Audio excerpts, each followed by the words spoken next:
Hey everybody, tonight we're debating whether or not there is a war on women, and we are starting right now with our leftists on the left side of the screen, as well as Brenton on the top, and those of our participants who are on the right side of your screen, including Marie on the very bottom. And with that, thanks very much. Brenton, for your opening statement, we'll let you get the ball rolling for the next 2 minutes. The floor is all yours.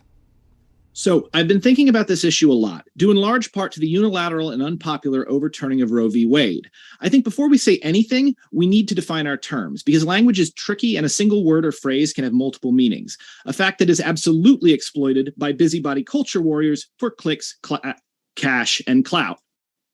Those of you who saw my debate with James Hake of the Hake Report may remember that I view gender and gender roles essentially as cultural ideals. To me, men and women are ideas. They are boxes into which complicated human beings are shoved by society, whether it's a good fit or not. But in essence, a war against women is a war against ideas, and it is more or less a fool's errand because, to quote Alan Moore, ideas are bulletproof. So then, if I am to answer yes to this proposition, it cannot be a war in the literal sense. Instead, when I say yes, there is a war on women, I mean something very specific. I mean, women as a social group are, on average, the victims of discrimination, both systematically by authorities and laws, and socially by norms and widely held prejudices. And this discrimination is somewhat unique to their gender, which is to say, women are discriminated against in ways that men are not.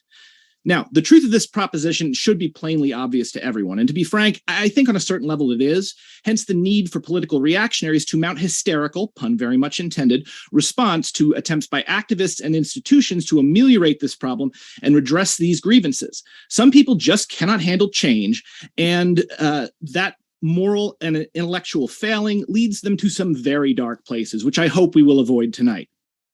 But if I'm to do this, I need to prove my case. And so what needs to be brought up is the concept of structural violence, which in short is a form of indirect violence that results from the social structures and institutions harming people by preventing them from meeting their basic needs, or in some other way imposing on their basic human rights in a way that harms them physically and mentally.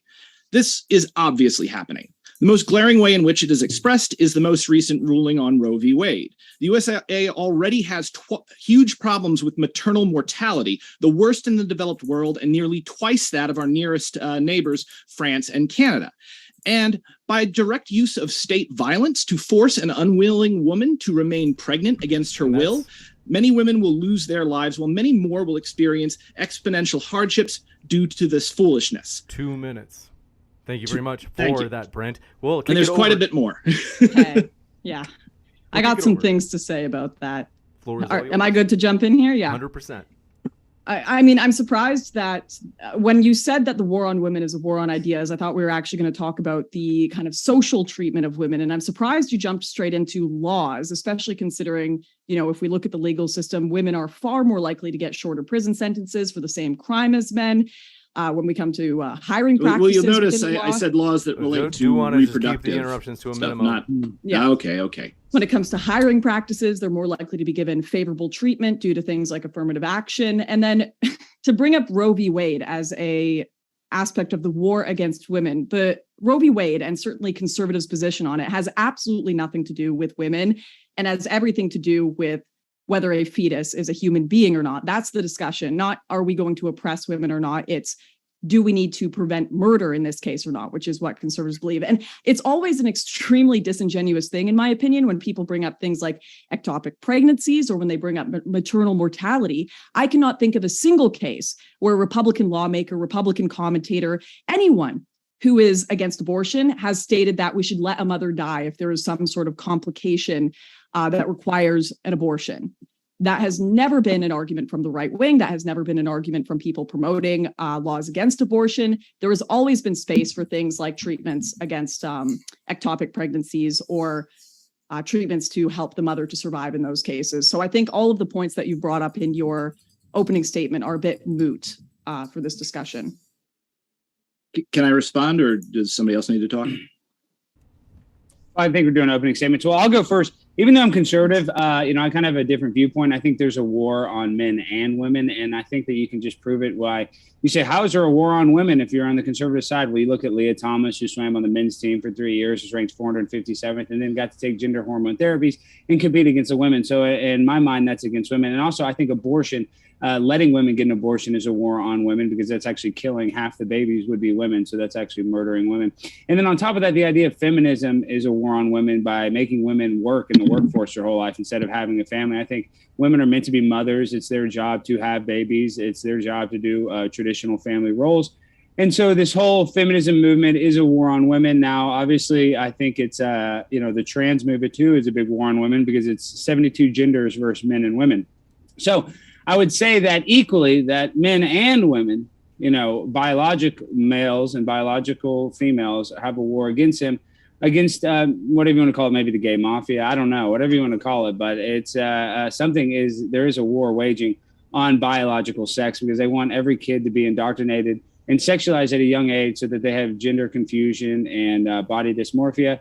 And so that they take, hormone blockers or puberty blockers and change their, gender for the rest of their lives. So I think when you look at the entire gender war, they can't even define what is a woman. They had to change it in Webster's dictionary to the opposite of a man, basically.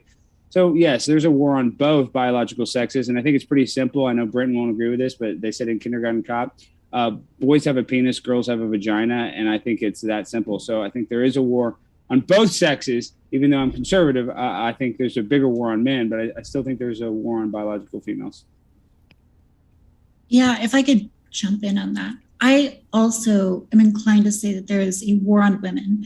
And before I knew the exact topics, how this debate would be broken down, I also interpreted it to be a discussion about like transgender rights. And I think that if you go and ask these people, these lefty types like Vosh, and they will outright tell you that their goal is to abolish gender.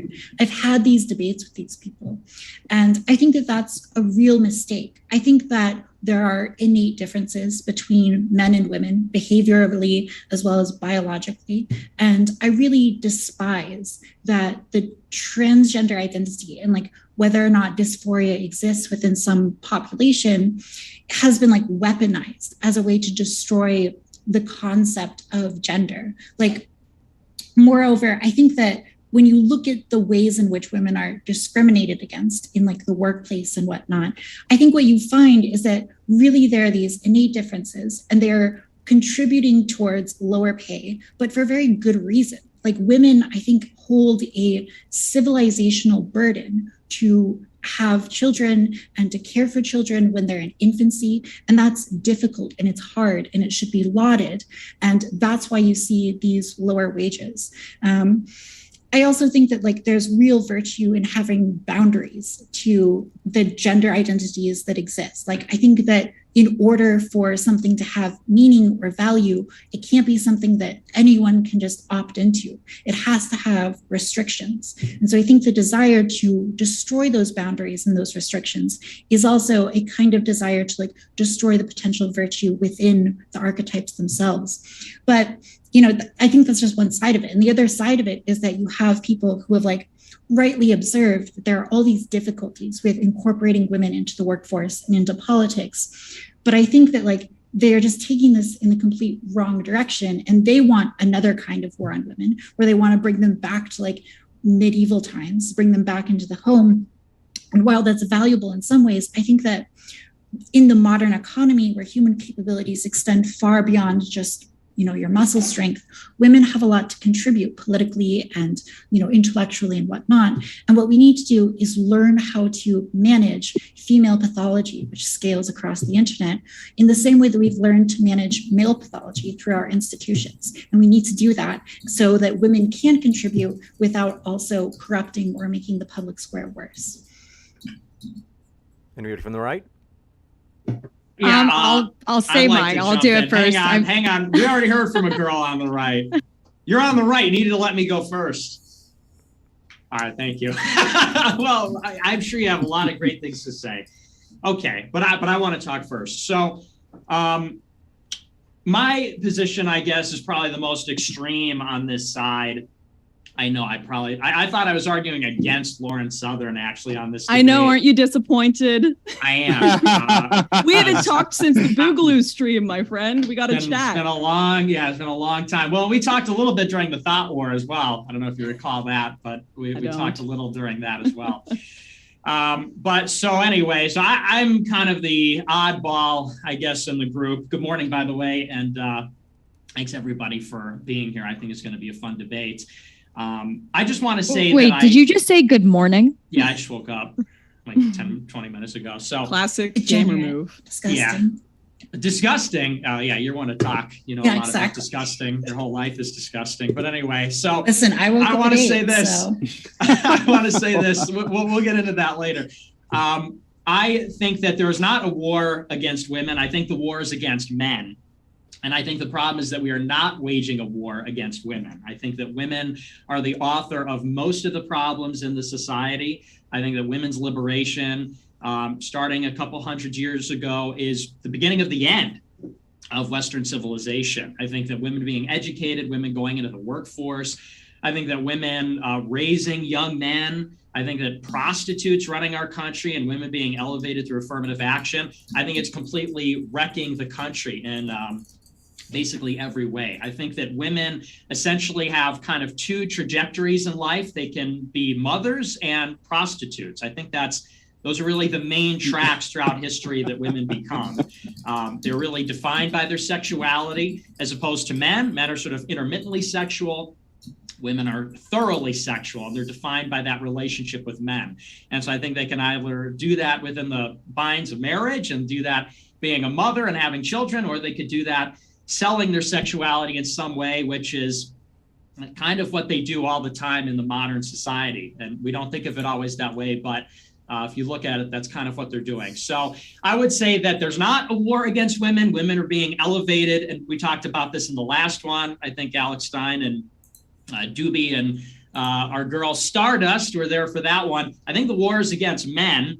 And that's really the problem. The war should be against women and sort of reducing their role in society back to, I think, their biological disposition, which is to be mothers and homemakers. So that's my position. But I recognize that's probably not the position of anybody else on our side, but that's my position. So my position is basically to say that elevation you speak of is actually the war on women. Women are being sold this idea that you're going to be happier, more fulfilled being an HR rather than, say, just going to university just to go to university and then, being a mother after, because a lot of people just do that. A lot of women just go to school just to, maybe meet a mate. That's a great place to meet someone if you want someone with economic standing, is someone, maybe a doctor, a lawyer who is going to go to university. And that's a good way of meeting them and also being socially elevated, I guess, is the way a lot of, people used to think of university. And a lot of women used to go to university just for social elevation rather than a career. But women are now being sold this idea that you're not going to be fulfilled. You're going to be depressed if you stay at home. You're going to be depressed if you don't have a career, when a lot of times we see women are actually, once they've gone up in that career, they hit their mid-30s, they haven't had a child yet. And that's kind of when this depression kind of starts lingering in, of the idea of, I'm not married yet. I'm not, in this position that, say, a lot of society would have said I should be, and I kind of want to be, but now I can't. So the war on women is the idea being sold to women that a career is more fulfilling than other aspects of womanhood that you would generally think of being part of womanhood. Any thoughts from Dooby or Stardust? Sure, I can give my statement. So I myself would probably not use the language that there is a war on women, but there is a long history in most places of socially and legally restricting women's rights and freedoms. And while things have gotten massively better through the decades for women, there are still areas where women lack the agency and freedom that men have. As far as this idea about whether women should work or not, it has rarely been the case in history that women didn't work. In fact, the only people who actually had that privilege were wealthy women. And in a lot of traditional societies, it wasn't just women who worked, but children worked too. So that's that whole idea Homemaking of women is a job. Just putting that out there. I understand that. A job. I understand that, but if we're talking historically, right, it's beyond homemaking. Women historically did work unless they were wealthy. When they were wealthy, they were able to be a homemaker primarily, but in most cases, women and their children would work from a very young age. And I don't deny that men face unique problems as well. However, the problems that men face, like stifling emotions, higher suicide rates, failure to be believed as sexual assault victims, are not privileges that benefit women. Yeah, if I can jump in really quickly after Stardust, like my great grandmother, her mother gave birth to her in a field, and then like wrapped her in a towel, took her into the house, went back out, and like finished the day's harvest. Yeah. So yeah, and children absolutely work. Yeah, and decades ago, children that's a different kind of working, because you're working on your property, on your. But working in the farm is very labor intensive. Yeah, it's much more know. labor intensive than a lot of jobs today. So. Well, yeah, but that's the essence of labor. We're selling the idea to women that you want to, just write emails for the rest of your life, and that's going to be, more fulfilling than say having kids and working in the field and actually owning something. I mean, we could say the same thing about men. Maybe it would be more fulfilling for a lot of men to just work in the field and not be inside and typing emails and all that, right? Well, everyone has sold this. Everyone has sold the idea that just like, maximizing money so you can buy Funko Pops or whatever is like the key to success in life. And I think most people realize as they get older that that's not true. And a lot of women who are very like career oriented, they realize this and then they drop out of their career earlier than men do. I think we're all agreeing that capitalism is garbage, which I'm 1,000% behind. I'm not agreeing to that. I don't think that capitalism is garbage, but I do think there's something to the idea that there is, when you talk about, okay, women have to be mothers in the home with the children all day and men have to go out and work the wagey 9 to 5. That also isn't tradition. I think that's a kind of silly idea that the right have developed because they base a lot of their social constructs around the 50s.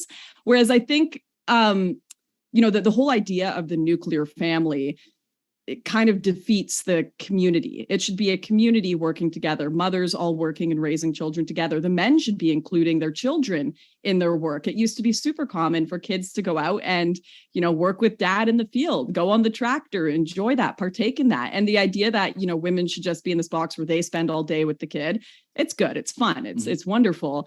Also takes away from a father's fullness of life where he would want to go and bring his child to enjoy whatever his work life was. But it's definitely been a restructuring of our society of making everyone work in cubicles and have this 9 to 5 travel, got to make work my entire life instead of family and community and working with the people around me. So there are real things that you guys are pointing to. Well, what I would say is that you may not be wrong that men used to spend more time with children because children would go out and work with them and children used to work at a much earlier age, but there are benefits to children not working, right? Like workplace injuries. I'm not saying bring your child to, the factory. Yeah, but again, there used to be that bringing like your son to pick the car with you, There would be like, it used to be that there would be like people who would work in tobacco and you'd have children as young as like 6 helping work with tobacco and stuff like that. And so I think there are benefits to children not working anymore, but I definitely see that. Saying, but I see. I may have misinterpreted, so I'm sorry. Lauren, you mentioned that before we start, Brent, Stardust, if you can turn your audio down just a slight smidge, and then Brent, go ahead. Yeah, sure. Lauren, so I'm hearing you complain about people getting forced into cubicles and having their traditional ways of life destroyed, and people being forced to work outside of the home. Yeah, all of that is happening, and they're being forced to work for people who aren't them, who own property, who are capitalists. I'm not seeing how you're not making the connection between the fact that all of these things you don't like are all these things you don't like are being done for profit.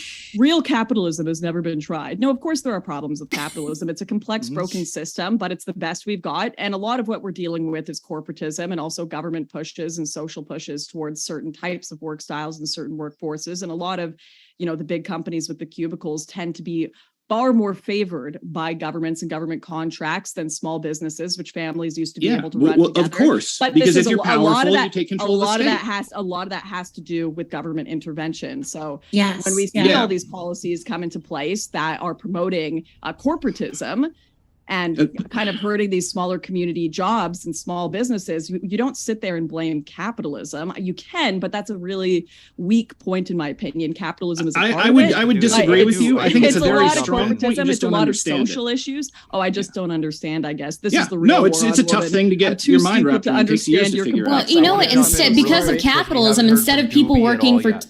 Forgive So me, sorry. I don't think we've heard from Dooby at all. Dooby, any thoughts? I do have thoughts actually. Go ahead. I think as we just, I was actually like really interested in what you guys were saying. So I think as we just heard here, I think there's room to argue that there is an attack on women from both sides of the political spectrum. Right? I think that if you're on the right, you could argue that the concept of womanhood itself is being dismantled in academia through a gender ideology that's being pushed on children in schools, being pushed on the rest of us through corporate policy and censorship. And if you're on the left, you could argue that the overturning of Roe v. Wade is the latest attack on women from a religious right wing attempting to reassert its ownership of women's bodies, lifestyles, etc. I think that those positions, though, are kind of missing the point. I think the truth is that women have historically been socially and politically oppressed, or at least conditioned to fill subservient roles to further like a patriarchal norm in our society. Whether or not you think that's a good thing, right? That they're supposed to be in these roles naturally, is I think just going to boil down to like your preferences and your upbringing, whatever the fuck. But I think that the reality is that we've seen that oppression kind of fall away. Well, I'd consider it oppression. We've seen that fall away, and while I'd argue that there is like a overcorrection in some areas, where you have women getting basically affirmative action that's pushing them into academia, and leaving men behind in a lot of cases, or celebrating them and attacking the concept of masculinity while pushing women forward as a girl boss, and et cetera, et cetera, et cetera. I think there has been overcorrection in some areas, right? And there is like work to do in other areas, but I don't think it makes sense to call any of this a war on women. It just seems like the culture is changing. Our understanding of women's role in society is changing. Our understanding of like men's role in society is changing. But there's not a war here. It's just the question is it for the better?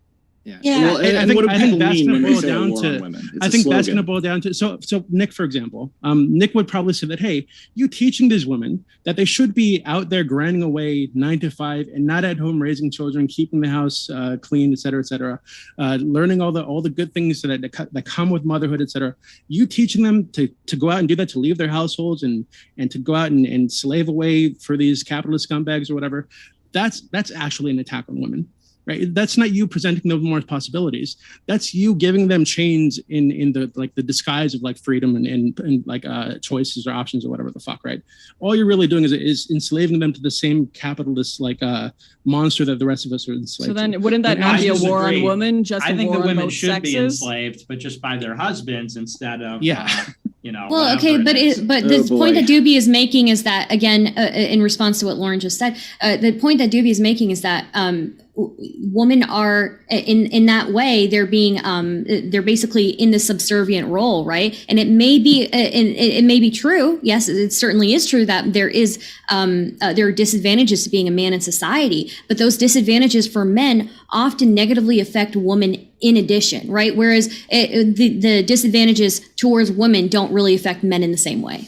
But the thing is that women's role historically has been that way because women are cooperative and men are competitive. That is distilled down the essence of the male and female women are nature. competitive against one another, though. Hang on, you hang can't on. forget about that. Cooperative. They're side by Nick. side. But not to one another. Nick, Women are actually- extremely I have a competitive. question. I have a Well, like women question. do. Just If to be you sure, pull Nick, them Nick, out. are you married? Everybody's talking simultaneously, and then nobody can hear anybody. So just one at a time. Yeah, Can I Nick, are ask you Nick a married? question? Yeah, I'm married to the game. Shut the fuck up. No, you're not.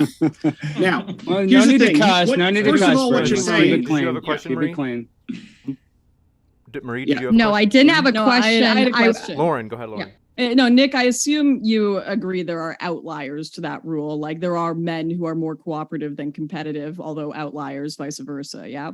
We have this trans individual in the debate, and you'd certainly have lesbians. So yeah, of course there are outliers, but trying about the general rule. Yeah. Okay, so I'm wondering if let's say society had a general rule that were in line with your ideals for what you want society to be like, would you still allow for room for outliers? So like, let's say a woman who's like a Margaret Thatcher type really wants to partake in business or whatever. And maybe she's even, infertile, can't have kids. No one wants to marry her. Would you still allow space in your society for her to, kind of partake?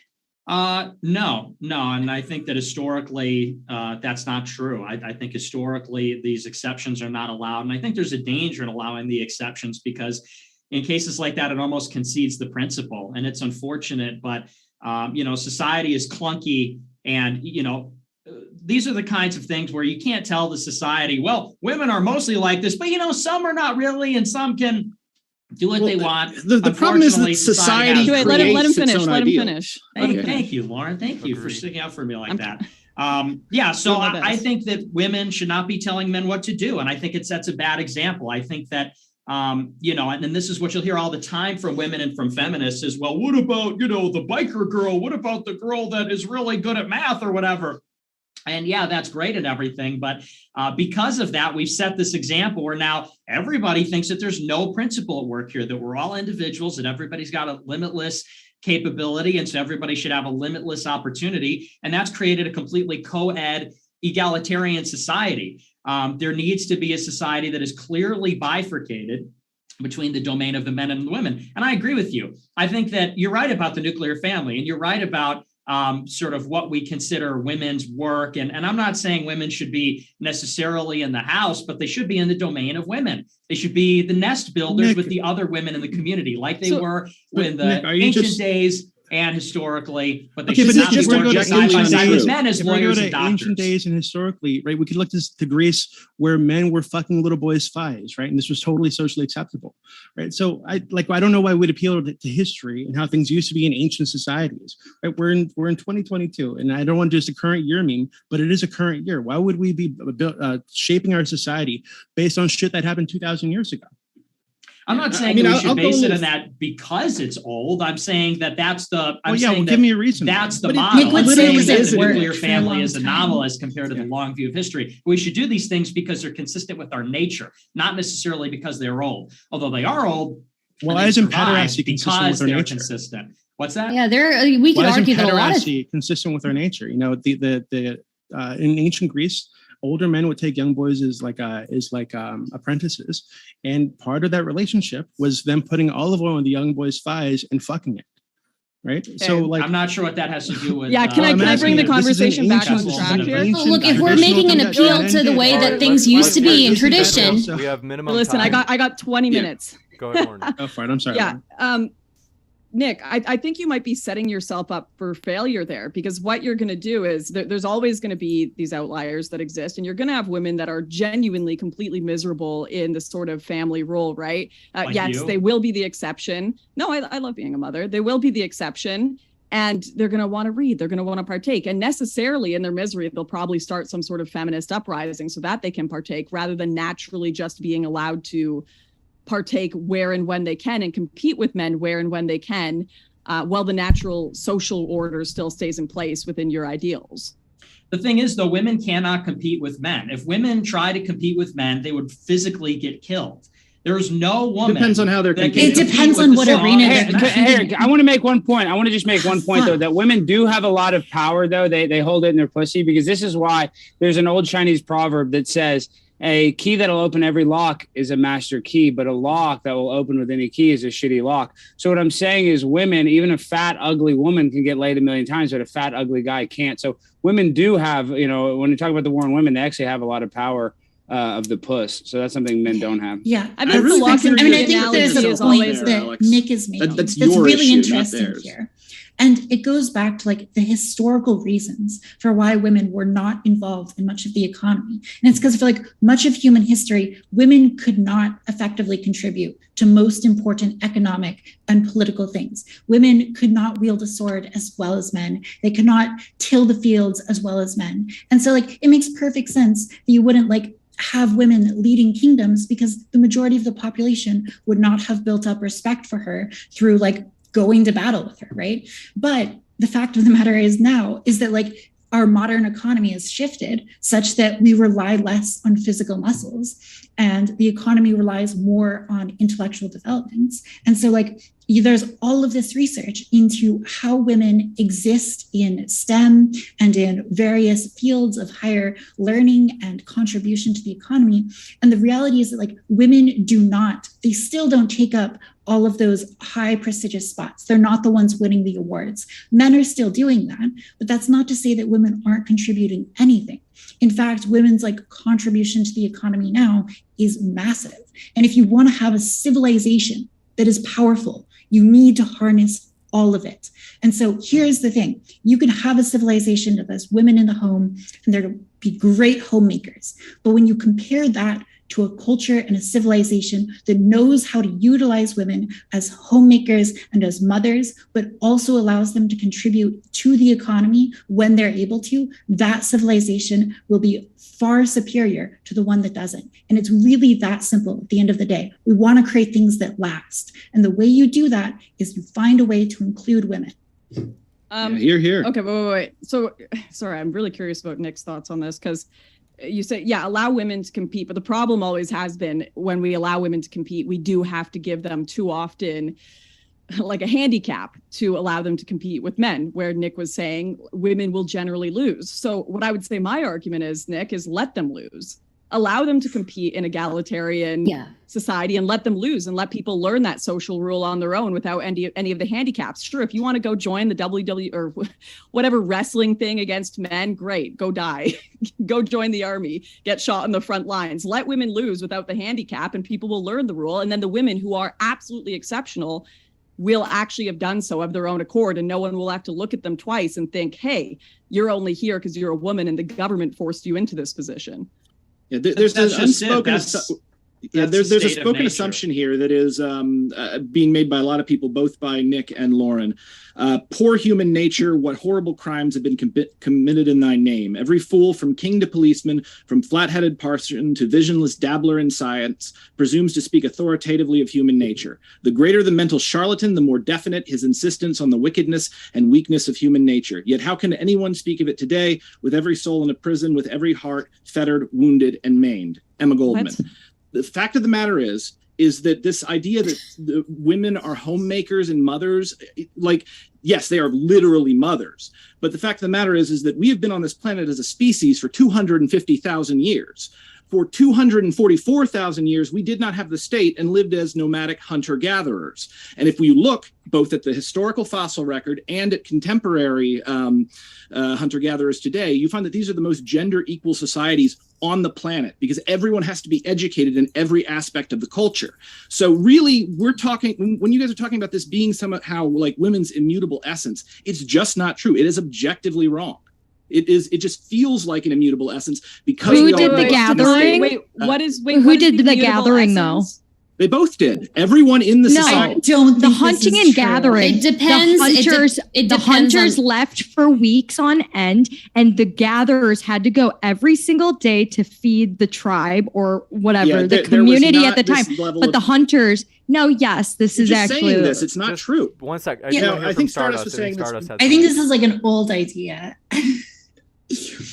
So it depends on the society, right? Because, believe it or not, we live in a very diverse place, and even traditionally things are pretty diverse. But again, I would reiterate that even in these more traditional societies, maybe women were more confined to certain types of work, but they still worked. right? And children worked too. And just because things, like Dooby made this excellent point earlier, just because things were a certain way in traditional society doesn't mean that they're good. Children also died a whole lot more. Children also participated in dangerous work, environments. So yeah, tradition does not mean that it's going to be better for the family or for the children. But I would say that. Actually, never mind. I'm not. Okay, I haven't heard anyone make the argument that tradition is good because of tradition, or that things are good because it's. It sounded like that's what. In fact, no. Yeah, it sounded. He said exactly the opposite. That's what I was asking. Give me a reason beyond tradition. No. He said, I'm not arguing for these things because they're old or because they're tradition. He said he's arguing for them because they are in line with human nature. So we have to actually which he doesn't know. But also, he's basing it. You have to make the argument. You have to make an argument against. Sure. Lauren, if I can respond to you, right? Just saying, seriously, you guys think it's good because it's old. Okay, so just Brent, no offense, but you have a problem of interrupting people. So stop it. And then I think the last time before you interrupted, Lauren, I think you were speaking, and then Stardust will come to you after, and then last will come to Brenton after everybody else.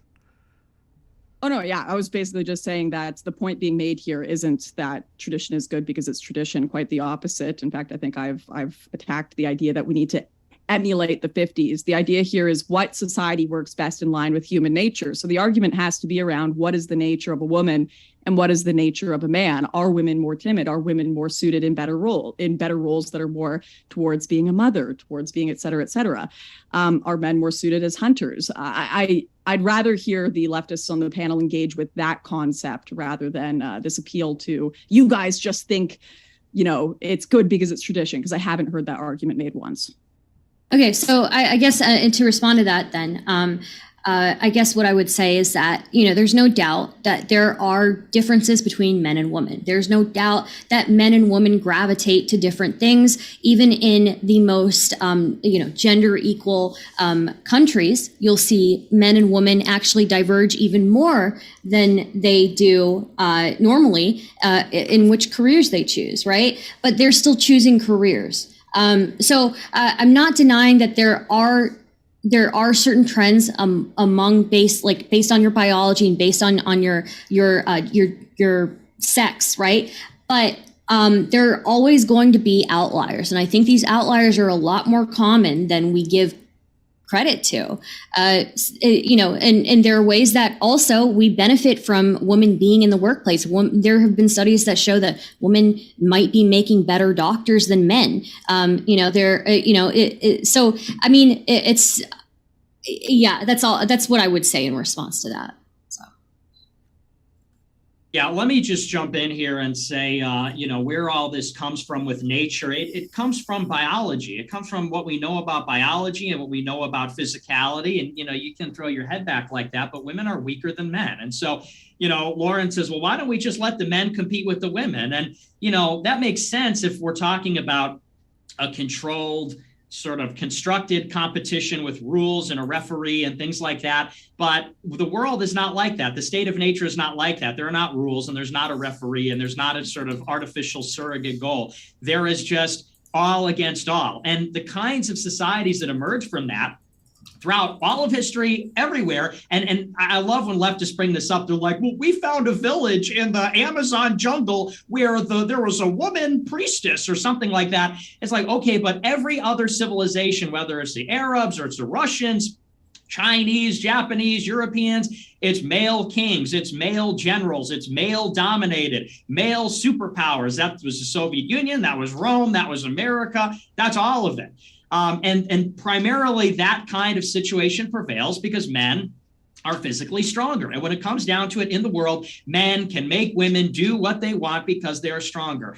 Also, and this goes back to the ancient role of men as well as, and you could say, oh, well, we have the United Nations now, so strength doesn't matter. Men are historically the hunters. Men are the ones that went out and fought the game. Men are fought to kill the game and bring them back home to eat. And so men are also smarter than women as well. Men can outsmart women. They can also beat women up. And that's why men are the kings, the philosophers, the mathematicians, engineers. And again, the only reason why this is not the case anymore, the only reason why we have this kind of there's this challenge from women in the society is because they're being given affirmative action. They're essentially being paid by the state. It's essentially a subsidy. There's all kinds of quotas in academia. There's quotas in the workplace. And essentially, it's like the government is paying these people to be these things. In any kind of normal society, there's no way they would be able to compete with men. So the question is not, we'll let women compete with men. If you subtracted all the sort of constructs of society, men would win every competition and they beat women up if they couldn't. And so they'd win those too. It's only that we have this kind of managerial state where they're enforcing and trying to create an artificial equality where there is no such thing, not in fact, not in theory.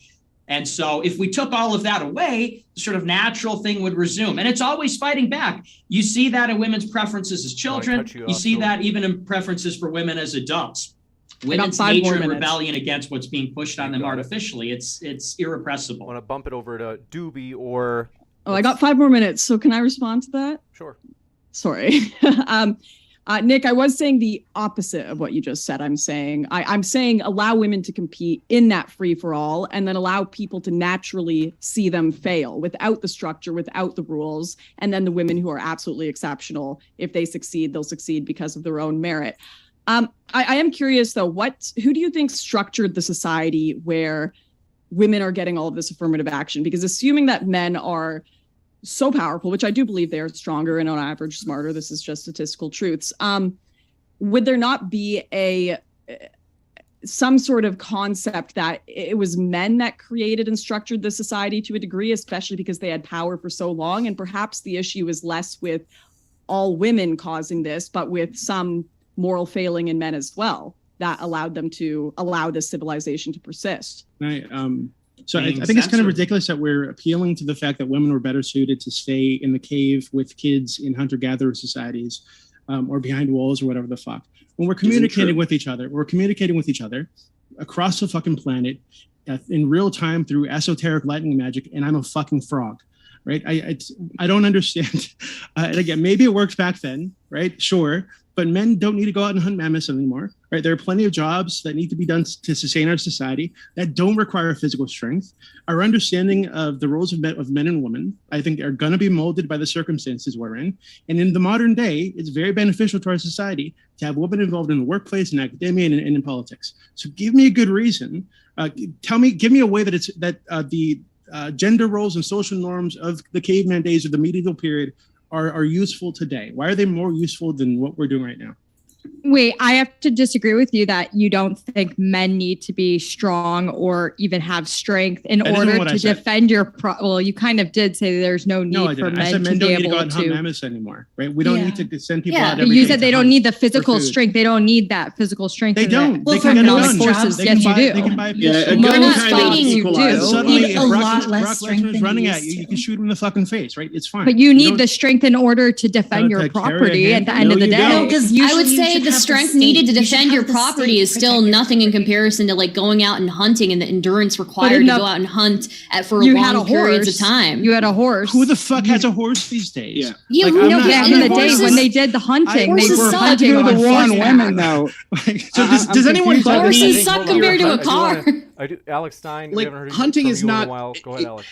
Yeah. Well, when we talk about the strength. When we talk about the strength of men versus women, I mean, it's obvious that men are stronger than women, but I don't know how that necessarily, means there's a war on women because we're stronger.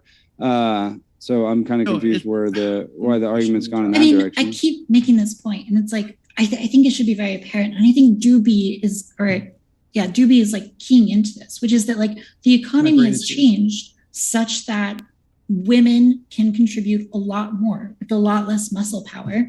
And when women are competing with men in a lot of these arenas, for example, like the intellectual arena of like publishing papers, right? Like that is not the kind of competition where you're worried about the physical safety of women if they're losing the competition, which is why I'm sympathetic to what Lauren Severn is saying when she's saying that like, just let women compete with men. Because like women can compete with men in the area of like STEM papers. And let's say women mostly lose because men are better at like the right tail of the distribution of intellectual competency. Let's say most women lose. Well, you're still going to have women who are contributing to the general advancement of science and knowledge in that case, even if they're not getting the most prestigious awards and papers. So like, I think that like what we really care about is just making sure that we are maximally utilizing every part of our culture to create the best kind of society we can. And the way to do that is to allow women to contribute in a way that doesn't necessarily take away from their child rearing and from their motherhood, which is totally possible. If I can just, I just want to say real quick, James, people are saying that you should stop streaming on Twitch because I believe Nick is banned on Twitch. Nick, are you okay with being on Twitch? I don't care, but you know, if you don't want your channel to be banned, I like to. Why don't you say something earlier? Let's let it fly. Go ahead. Oh, by the way, so Lauren has to go. So Lauren, any closing words before? Lauren's going to be replaced by someone who decided they would jump in on Lauren's behalf. But any last words before you do have to take off, Lauren? Muted myself. Woman moment. Yeah, I'm sorry I have to take off so quick. It would have been fun to stay around longer. I would have enjoyed. Well, I'll definitely be back on an evening where I have more time. Everyone, if you want to continue watching the stream, you can go to Modern Day Debate on YouTube. Check that out. I haven't quite figured out how to do a stream raid thing, so I'm sorry, my friend, but hopefully they'll find it. Yeah, thanks for having me on. Thank you for coming on. Thanks so much. See you, Lauren. All right, cheers. Have a good one, guys. See you, Lauren. In just a moment, a surprise guest will be on, jumping in place of Lauren. So that'll take just a few minutes. In the meantime, do want to remind you folks, our guests, every single one of them, Taf, aka April, Brenton, Alex Stein, Dooby, Nick, Stardust, Marie, and our upcoming guest, and Lauren, are all linked in the description. So if you'd like to hear more, you certainly can if you click on their links below. That includes at the podcast, as every debate at Modern Day Debate is put onto the podcast within 24 hours. And one last thing in terms of channel introductions, want to say welcome. We hope you feel welcome no matter what walk of life you are from, whether you be politically left, politically right, you name it. We're glad you are here. There are many more juicy debates coming up. In fact, this Saturday, Richard Spencer and TikTok star Kendon Farr will be debating abortion. So you don't want to miss that one. Hit that subscribe button. And our new guest, our surprise guest, is jumping in right now. Welcome, Destiny. There he is. No way! Welcome, Wow, let's Yes. go. Good to see you again. Let's go. Let's go. Destiny, Well, love let's hear women. Destiny's opening statement. What's your statement? Go for it, Destiny. What's the topic? What are we talking about? Anything you'd like. Is there in a terms war on of- The women? war on women. Talking about how much we Right. hate women. What's the Okay, last fuck thing that you said? statement. This is my, first of all, James, nice tattoo. Okay. Thank you. Appreciate that. Okay. Here's the society that we should build. Okay. All of you are wrong. Okay. No, I'm just kidding. I think this should be the goal. Okay.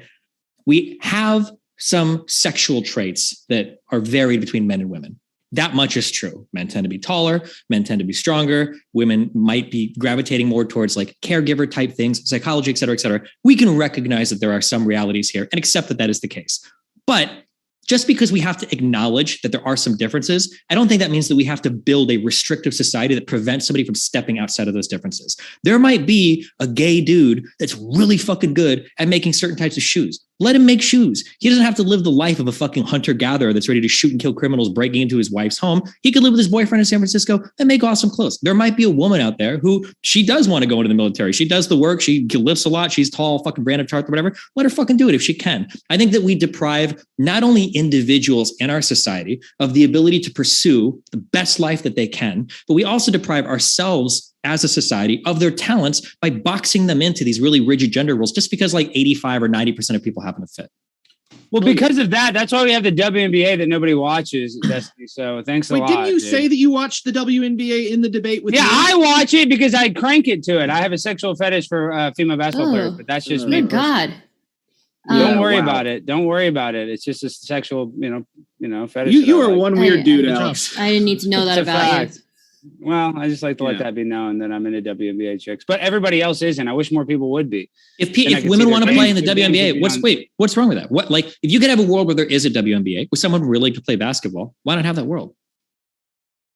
The problem isn't that there's a women's league. I think the problem that right-wingers have is that the government subsidizes these things. So like the government has rules about funding for like men and women's sports. And it's to the point where like these teams in college end up like recruiting women without their even knowledge, just putting them on the roster because they want to like get this funding. And like white women are like the number one recipients of affirmative action. So I think what right wingers are saying is that like women should compete with men and have the freedom, this is what I'm saying, should have the freedom to participate in the economy and sports and etc. But they should do it on like an even playing field. And they should. Sure. So like, I think it's, I don't, by the way, you're wrong.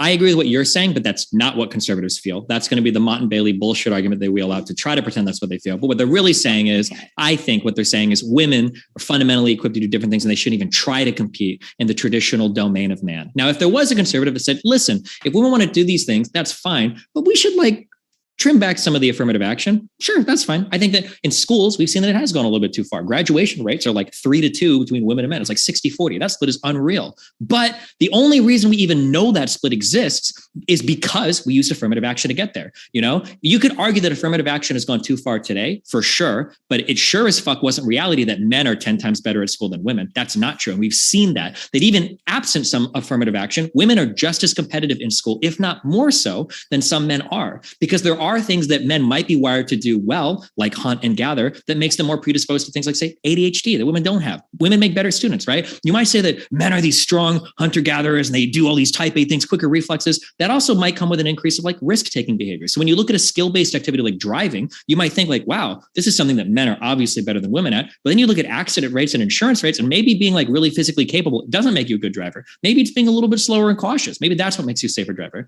So I'm just saying that like, yeah, if you want to trim back on some things, that's fine. But one, we can't pretend that affirmative action was a complete mistake because we found out today that women are more capable than anybody thought ever possible. Number one, they've contributed to things like defense, space, engineering, medicine, et cetera, et cetera. And then two, if you do want to trim back a little bit, that's fine, but we should still leave the opportunity for people to compete where they can so that we don't like deprive all of ourselves of those talents and contributions to society, in my opinion.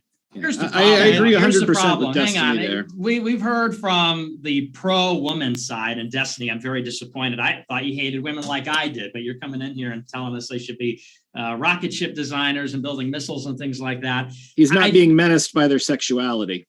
You seem to be. Right. He's not afraid of strong women. I know, because that's the basis. Love strong women. God, what a great God. So great. Oh my God. I'm not afraid of them. I just simply hate them. And I thought Destiny was on the same page, but that's okay.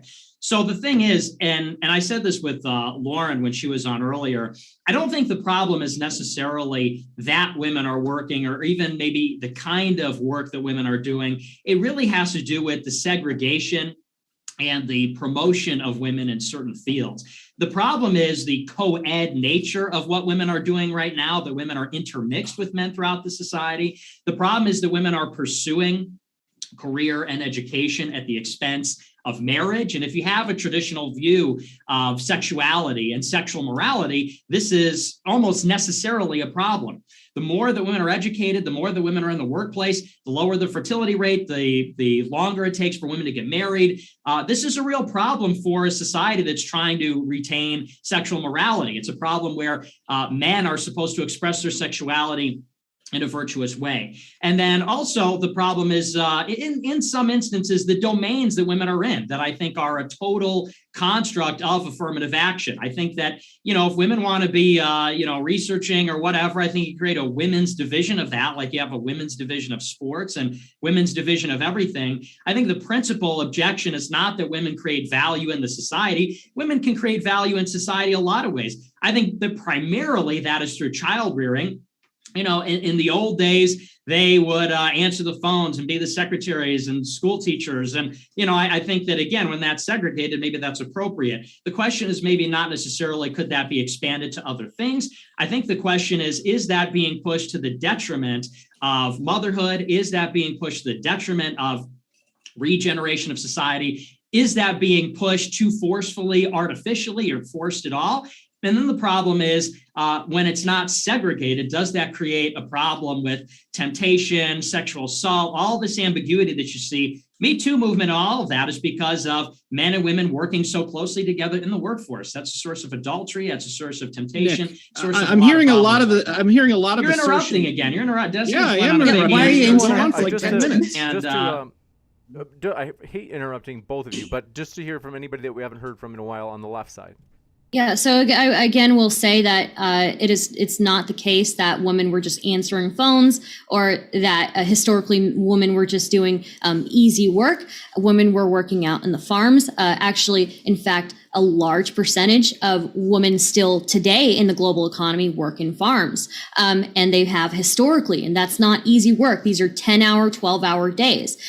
So it never was the case that women were not working or women were doing easy jobs. They were just doing different jobs than men. And when it came to things like farming, which is such a huge industry globally, that is just something that men and women both did, and children participated too.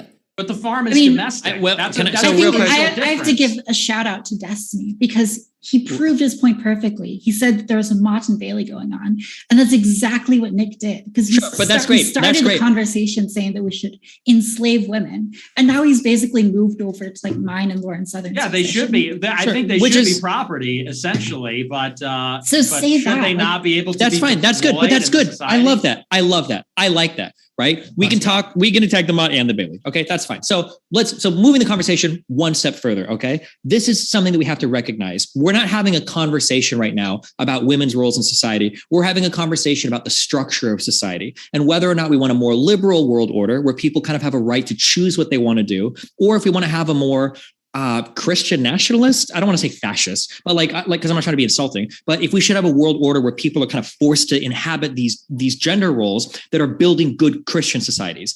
And the reality is that insofar as we live in a democratic society, people ought to have that ability to choose the path that they think is right for them. If you want to build a Christian community and you want to build a Christian family, you have the right to do that. And this is what makes things like capitalism and liberalism so great. A lot of different structures can exist within that structure. It's very flexible. Whereas in a Christian nationalist structure, the more liberal world order couldn't exist at all because you guys would necessarily crush it through like legislation. I totally disagree. I think currently the way we live is actually more of this sort of fascist sort of society where women are being told all the time, like, if you aren't working in the HR department, like, you will have no value. You're going to be depressed in 5 years. I think we actually have a more society trying to ingrain women not to want to pursue womanhood and family and doing these sort of things. Well, if women, I'm saying like more of that worldview he was discussing. I'm not saying personally I think it's fascism. I'm saying that's kind of the lens he put it out. What I'm saying is that we, in our society, the model society that we're supposed to build, it might be the case today that we push people too far to the left. That might be the case. But the answer to that isn't that we need to shove everybody into families and say, hey, you're going to be an incubator for 15 children because that's your role, because you need to breed more for the white race, which is the kind of the point of view. But the issue is like right now, like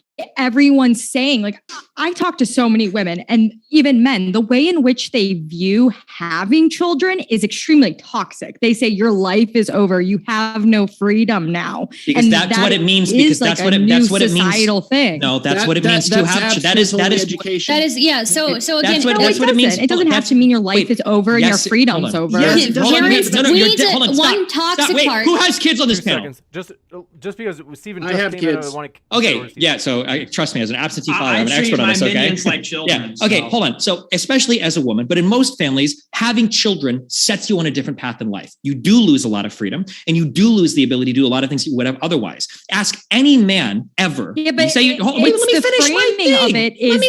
Let me finish my statement. If you ask any man ever, okay, hey, do you want to give up the most important career years of your life to stay at home for 7 or 8 years to take care of a child? No man would ever accept that deal. Fuck no. I'm not like from 20 to 28. You want me to sacrifice my whole life? But that's the decision that we've kind of forced upon, or it's biologically forced upon women. You can't be surprised that given the opportunity to live another life, given the opportunity to pursue a life of your own, an identity independent of your family, that a lot of women would choose to do that. I don't think that's surprising. As a man, I totally understand that. And I think there are a lot of women that are coming to understand that as well. Women have made huge sacrifices because of the biological reality thrust upon them, where they have to sacrifice their life for men to be able to work and have a family. Women don't have the option to work and have a family. So given the ability to choose, I don't think it's that crazy that they would choose to do otherwise. Yeah, I just think that Stardust, that's not the my problem point. is- My I wanna hear from point- Stardust, just because she's been so patient. Go ahead, Stardust. Yeah, I think also just the very fact, Marie, that you're kind of reinforcing something that's pretty toxic that actually leads to a lot of women feeling like they don't fit in with motherhood because they feel like they should be loving every part of motherhood. They should be loving their children when really women get sick of their children. They want to get out of the fucking house. Being around children 24/7 is driving them nuts, and that's totally normal as a parent. Like at a certain point, it's going to drive you up the wall. Yeah. Wait, I don't remember arguing that like you have to love every part of anything because life is hard in general. Like no one's going to be like, oh yeah, I love every part of my life. Like cleaning the toilets. Oh, great. I love that so much. No, I'm saying right now in society, the idea thrust upon couples, not even just women, not just men, couples, people who are choosing to be together. I will talk to couples about, hey, are you guys going to have kids? They're in their late 20s and they're like, no, I don't want my life to be over. Why does your life have to be over? Why can't you look at this as a new journey? My mom traveled the world with two kids and a dog. Education. Let's hear from Brent. That is abstinence only education. That is literally propaganda that they have been fed by the school system growing up. That's why they're saying it like that. It's not true. You know it's not true. I know it's not true. But that's why. I know, but it is being thrust upon a lot of people, and it is like the societal model that we are being presented. Yeah, because as a young person. I don't know how old everyone is. Hold on. Are you a Christian person? Me? No, Yeah. I'm like nothing. I'm like, I don't know. Okay. I'm agnostic, I'm sorry. So I'm just trying to understand this. Okay. So when you have children, the life that you lived before is over. You have a new set of responsibilities. You have a new set of risks that you can and cannot take. And you have a new direction that you have to go down in your life. There's a new journey that you take. This, if you believe in a structure of a family, you necessarily believe that this is the case when you have children. If you're a couple, you make a lot of money. Is it DINK? They call it dual income, no kids. You're traveling like once every 3 months to go out of the country and everything. If you have children, that life ends. Now, some people make that choice. It doesn't have to. I don't agree with that. I know you're just wrong. You can disagree if you want, but you're just wrong. It is not irresponsible to travel with a kid. I know I'm right on this. It's obvious. Obviously, you need to make sacrifices. You don't. Yeah, you have. Of course, you're not going to not make sacrifices. But when you get into a couple, of course, that single life you live is gone. That's just part of life, is having new chapters of life. I think what you're saying is that it's a good sacrifice. So like, some people can make that choice. Yeah, exactly. And it's like, I think that we are propagandized to a certain extent to believe in this kind of like consumerist way of living that is very like consumptive and just like we make as much money as possible to like spend it on expensive travel and whatnot. I think a lot of people do like miss out on that family building. So I think you could make the argument that it's a good sacrifice because what you're sacrificing is this very like temporary sort of pleasure of consuming things for building something greater. But like it is ultimately a big change, and it must be if you want to provide. And what is necessary for currently, your a lot kids. of people think we're like living in downtown Chicago is a lot more fulfilling than say getting like a little house that has like a nice yard and having a garden and having a family. A lot of people look at that because of the way in which society is moving, of like having no kids and so like let them. Yeah, of course, for some depends people, on the but life that's the stage outlier.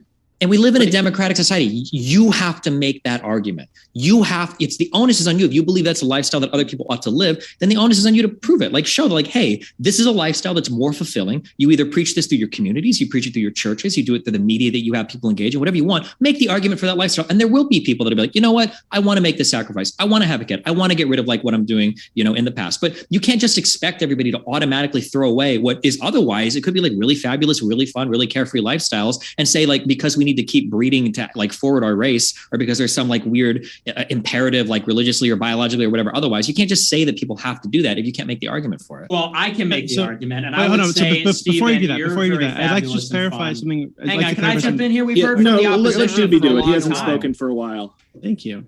Yeah, All fuck right. you. I love you. I'm sorry. Whoa. So Marie. So let's say we were to grant you everything you said, right? Hey, and I think we did kind of earlier, right? We said, hey, maybe there's some overcorrection happening in some parts of society. We went to like academia, but maybe people are being encouraged not to settle down until they're like too far in their adulthood or whatever the fuck. Maybe you're correct about this, right? But how does that amount to there being a war on women? So people being encouraged to take to pursue lifestyles that you think are detrimental. How does that amount to there being a war on women in this country? Well, I wasn't really making that argument, but that argument can be made that if we are putting women down this path of being in HR and thinking that's going to create happiness, and then they just get so far along, we're having children. But we're not really putting them become down this more path. unsafe. Oh, yeah, but how is Really? I really do think we are, because when there's all these influencers, right, which is basically what's Just to be happening. sure we hear both of you, just to be sure you're separate.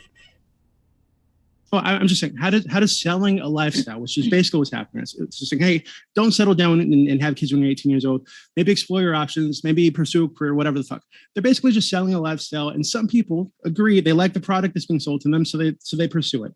And so how does that, them choosing of their own free will to go down this lifestyle path that you think is going to lead to them having like a long-term negative outcomes or whatever?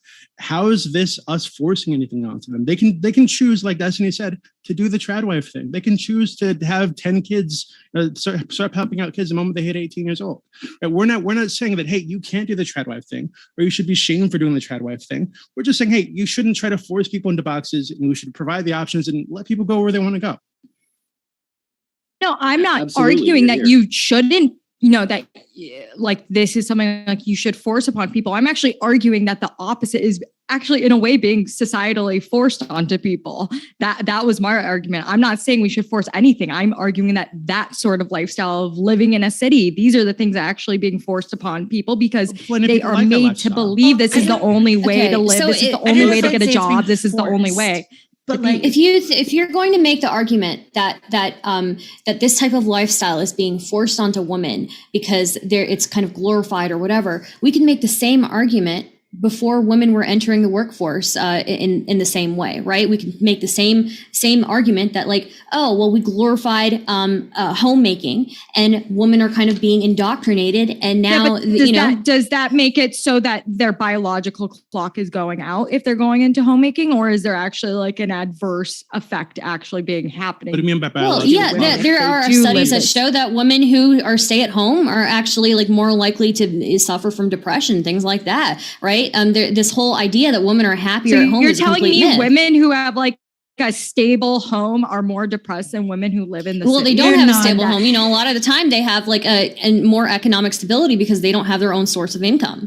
Yeah, Marie, People this who is are actually married really and who are common. religious It's are more happy on average. But like, I think the problem here is that like we're using this language called like forced, and like we have to move away from that because it's not true that women are being forced, but it is true that women are encouraged to go into certain fields. And the reason why we know this is because we're having this panel right now, and one of the topics is the wage gap. And the reason, a large reason for that wage gap, is the choice of field that men and women get into. And so we look at these gaps, right? The gap in income or gap in STEM, and we say that this is necessarily bad, that women are not, reaching the same standards as men.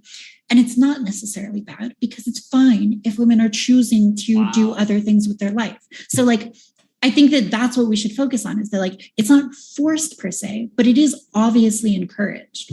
Yeah, and we got to keep in mind that what happened on the other side historically, if we want to talk about history, is that 100 years ago, women didn't have the right to work in the same way that men do, right? Or did, right? They didn't have the right to vote in the same way that men did, right? So that was something actually being enforced upon women through government policy to keep them in a certain box, right? And now the box is gone, and women I think all that society is doing right now is encouraging women to pursue these other options that they now have access to, right? So I don't think anybody's being forced to do anything. And if you're saying, hey, these women are being sold like a bill of goods or whatever, and it's actually bad for them, sure, that's great, but make the argument, and maybe people will listen to you. I don't think there's anything being forced upon anybody.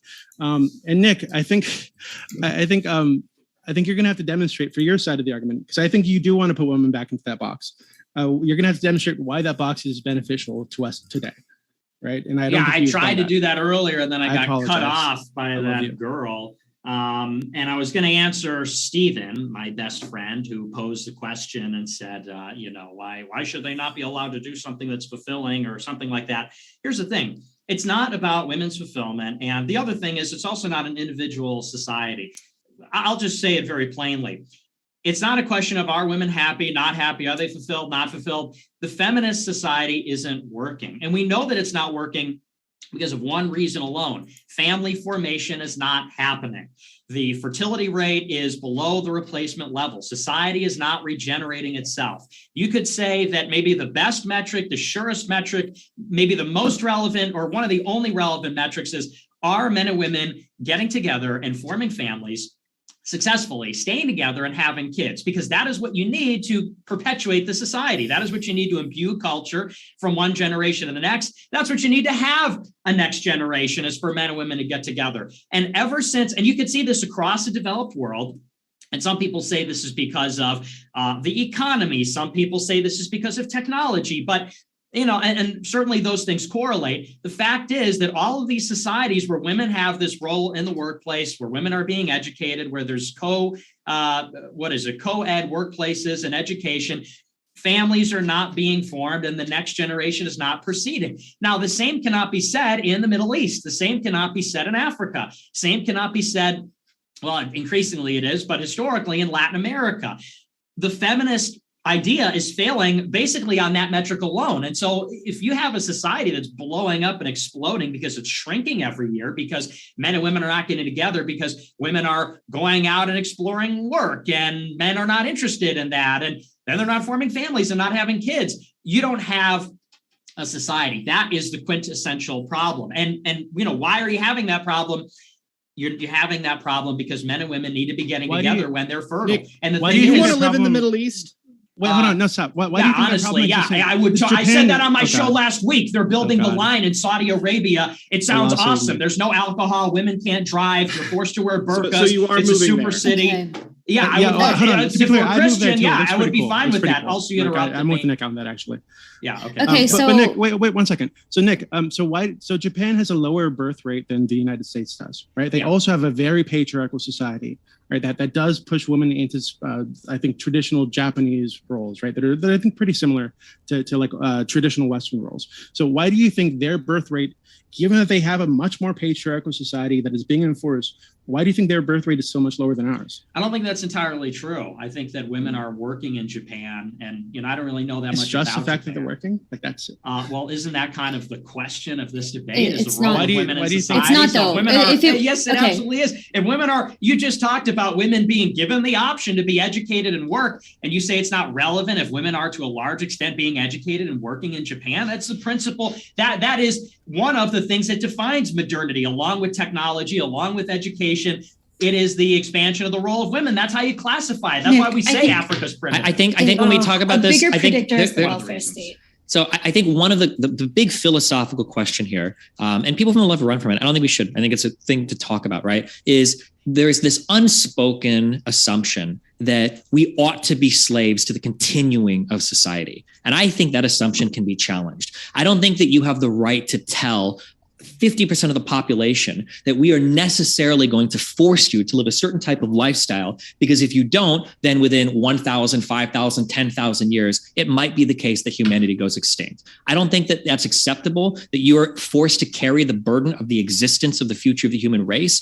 through the way that you live individually in your life. It might be the case that at some point far off into the future that like having a smaller population becomes, some sort of negative, but I don't think we're at that point right now, right? It would probably reduce energy expenditure around the world and make it easier for people to live in different areas. Maybe our cities wouldn't be as crowded, et cetera, et cetera, et cetera. I think that you need a stronger argument than the birth rates are negative. I don't think that in and of itself is an argument that's strong enough to force people to commit to a certain type of lifestyle. Well, it's not about forcing them. It's just about recognizing objectively the success of the feminist project. And if you could say that a society is succeeding, if you could say that a society is thriving and vital, you would say that all of those things are bound up in whether or not families are being formed and kids are being made. So it's not to say that we're slaves to continuing the generations. It's to say that's the metric of a successful society. Well, because the societies that are doing that will be around. That is what you were saying though, right? Because you're saying that, I'm not saying we have to be slaves to like having families. I'm just saying that we need to have like successful societies. But what you said, your words verbatim, your idea of a successful society is one that's growing in population.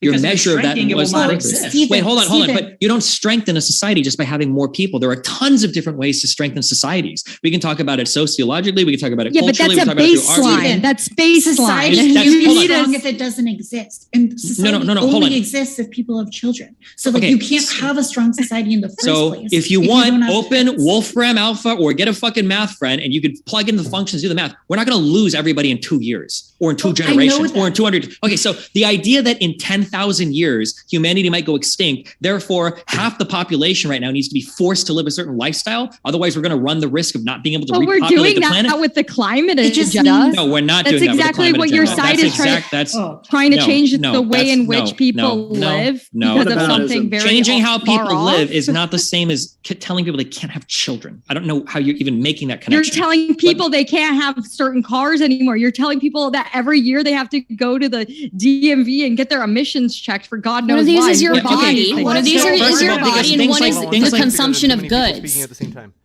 Things like getting your emissions checked are fine, okay? If you were in LA like 30 or 40 years ago, you couldn't even fucking see outside. It looked like Beijing. The smog was so bad. So some of these like climate policies. Me with my 2-year-old car, I need to get my emissions checked. Stephen, if you have a 2-year-old car that passes your emission, if you have a 2-year-old car that passes the emission check, then you're fine. You go and you get it checked and you're good, right? Like people, I was almost really sexist. I'm sorry. People can neglect their cars. Go there, explore that. I won't. People can neglect their cars for a long time. Just because your car is 2 years old doesn't necessarily mean it would pass an emissions check. You might not maintain your car. You might drive around all day with a check engine light. You might have a catalytic converter or an O2 sensor that doesn't fucking work. Having your car emissions checked is not the end of the world. It's not a bad thing. And there's nothing at ends with saying we ought to have like a cleaner, healthier society, atmosphere, air, oceans. That like there's no that doesn't not work. And then you also say like we don't have to force women to breed to maintain society. Stephen, it's not like all or nothing. So much. You're so right about society and about the environment. But like, why are you right? Because we care about future generations. We care about the environment being good. And like societies are great when people are willing to care about generations ahead of them. And not have this time orientation of like 4 to 8 years. You're playing a word game. Hold on. We care about the future generations that will exist. We don't care about making a certain number of people in the future generation. Those are two incredibly different things. Hold on. We care about the people that are going to come after us on this planet. That's what we mean when we say future generations. We don't care that we're like committed to create a baseline number of people to go forward in the next generation. That's not what that means. It's not about creating a specific number. It's about having people at all, right? And so how many people do you think we're losing? We're losing a significant amount of people, Destiny. The only thing that's offsetting the loss in population is China's population is going to halve over the next few decades. Give you a chance to finish, April. Wait, you said the world population will halve in the next few decades? China's. You think China's population will halve in the next few decades? Yeah, because their demographics are like insane. Hold on. And they're not having a lot of children. They're not allowed to have a lot of children. Is there I don't know if China doesn't know. Is their population going to have or is their birth rate going to have? No, population. China is the most populous country on earth. Wait, hold on. I think Thank you. we need to Thank you justify for that, using birth rates as like an indicator of a thriving society in the first place, right? Because it seems like you listed off like countries in the Middle East and Africa, but the countries that you're lifting off tend to be countries with a very poor quality of life, and very low life expectancy. Right? I can read the statistic if you said earlier that that some people blame it on the economy or blame it on the GDP, but the reason they do that is because you can track this with all these first world nations. As the quality of life increases, as the GDP goes up, as these countries modernize, the birth rate declines, right, across the board, right? So if we can see that the countries where people are reporting happier lives, better quality of lives, where they have like more modernized societies, are the ones with the lower birth rates. Yeah, you're restating what I said. Why are we pointing to the ones that have worse quality of lives with their higher birth rates as like an indicator of success? Because the fertility rate is a direct consequence of the relationship and the relative roles between men and women. That's why. And so, you're just restating what I said. Yes, it tracks with technological progress. Yes, it tracks with economic development. But the fertility rate is principally concerned with family formation and men and women getting together. And you're right. Africa is a primitive civilization. The Middle East is more primitive than the West. That's absolutely true. And the thing is, they're going to be here in 1,000 years on this trajectory because they're growing, they're increasing, and we're decreasing. And I think Destiny, hang on. Destiny, I think you severely underestimate the extent to which the population is shrinking. In the United States, the only reason that our demographic collapse is not moving very quickly is because it's being offset by a massive amount of immigration every year. And, that's a separate thing about population refreshment or replacement. But if we didn't have that, if you look at the white birth rate, it's far lower than the combined birth rate of the minority non-white populations being offset by immigration.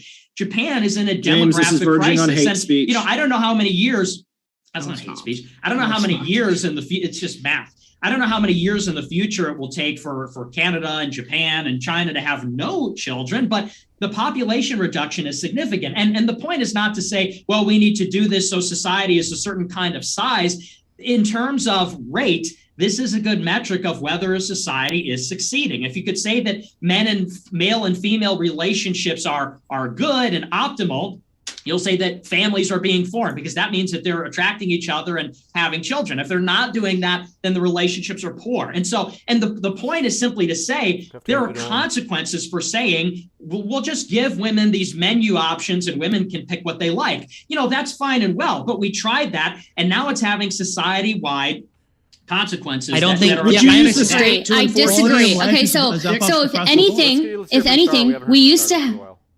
Sorry.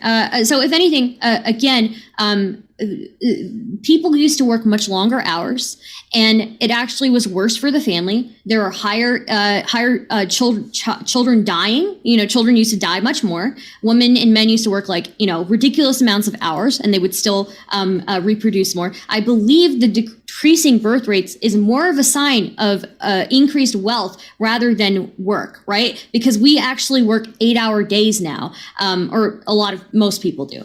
But maternal mortality also used to be super high. And so if anything, I would say that this idea, Nick, that you're saying that feminism has created this decline in birth rates, I don't think it's necessarily true. Feminism actually pushed for maternity leave. So women, when they were in the workplace, could take off time for their pregnancies and to attend to their families. So I disagree with this entire sentiment that you have. I think a much better predictor is the role of the welfare state. The thing is that people used to have children because they wanted to have people in their life that were connected to them that would help them as they aged. That was a very common reason to have children, and people had lots of children for this reason. But now we have the government that's able to implement pension programs and all of these systems that make it so people aren't so concerned about having children because they know that they can save, they know they can put money away, and they know they have these organizations that are going to back them up. So I think that the data shows that a much better predictor is the role of the government as in welfare to birth rates. I don't think people make this.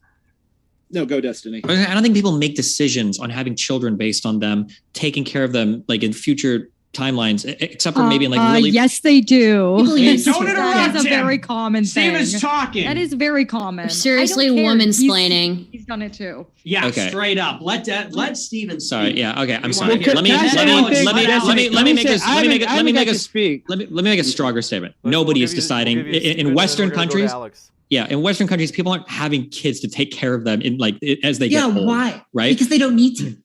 Because we live in civilized societies where you're not going to die in the fucking street if you don't have a kid. State. Right? No, not because of the welfare state, right? I mean, effectively. You can't have. Hold on. You can't have the US has some of the worst. You can't have the conservative argument on both sides. Okay, you can't say that on one end the welfare state is disincentivizing the birth of children, and that's why our replacement rates are low. And then on the other hand, it's also mysteriously incentivizing the birth of black children out of wedlock. You can't. I'm not making that argument. You might not be making that argument, but the type of argument that you're making, that argument is made on every. That argument is made on every single side. Okay, we can't say that we're simultaneously pumping out children or not pumping out children because of welfare, not because of welfare at the same time. So I think that when people are making the choice to have children, and I'm pretty sure that when the research shows this, or we can start digging these studies we need to, but I'm pretty sure that it's when people feel like they're in a comfortable spot in their life that they're ready to have kids. I think that's whether or not you can afford a home, I think is one of them, and whether or not you have good financial stability, I think is another big one. It's not I need to have kids or else when I'm old, nobody's going to take care of me. Unless you're literally in a society that has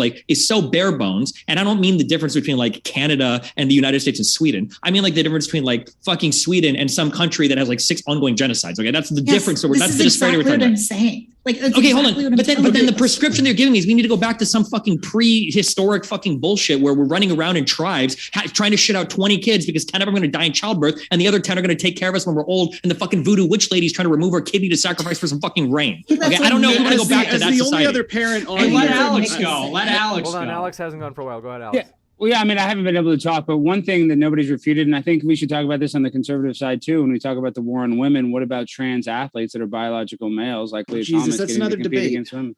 No, but I mean, isn't that a war on women? Why can guys with a penis that still is into, women? Oh my God, just go watch our debate. You already Well, I'm just saying, isn't that, so you don't think that's a war on women, Brent? No, I think you're wasting your time.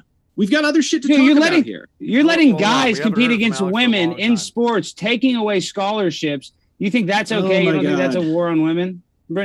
So no one's taking away scholarships. This is a totally different debate. Just go watch that other debate. It's about a war on women, Brenton. So if you're letting guys take a pill that says that they're having a hormone therapy and then they get to compete against women, look at Leah Thomas, ranked 457, then became the #1 NCAA ranked swimmer in. How are you still stuck on this? Wait, hold on. Because that is a war on women, Brenton. All we're talking about is birth rate. When I'm trying to bring up concrete examples of how there is a war on women, and I'm conservative. And normally I probably wouldn't agree with that, but I think it's very obvious when you're letting trans people compete against biological females. Men, we already talked about the strength. Men have much more strength than women. So it's unfair. That is a disadvantage for women in sports that they're probably going to lose their scholarship. And then if they speak out against it, they can lose their scholarship. So not only is there a war physically in the sport, they're muted. They're Orwellian society. They can't even speak about it. So yeah, I think there's a war on women from competing and speaking out against the trans movement. Yeah, and Brent, I would say, to be fair, go ahead, Stardust. I'm sorry. Well, I was just going to say that Dooby said earlier that I think Dooby put it really well that, there is some level of an attack on the identity of a woman from both sides of the political sphere. And I think it's wise for us to at least acknowledge that there's at least a little bit of that. Yeah, I don't think we gain anything by shutting down. So I win the debate. It is totally within the scope of the war on women, quote unquote, right? Like the attack, if there is an attack on the concept of womanhood that comes from some people on the left. Right. I think we need to acknowledge that, and I think dismissing it or trying to shut it down is really unproductive. No one is attacking a concept of womanhood. What's happening is that womanhood is being What are you talking about? Yes, they are. Yes, they are. They're saying biological men with a penis can be a woman. You're saying gender. You think because you don't believe in biology. Yes, I believe in science. I believe in because science. You're not based in reality. That's not science. Science is a testicle and dick. A testicles and dick. That's science. Such a weirdo. But I got it the same way I give you a chance, Alex. I got to give Brenton a chance to quick respond. Yeah. Okay. So we are not destroying, in just the same way that gay marriage does not threaten straight marriage, trans women do not threaten regular women. We are expanding a concept to fit with a changing world. Now, this has affected ways that we run sports in a number of ways. It's also affected ideas like, how do you handle bathrooms? These are questions that we need to answer coming forward, but it is not going to do any good to anyone for us to simply act like this is a zero-sum game between womanhood. Just because a woman can become a man after HRT and is treated like one, that doesn't hurt me as a man. It doesn't hurt anybody here. And it hurts. If you let a lesbian with a penis go into the women's locker room, that hurts them because they can sexually oogle women. And that is a real thing. Trans women that still have a dick, just like Leah Thomas, going in the women's locker room and changing, that is a war on women. That's disgusting. Men should not be allowed to go in there. This is just Alex. Wait a minute. I think we can say that so I would make the statement, I personally believe that trans women, yes, are women, but there are still issues that affect biological women in a unique way. Can a trans woman have a period? Can a trans woman get pregnant? I'm not disagreeing. Alex, I'm not disagreeing with you. Okay. So there are ways in which biological women still have unique issues that they face that trans women don't. And yes, there's a biological advantage that some trans women have over biological women, right? So I think it's important for us to acknowledge that. I don't understand the whole discourse about trying to say it's exactly the same. We know it's not the exact same experience, right? No one's saying it's exactly the same. When people say trans women are women, what they're saying is that trans women should be considered women within our society. Yes, and they are, and I agree with that. So I think trans women should be considered women, but I think just like we do with any other group of women, we also can acknowledge that there are different realities based on your biological makeup, based on the life that you lived, and so there are different categories within women that are going to affect certain women differently, and there are ways that biological women are going to be affected by certain you just things. said there's multiple realities. That's not real. There's not multiple realities. Okay, maybe I phrased it wrong. I could have phrased it wrong. I'm so sorry. And Iron Man and all that is one reality. Okay, as a man's world. Is it okay? Bitch. Because Brenton, I think Stardust. Yeah. Brenton, I think everybody's saying about the way I'm saying woman. I'm saying it the right way. You're saying Stop woman. It. You're saying woman, but like it's plural. You want me to say women? I can say women, but women is the plural. Who gives a shit? Person. Hold on, but Brenton, I think dismissing this is like Alex's obsession or something is, I think, like not real, right? I think so. What do you say to like a leftist, for example, who comes to you and says, "Hey, I think that trans women in transitioning to their new gender are actually reinforcing a ton of patriarchal stereotypes about what it means to be a woman, what it means to look like a woman, what it means to speak like a woman, et cetera, et cetera, et cetera." Right? They're actually reinforcing the patriarchal social roles just through their existence, and your embrace of them is actually helping that patriarchy along, this thing that they've been trying to dismantle for decades. So what do you say to a leftist that would say that to you? Because that is a very common position among feminists. Among TERFs, but yeah, okay. So what feminists. I would say to that, okay, sure. TERFs are not feminists. Yes, they are. All right. So anyway, what I would say to that specifically is, first of all, patriarchy is not the only thing that is holding you down, and you should know this if you're a feminist, because kyriarchy overrules patriarchy. Kyriarchy is a more, I guess. Are you mansplaining feminism to me right now? No, I'm just. No, I'm mansplaining it to the TERF. So like what's happening there is that you have to look and keep your head in the game, like, and see what is going to benefit women and the rest of society more. Is it going to benefit women and the rest of society more to attack and abuse a minority within that society? Or is it going to benefit us more to I guess, broaden our idea of gender, to broaden our idea of what a woman's role is and what a woman is? The more options you have, the better it's going to be. And people will then be able to work with others to bring out the best in themselves and others. So the idea, I can understand why someone might feel attacked by the idea of women changing, just like I can see someone who might feel attacked by the idea of men changing and taking on different roles. But the fact is, this is society. This is life. This is humanity. Change is the only universal constant, and you can never get away from that. But that doesn't mean we need to change all the time. Anytime like a proposed Certainly change not. comes up. Yeah, and no, so I these women, hate this. please. I These women who are, that, oh God, please. I go love ahead, you, Dooby. Taftaj, but I think it's I think you just demonstrated, right, how you kind of dismissed the fact that I think that a lot of trans women, when they attempt to pass as a woman, are actually reinforcing the stereotypes, right? That seems to be the case, right?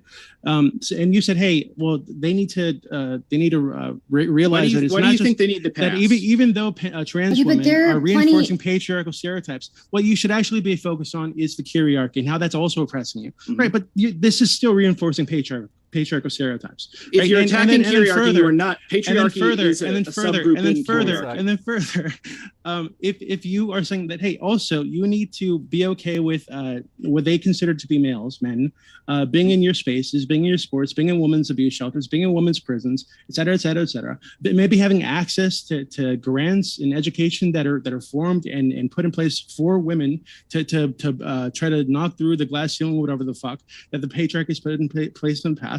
If you're giving these men access to all these things that were meant for women, you are actually damaging women in some way. So you need to deal with that argument. It doesn't make sense to just dismiss it as like Alex's obsession or to tell them to focus on the kyriarchy. That's not. I don't think that's productive. The idea, and again, anytime we bring up every time we bring up biological woman, it's not that somebody is saying that trans women are not women, but anytime you bring up biological women and their unique struggles that they face, people automatically assume that you're excluding trans women from the status of woman when you're not. There is just a difference in what biological women have to deal with. There is a biological disadvantage to being a woman. You are that's for real. yeah. Now that's true. That's the truest thing I've heard also, all night. And again, I would say that I don't see why us talking about how biological women have their own unique struggles is somehow excluding trans women from the label of woman. We're not doing that. It's not, but the problem is that bigots will use the word biological. So we just stop talking about actual issues because bigots will take advantage of the language or whatever. No, but you just have to be careful when you're having that conversation, because a lot of people just sadly aren't very smart and don't think in this in a very nuanced manner. So but your solution is to shut it down. I was to dismiss it and shut it down. Right. So you're dismissing and shutting down the real concerns of women in our society to support like what? 1% So I am dismissing the population? concerns of one tiny group of radicals. No, that's not true. That is true. That is no. Yeah, I not think true at all. Like elections are going to be won or lost on this. If you say so. I Absolutely. Yeah. Like this is not a small amount of people. You are a man, so you may not actually understand how women feel about this issue, because it's I understand always how right-wing men women feel about this issue. it's not Left-wing just women right too. wing. Are you kidding? It's a lot of it's women really too. frustrating for me. Exactly. Like, 1% listen, of the time. I'm trans, right? And presumably you are like saying these things for my benefit, but No. like for the benefit of trans people. I speak the truth as I see it. I don't say it for anyone's benefit. Not trying to help trans people, but I'm very frustrated by like the left's decision to try to like weaponize trans identity towards gender abolition. And I said this earlier, but like if you want to make a distinction between like cis women or trans women, or call like trans women like galoopa-goops, or like whatever the word is, whatever the sound orientation coming out of your mouth is, like I don't think it matters. Like what matters to me ultimately is that I can like wear the kind of clothes that I want to wear. Like that's the important thing. And I'm really frustrated by like people trying to make it so much more than it is. It's not that complicated. And like I don't think that trans women need to be like institutionally allowed into every space that cis women have ever been in. That's not the purpose of like my life or my activism or what I'm trying to get by like just transitioning. And so I think that like it really does people a disservice when you turn them into political pawns and try to use like a specific person's, and also say Yeah, but it's I'm only not one doing type this. of woman Brenton, that do you think feels this trans way. women should have access to free abortions, Brenton? I think everyone should have access to free abortions. Even trans women. See, that shows you how unbased in reality you are if you think a trans woman. No, can I'm an get pregnant. anarchist, So idiot. that just should. Yeah, but just because you're an anarchist, you're the idiot that thinks trans people can have babies, dude. You're the idiot. You don't even understand. again, There's simple very unique science. issues to cis women who also cis women who have a lot of children actually have unique health problems that trans women are not going to have to deal with, right? Cis women are again going to be just biologically a little bit weaker on average than the average male. A lot. And okay, a lot, a little, whatever you want to say. If I were there, Okay, it would have went a little bit differently. okay, I all could right. fight you Okay, really little easily, guy, calm Stardust. down. Yeah, well, you're a man. Yeah, exactly. Look at my muscles. I think we need to acknowledge at a certain point that just like we treat a different population within women, sorry, I've been saying it wrong, chat. Women, we treat like specific populations within the women category, like people of color or disabled women or all of that. We can do the same with cis women and trans women. Am I saying it right now? Are you guys happy? Yeah. I'm happy. It's weird.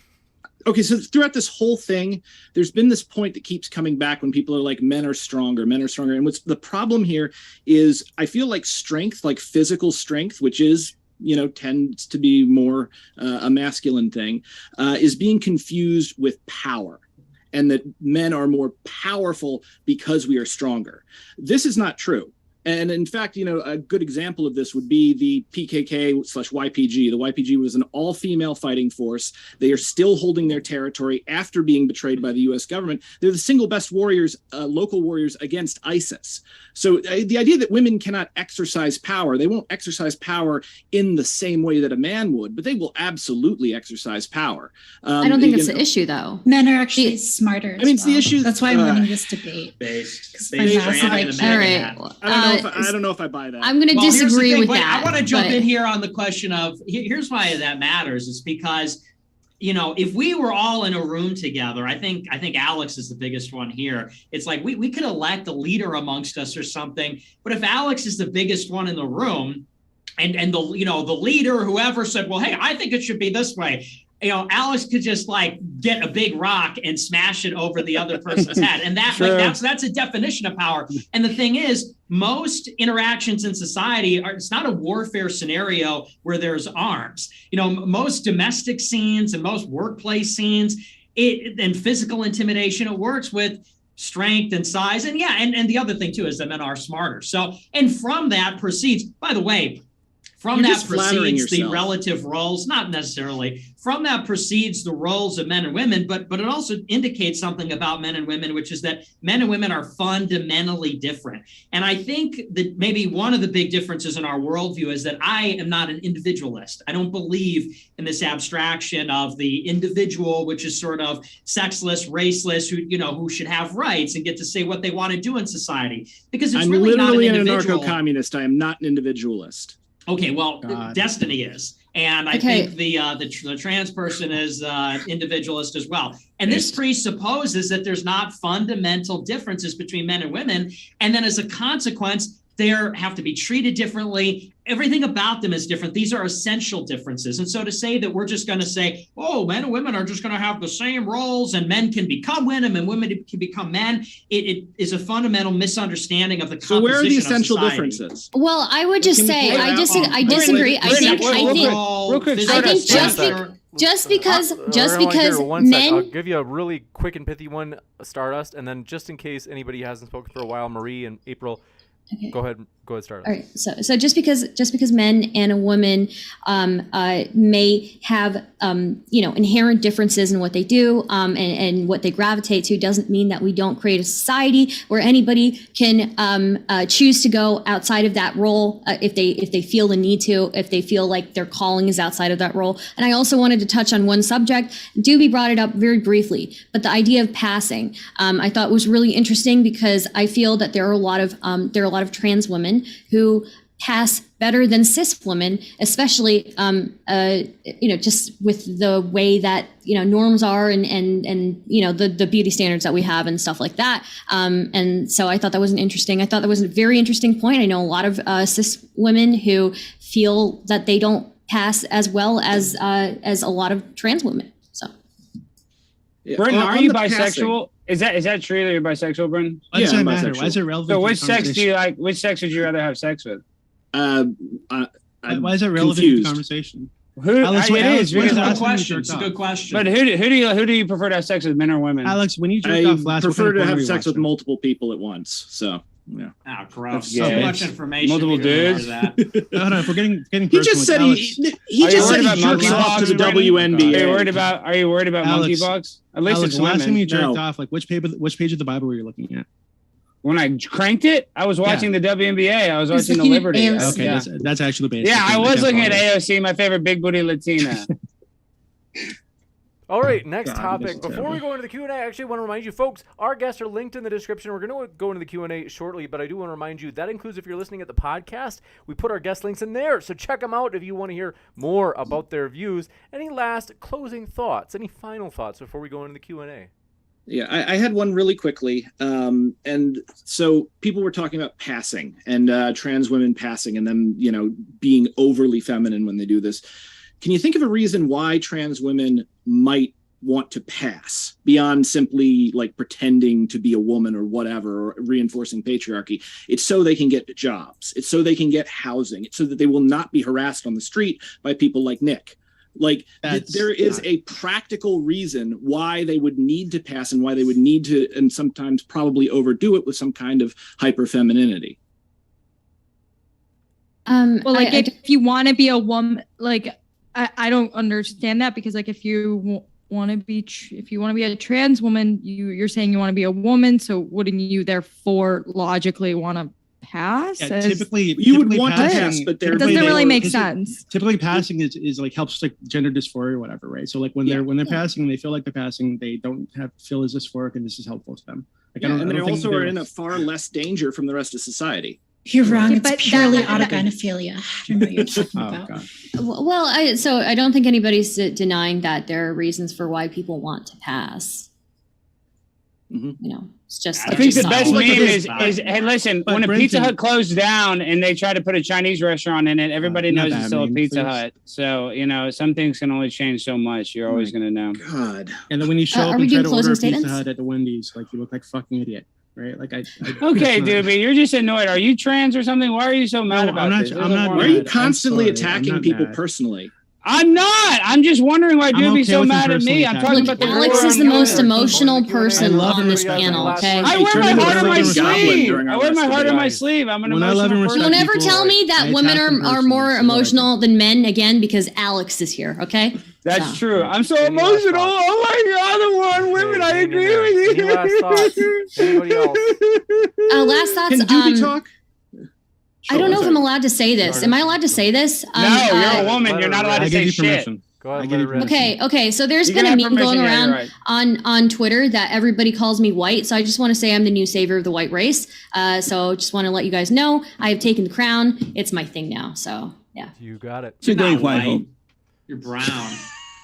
No shit, Alex. I am the new savior, that was okay? Nick. All white men should aspire to be like me, okay? I'm just letting you know I have taken it. Nick, you can try and challenge for it, but it's gone. It's not yours anymore. I have the crown. I am the savior. We'll jump over. Are you trans, Stardust? Are you a biological woman or are you trans? All right. I am a cis woman. Oh, you sure? I know, I get it. I look very masculine. You know, maybe this is why this topic, you know. April. Anyways. Yes. Middle guy. What's up? Any last thoughts before we do go into Q&A? Yeah, I mean, there's some really interesting studies on like the values of men and women. Fairman et al., Sue et al., Dykeman et al. And women are more likely to endorse communal, group-serving, people-oriented values.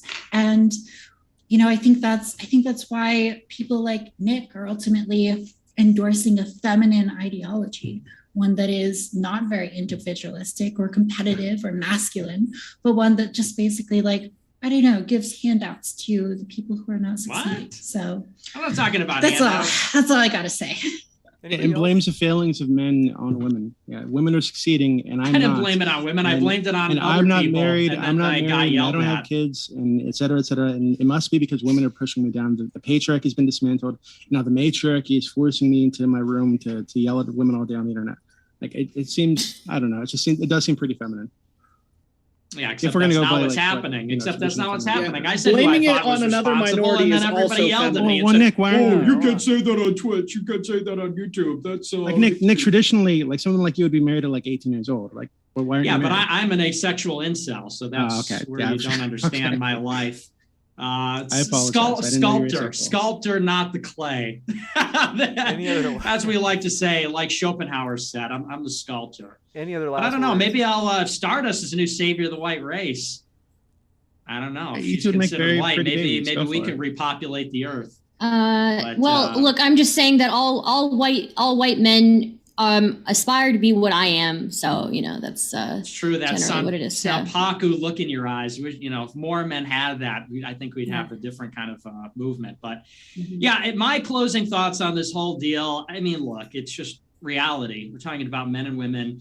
We all know what men and women are about. If you know, we all have moms. We all know women in a peer relationship, siblings, friends in school. We know men and we know women, and we know what they're like, and we know where they should be. And women belong as mothers in the home raising their babies. And if they want to take on some little task, they want to, help a man with a research paper or, their husband or something like that, or pick up the phones, I think that's fine. But we need to restore gender roles. We need to have gender segregation. We need to allow men and women to thrive in their separate domains.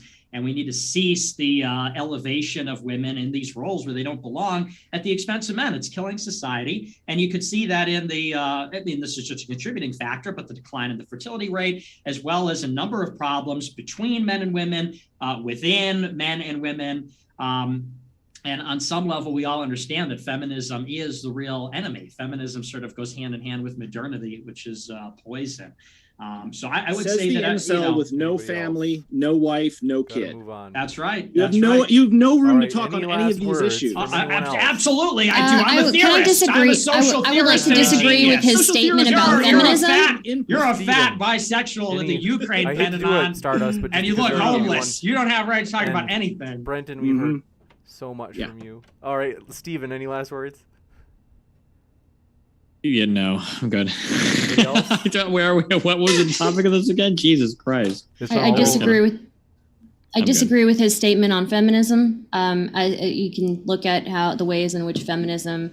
There are obviously cringe people on Twitter, screaming about everything, but that feminism has pushed for things for families historically. So feminism was very much like a family-oriented movement in a lot of ways. Anybody else? Last words? None of us would be here without our mothers, so we need to lift up moms.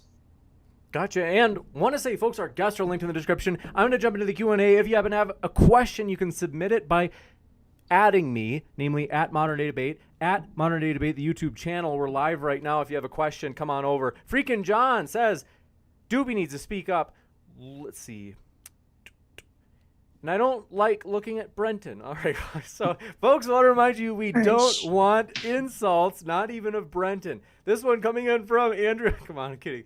Andrew Farrell says, for Taft, the economy has changed, yes, but the production of GDP should not come at the expense of the family. Any thoughts, April?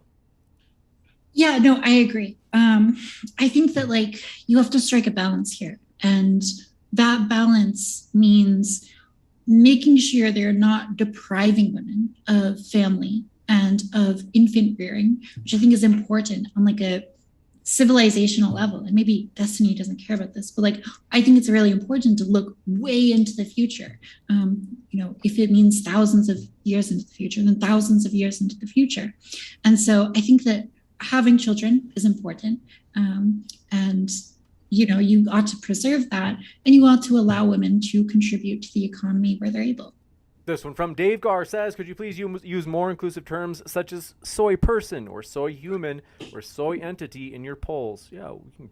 Thank you very much for your question. This one coming in. Bub Savvy says, let's all agree there is a war on humanity. Liberty is mocked on both sides. My liberty, not yours. Where is the state when you need them? All we can hope for is political wins to dominate our political enemies. Simple as that. Thoughts? I mean, I agree with him in that, the state is involved essentially in a Cold War against everyone on behalf of the elite. Yeah, I mean, he's right. I just think he's getting a little dramatic about it. Anybody else? Yeah, I agree. The pretense is gone. Now it's a race to the top, race to use the state to crush our enemies. I think it's totally true. And the right needs to drop this liberty business and talk about interest-based politics and power. Yeah, totally agree. Gotcha. And thanks very much for your question. This one coming in from Bifurcation Station says, let Jesse on. Jesse, like Jesse Lee Peterson? I don't know. Amazing. Next one. Freaking John says, Dooby needs to... Let's got that one. Mr. Meme says, hey, Nick Fuentes, explain the transgender is it PM or PRN?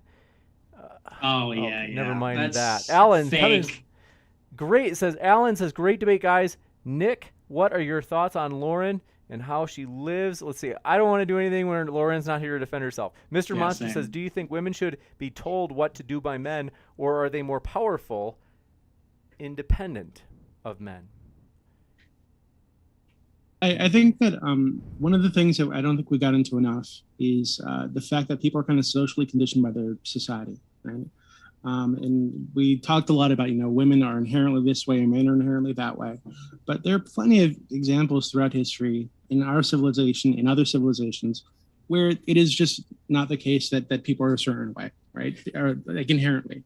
I think you can look at humans all over the planet and find that they do things far differently than we do. And the reason they do that is because they're socially conditioned from birth to behave in a certain way by the culture, right? So just like, I feel like we need to like talk about that a little more, because Nick, it sounded like you said that either is just an expression of our understanding of like natural like tendencies among men and women, or it is just it's just not true that they're socially conditioned, right? That they're just the way that they are because that's how they are, right? And I think that's like clearly not the case. Yeah, I agree that society exerts influence on people. Of course. Yeah. So when you were saying that, women are inherently this way, or men and women are, behave this way and that way, like, how much of that do you think is socially conditioned? I think that the social conditioning derives from their biology. So you think it's just like an expression derived from fact, and I think that the other social conditioning is derived from ideology. It's derived from ideas and visions. So it's a question is what kind of social conditioning do we want? And is the social conditioning working against reality, or is it working alongside reality? And clearly you can see that in a lot of different projects by mankind and a lot of different ambitious political parties and things like that.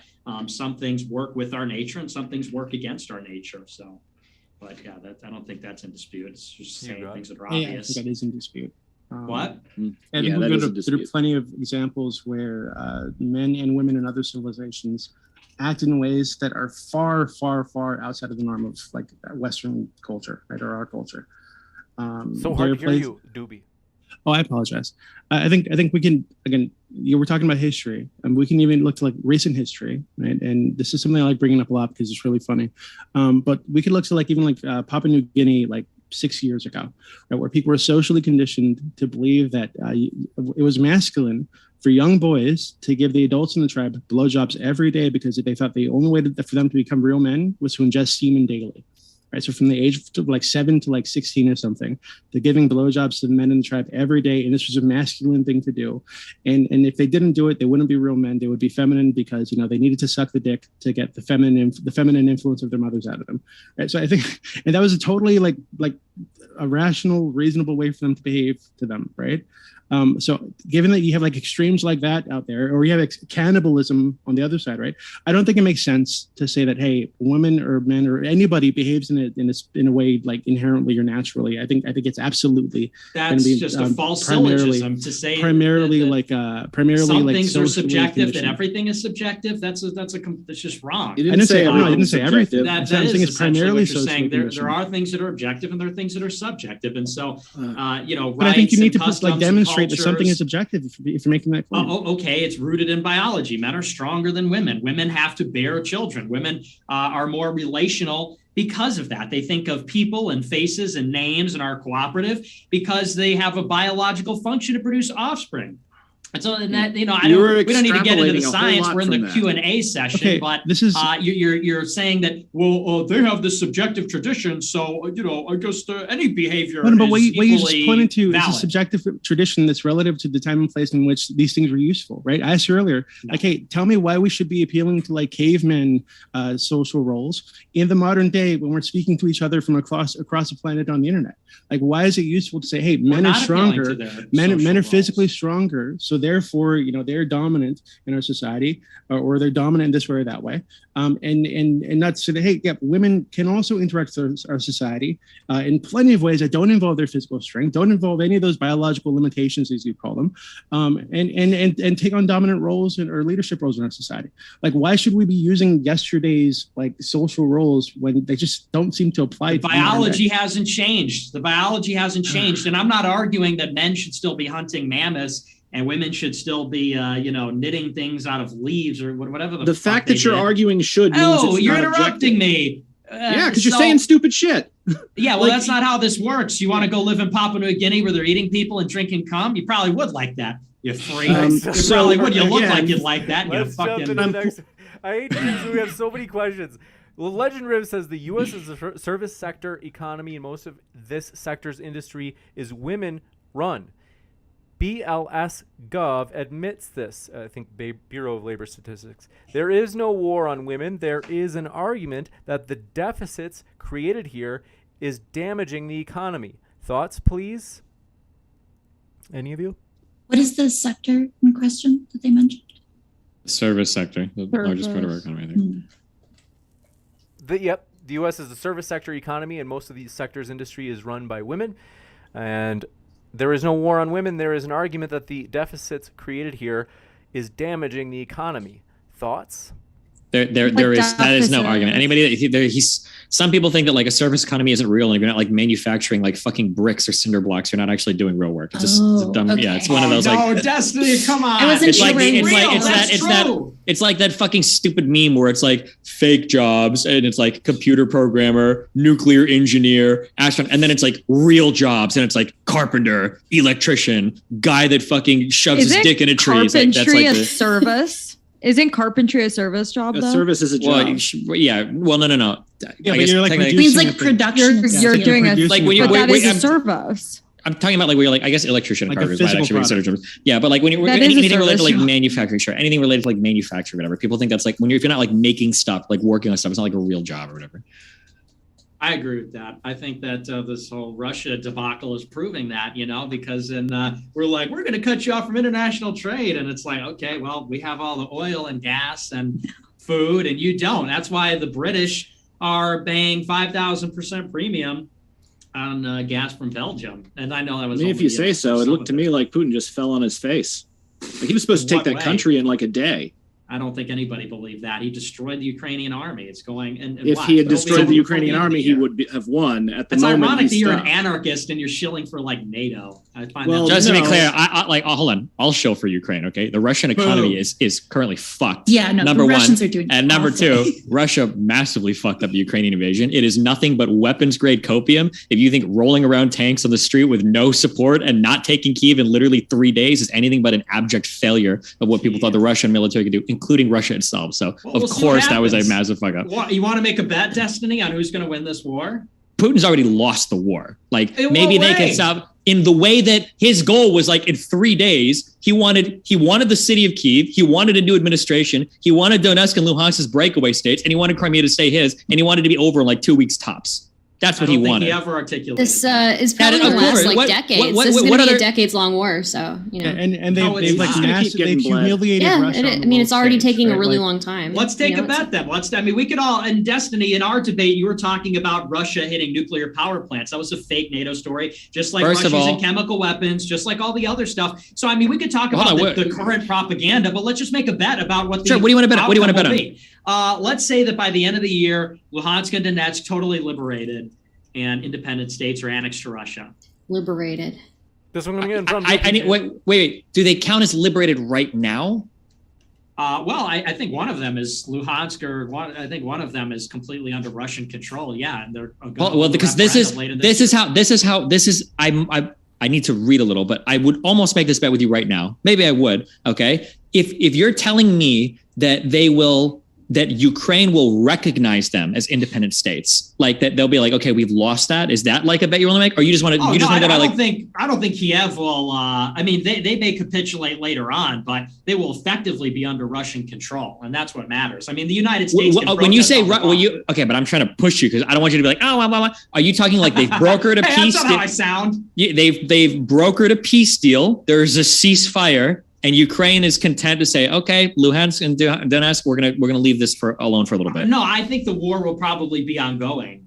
But then you're not even making a real bet. Okay, just let the record show that you totally walked back from your shit. That's I did not. I said that Luhansk and Donetsk could be liberated by the end of the year, and I think what is liberate? People would have said that they were liberated a year ago. Like, what do you mean by liberated? Like, if Ukraine, if they're still fighting along the borders, if they're all fighting in the Donbass, and Russia's still pouring in military support, everything, how is that liberated? That's what I'm saying. I'm saying they won't be fighting in the Donbass. I'm saying that Russia will have fully secured Luhansk and Donetsk from the control of Kiev. They'll have military control of those places. A referendum will be held. They'll either be annexed or they'll have independence. And the war may still be ongoing in Odessa or Kherson. Did the United States have military control of Iraq?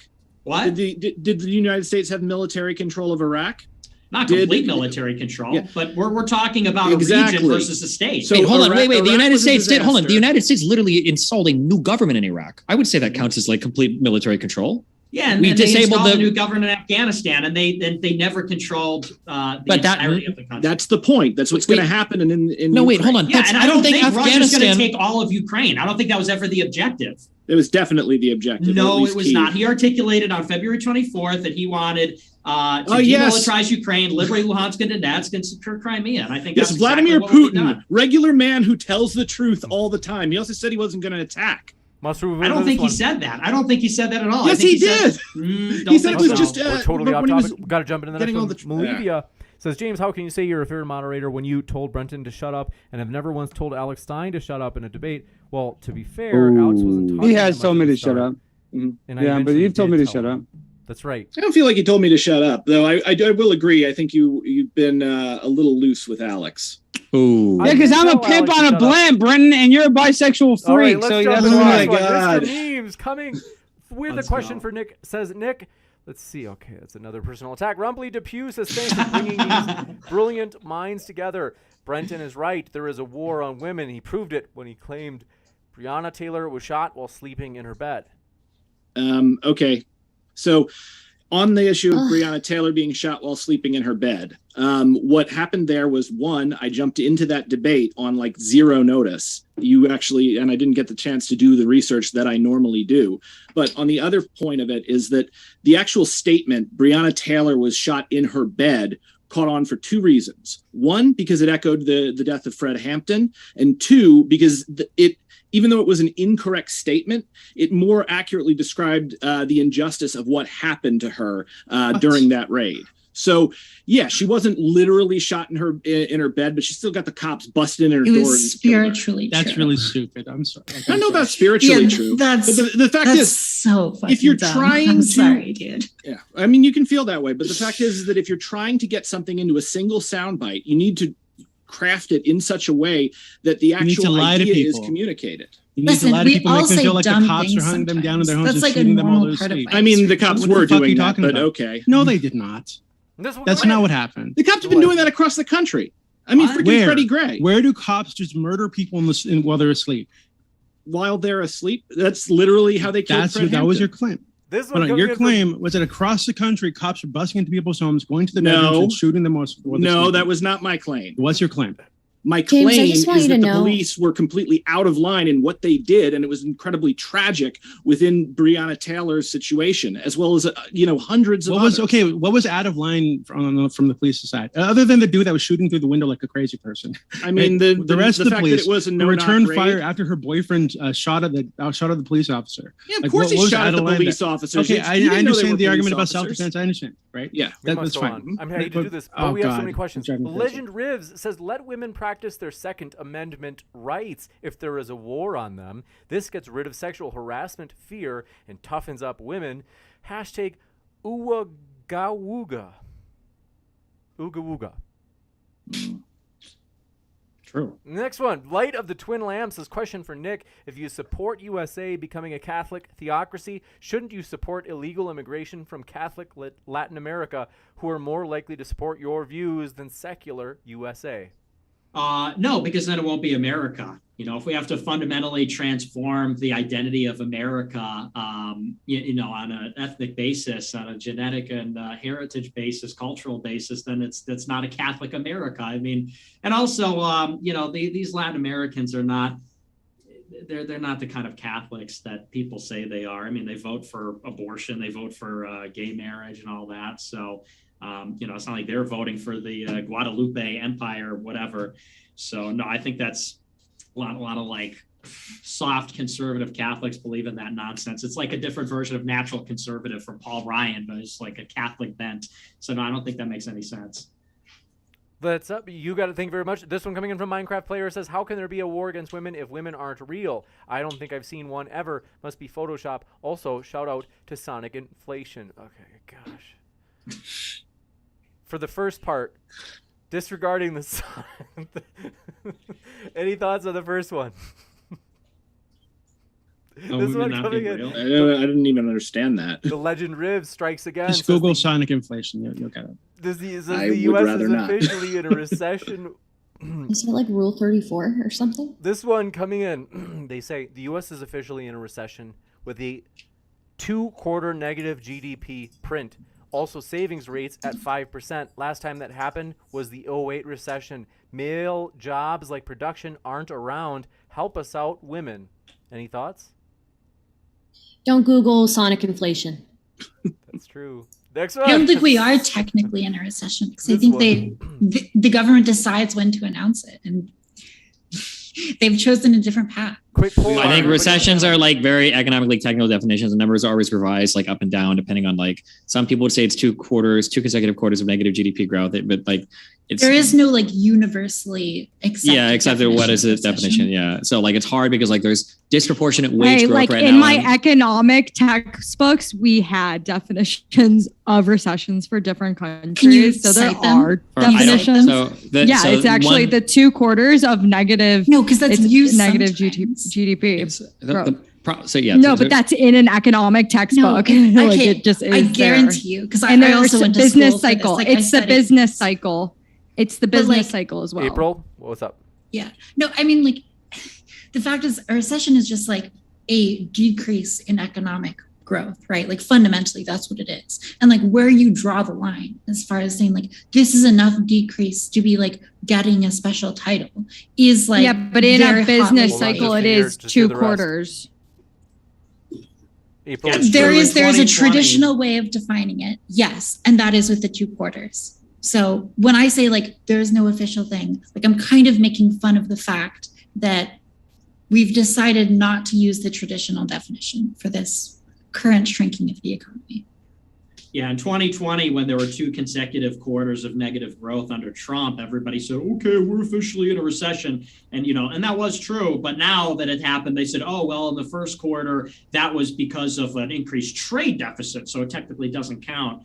Because I think because trying to figure out if we're in a recession, it really doesn't matter what you call it. The important thing is what is the policy action we need to take in response to that. And if we act right now like the economy is in the shitter and everything is fucked, there might be certain forms of like stimulus that we might be expecting from the Federal Reserve. Or there might be certain forms of stimulus that we might expect from the federal government. Or there might be other types of actions that we take in order to alleviate the economic problems. But the problem is that whether or not we're having a severe economic problem is really hard to identify. The closure of small businesses is not happening at recession levels. Wages are growing among poor workers at like historic levels. Unemployment is unbelievably fucking low. It's hard to say inflation is growing for sure, but the idea that we're just in a huge shitter economy where there's like a huge recession is fuck. That's not true. That's not the lived experience right now of most Americans.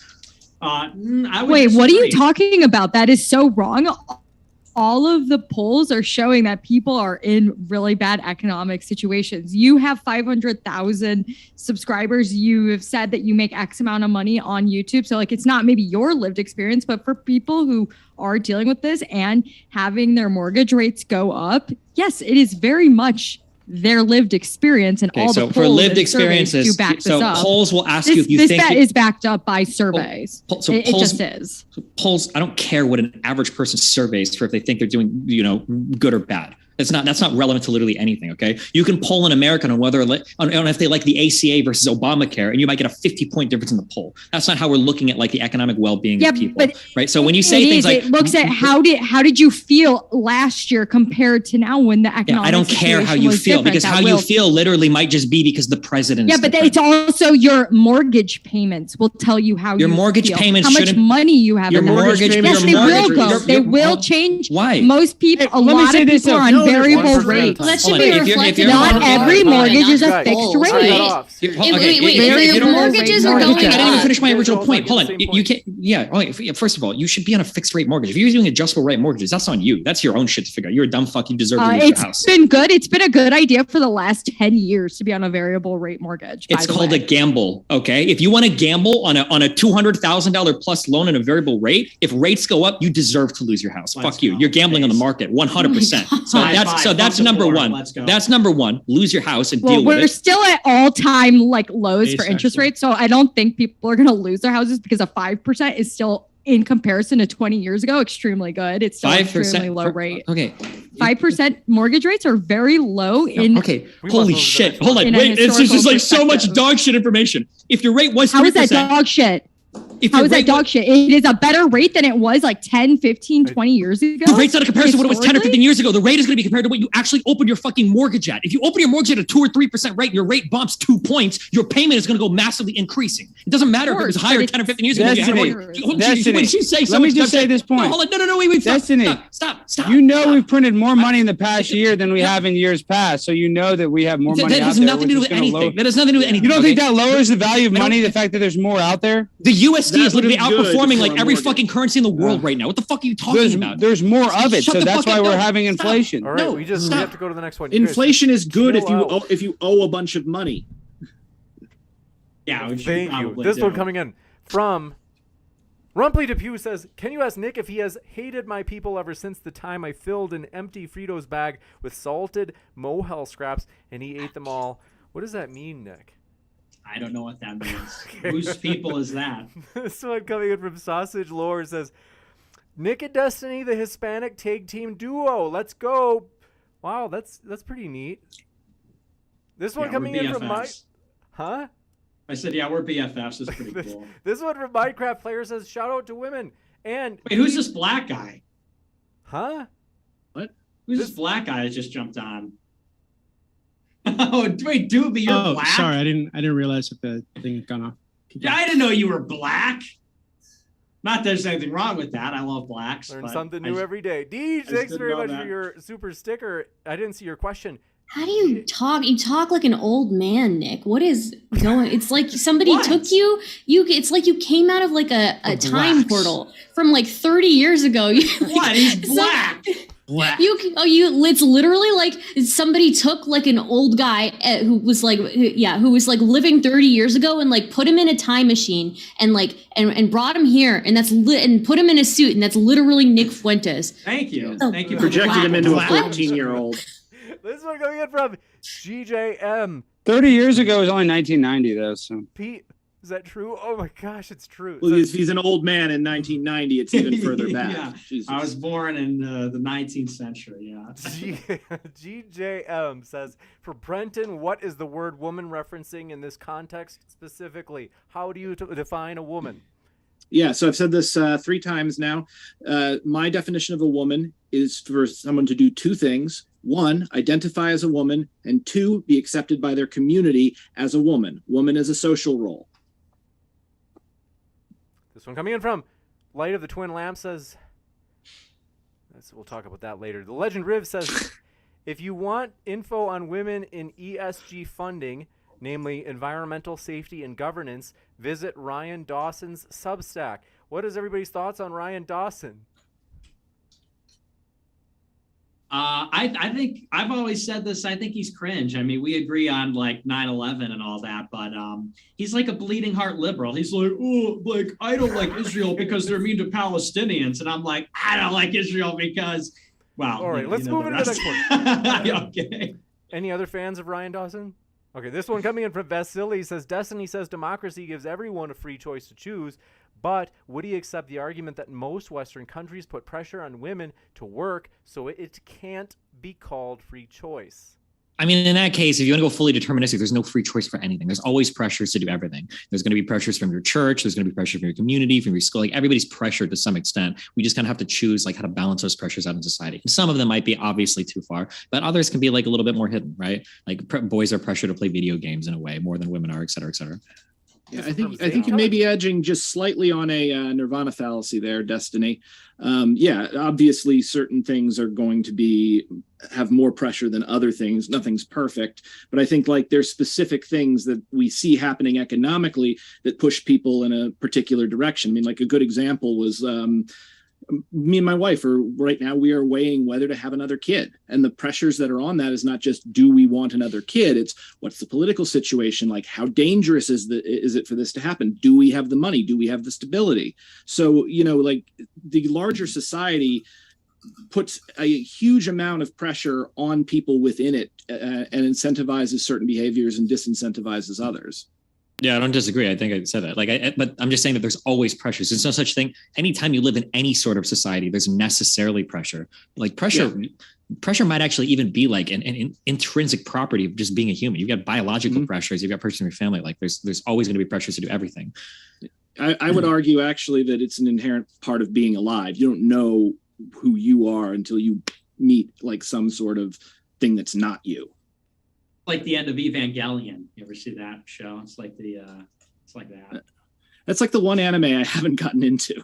I'll check it out though. I think the distinction here that you can legitimately make is that when the government engages in pressure, when the government puts its thumb on the scale, that has a much bigger impact than other things, not than anything, but it has a big impact because the government ultimately has, monopoly on violence. So the ability of the government to like influence things through, for example, like affirmative action is just really powerful. And that's why you got to be really careful with any sort of legislation. It's because when the government pressures things change. So super disagree. I think that there are some things that the government can influence, like the types of investments we make or the ways we pay employees. But there are other things that are really, really hard for the government to influence. So for instance, earlier we were talking about birth rates. This is something that a lot of governments around the world have been trying to incentivize. Like, how do we get people to have more kids? That's a really hard thing to do from a point of government policy. There's a confluence of like family matters, like economic opportunity, like housing markets. There's a lot of things that have to come together for people to make those decisions. It's not usually a simple button that you can push on the government to like produce more kids, except maybe in the case of like China, where you have like literally restrictive child policies or something. I agree, but we have to ask the question in comparison to what, right? So the government has more ability than I think like most institutions in society to influence these things. So that's my point, is the government has like relatively a lot more power in most things. True. Yeah, potentially. But I think that there are other institutions that are really, really important that can play like huge factors as well. But I mean, like the government is a big one. I agree, though. Like educational institutions also have like huge influence, and like media institutions. Like there's so many institutions that have massive influence. So I don't want to say that like the government is the end all be all, but just that it has a special power in its ability to like enforce laws. I will actually kind of agree with that a little bit in that, and I wanted to bring this up earlier because I know Nick is a big fan of Russia. The Russians give, I think, 2 years maternity leave, and the United States gives no maternity leave. Employers can use it if they want to. I remember just when I was moving from one job to another, a person to sell the health insurance for that job. And this was pretty good health insurance. She was like, oh yeah, we had my baby last year. It only cost $6,000. And you talk about declining birth rates. That's what it is. It's this huge environmental and economic pressure on families within first world nations because, in my opinion, we are being bled by the elites for as much labor for as little return on that labor. Yeah, I agree with that. And I think we should have permanent maternity leave. It's called You're a Mom, leave. You're fired. But that's not going to actually get what you want, though. You won't have, if you just kick people out of work without giving them a way to live, you're not going to get the birth rate. You're not going to get those white babies that you really, really want. Because again, people are going to have children when they are within a situation where they feel that they can have children. Yeah, I agree. I think the state should incentivize it in other ways. I think they should pay. Like in Hungary, for example, they say you don't have to pay taxes after you have so many kids. And I like what Andrew Yang had to say, frankly, about reconsidering raising kids as work and finding a way to reward that and restructure society to reward that. I agree with you, honestly, about the elites.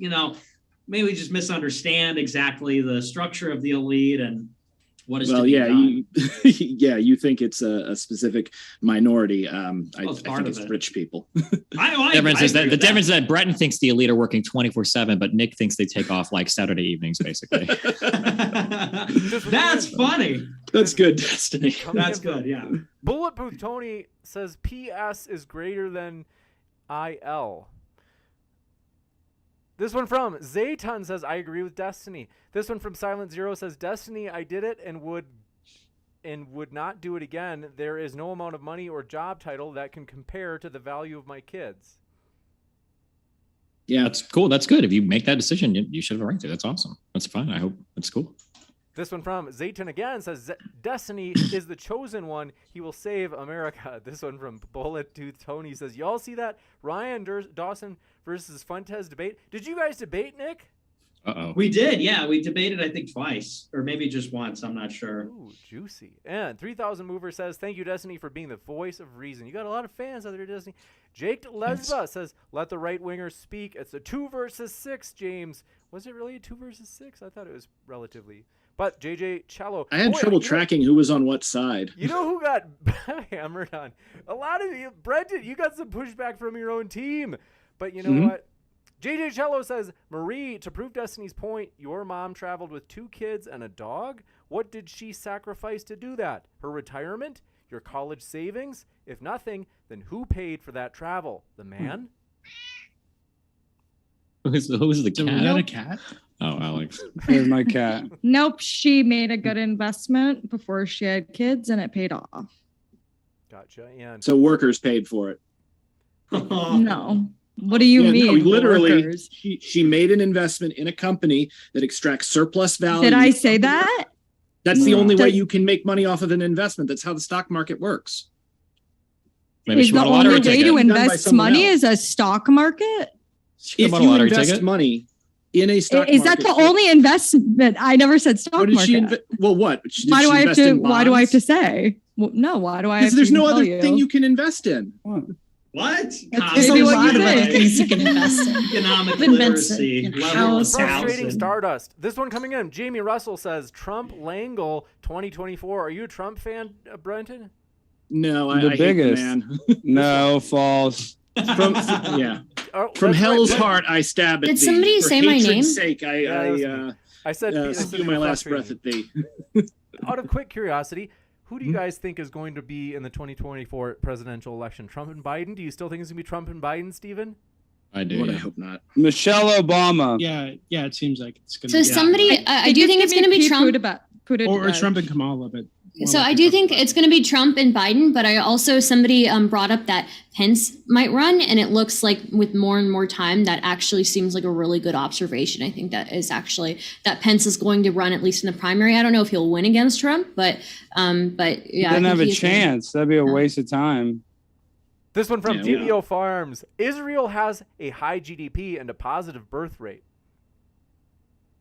Yeah, and that is one anomaly. But listen, it just goes to show, we're trying to understand modernity. I mean, that's really the argument here. And modernity is bound up with Westernism, Westernization, liberalism, technological progress, free markets, and free trade. And sometimes it's difficult to parse what is causing what exactly. But I mean, that's a good example of a country with a strong faith, a strong national identity, a high birth rate, even though they've got, to some extent, Westernization, as well as markets, as well as trade, as well as technological advancement. So, when you find those, those examples that buck the trend, it kind of shows what's really causing what. And there's a few examples like that. So. You got it. This one from Silent Zero says, Destiny, check the mouse population study. Do you know what they're talking about? Nope. This one from Wesley Tart says, hello, really enjoy the channel. Question, is there anything Primetime Alex 99 Stein disagrees with Kent Hovind about? And do they want to debate? I doubt it. This one No, from I want to debate Ken Hovind. I want to debate him. I think you'd agree on everything. Wesley. No, not everything. Wesley Tart says, hope springs eternal, James. Thanks for that. And Javid Benscombe says, Nick, you believe the earth is flat? No, I believe it's round. I know that's cringe, but Sunflower I'm says, a round earther. what does the F stand for in turf, Brenton? It stands for feminist, but in my opinion, by throwing trans women under the bus, they are fundamentally undermining the claims to feminism. And you can see it in the fact that they are frequently making common cause with people on the far right. Specifically, like Sargon of Akkad was made when he was taking the turf position in our debate. So, yeah, I mean, the F does stand for feminist, but I don't think they should be considered feminists. Maybe people will disagree with me, but that's my opinion. Well, Isn't that kind of like? If I could say, I feel like you wouldn't disagree that I'm a feminist, Brenton, but I think Alex was making in some senses a valid point with some of this stuff, and I think it's too easily written off as somebody being a TERF when we're just trying to describe different populations within the category woman, right? So. Well, I mean, TERF even if stands they for are trans TERF, exclusionary radical even if feminist. So they I are think TERF, that I think is it's still, you still need to deal with the arguments that are being put forward. Yeah, Like, they're you're real TERF, questions. Therefore, I don't need to talk to you. It's like, that's kind of fine. This one from Father Reynolds says, God, man, children, women, critters. What does that mean? Mr. Crab says, is it okay to have white babies? Is it okay to be white? Jesus. Yeah. It's totally okay to be white. This one, Kyle. It's okay to be white, but that's a white supremacist slogan. They're trying to slip it in. Well, I am the savior of the white race. I had no idea that was a... Yeah. This one from Kyle James. Nick, do you really want to want any person to procreate? As far as I can tell, there is only one man on this panel. Let's see. They asked who you want to procreate with, Nick. Me? Justin KG says, why are liberals so focused on the minority if the majority suffers? Because the majority has more power. I mean, I'm not a liberal. I'm an anarchist. But yeah, obviously you protect the minority because the minority has less power and therefore can be hurt and abused in a much larger way than a majority which has the ability to protect itself with sheer numbers. This one from Cullivar. Question for Destiny. This can't be true, Destiny. Why is Star Wars The Last Jedi his favorite movie like he told Mahler? You really said that? And why is Rose his favorite Star Wars character? A team reigns supreme. I mean, it's the best of the Star Wars. What am I supposed to say? This one from Autism Forbes says, can you ask Jesse from Pod Awful to sing Aerials by System of a Down? Thanks. Sure. Nikki says, James, your beard, thank you for your kind words. Sasha Lord says, Dooby, why do trans imitate Instagram models? I think there is some truth to the idea that trans people do tend to play into patriarchal stereotypes about women. Why did Dooby get asked this question? Yeah. Well, I think it's because I was like defending it, I guess. But yeah, I think there is some truth to that, right? Just like with drag queens, I think there is some truth to them being like basically female blackface. Yeah. To be fair, also tough. I did not clock you. So until you said something, I was 100% thought you were cis. You lying bitch. Interesting. Wait, so I do not lie about that. I clocked it with the voice. Is this true? Is this true that not all, but generally that trans people, let's say a person who's transing from male to female, this is the word escapes me.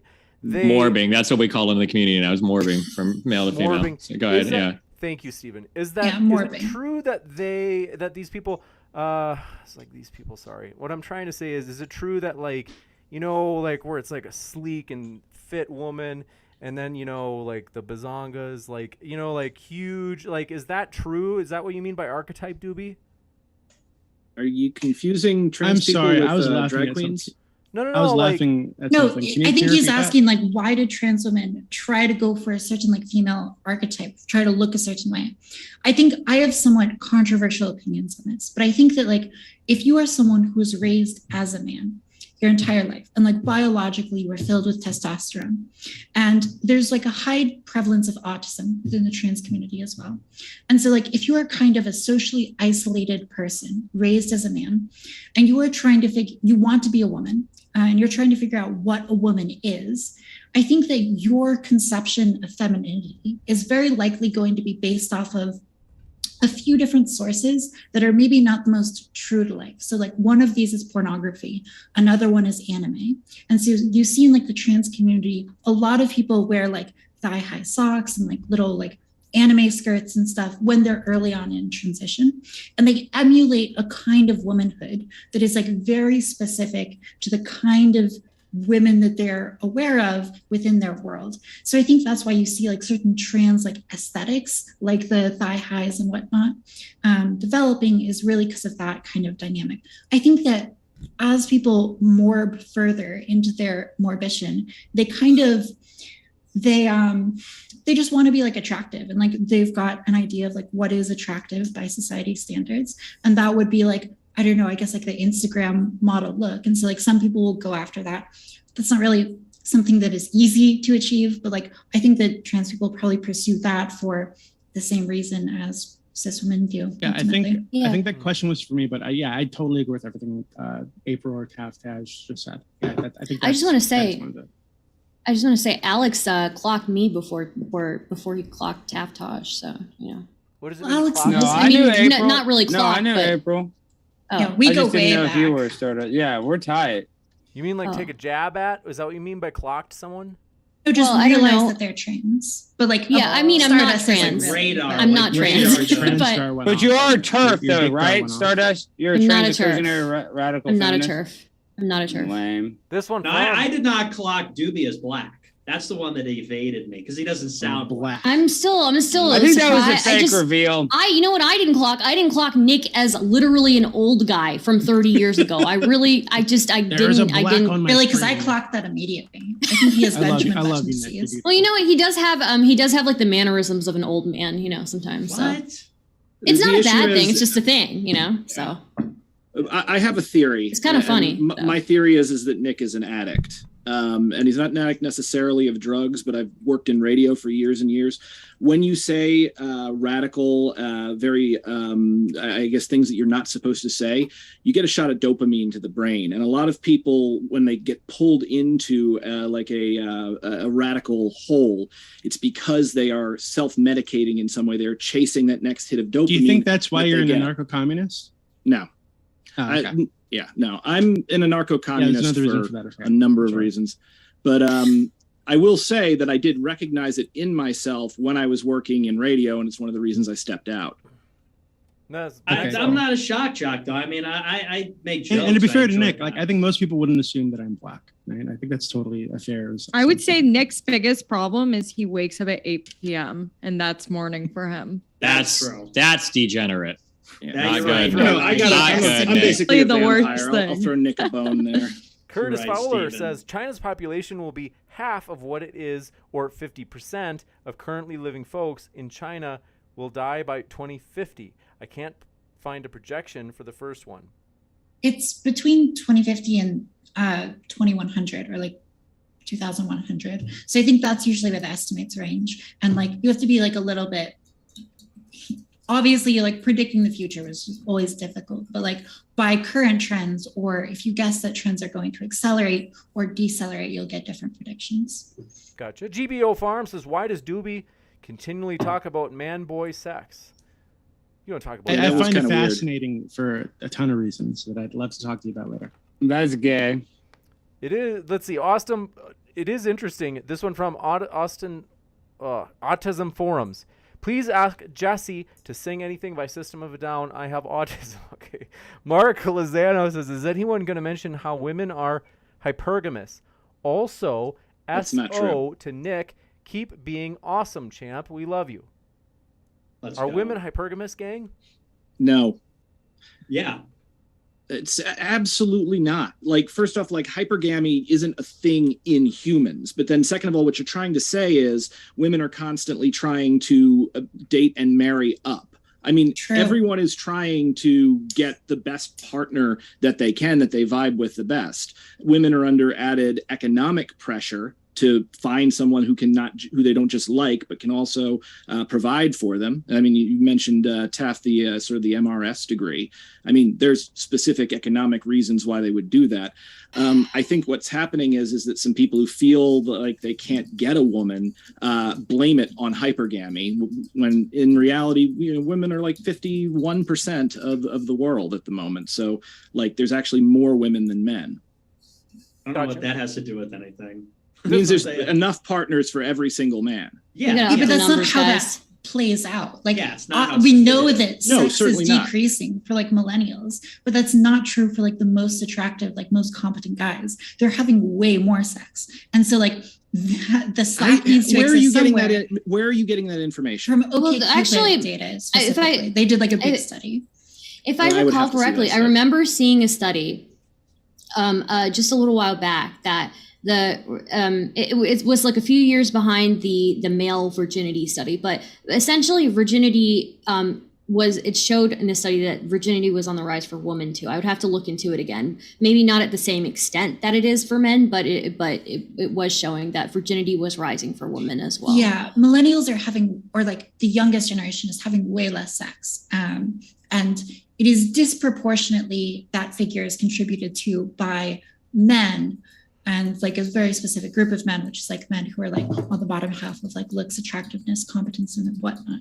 But like it is in general, sex. Why say so many words when you could just say gripers? Sorry. Yeah, just Nick type men. It's hilarious. Yeah. Nick, have you seen that meme where they put you on your face on Flanders when he's, or not Flanders, who's the guy who's gay in The Simpsons and likes Mr. Burns? Smithers, Which one is but that we guy? must move on. No, yeah. He's got like women good. dancing in like bikini tops and bottoms, and he's cringing away from them. They stuck your head in that. Have you seen that one? No. No, But that was Next funny. up, Alphabet says to everyone, do you think the cost of living spaces, and typical work arrangements in a society affect the fertility of that society? Yeah. Probably. Yeah, but I think maybe people overestimate that. This one coming on. Rachel Wilson says, buy my book on how feminism comes out of the occult, and Alex is a national treasure. It's Rachel Wilson. Hey, I appreciate Oh, that. Jesus Thank you. Christ. Oink, Hey, oink Brent, it's says, a fact. I am, so deal with it. Feminism comes out of the occult. Where do you find It these is what it people? is. I'm a national treasure. this one from They said Leslie it best. Flemons says, for Nick, should women be blamed for being raped or sex trafficked? What? No. No, I don't think so. This one from Robin says, what are the great female empires of history? If there are none due to males keeping them from greatness, isn't that proof of their, let's see, It's a what great does point. Toto mean? Like Toto. If their inability to idea. do so, I don't know. So what are the great female empires of history, Brenton? The great female empires of history? Yes. I don't think there are any female empires, but again, like the only empires that we've had, again, rose about 6,000 years ago, and except for like the Mongols, they were all single godded, like it was either Christianity or Judaism or Islam. There's something about that particular type of religion that emphasizes like male leadership and also emphasizes empire and conquest. So yeah, there probably weren't any female empires that we have record of, but again, that's just because the only cultures that do empire also tend to be heavily patriarchal. Oh, Well, hey, but I want to say this thing. That's like I'm gonna outflank Nick on the right here. The real based answer actually is women are currently presiding over the largest empire in all of human history. The United States has become an empire ran by women. That's why it's being driven into the ground. Women and feminine energy are infecting but men if that's all true, over the United Destiny, States. They're ruining the if that's schools. They're true. ruining the institutions. Like that's what's going on, right? Yeah. Well, why There's not can't enough. women get drafted? 51% of the world's population is women. It's not enough. We need to up those numbers. Yeah, but that's good. why can't women get drafted if the world's ruled by women? Because no one passed a law that says women have to get drafted. I would prefer no one be drafted. Women are running things Yeah, I from know, behind the but- scenes. They don't want to get but drafted. They want why men to can die men- so they can continue to Why have can control. men get drafted and women can't? Wouldn't that say there's a war on men, that we have to be forced to No. go fight in a war? No, it No. says that the military thought that it could do Men are better stronger and expand- better. Yeah, exactly. No, Yeah, 'cause it's men are going to better. expand faster. Well, I mean, by drafting men, but there hasn't been a draft since Vietnam. So that, Yeah, but like, hey, it's World War barely even a III thing. with Ukraine, we just gave them another 500 million. You No, got that's Nancy not World Pelosi and her War big III, titties dude. are all in Taiwan. You never know, dude. That's True. not I would World also War say III. that if America's a female empire, then that would be a credit to me because America got its ass kicked by the Taliban. So it was literally That's a fact. literate guys in rags beat the shit out of women with thermal and UAV and freaking stealth bombers. Hang and on, all hang that. on. A bunch of guys Afghanistan with Toyota is Tundras, Must literally. I got Those Taliban guys every moved day. Afghanistan If it's famously. women with drones I do versus boys in the Taliban, I got Taliban all day. Money's Yeah, on the Nick, Taliban. no empire has ever beaten Afghanistan in the long run. Not Alexander the Great, not the Soviets, not the Americans. You cannot control I've mountains. never heard this before. Afghanistan's a graveyard of empires. I've never heard that before.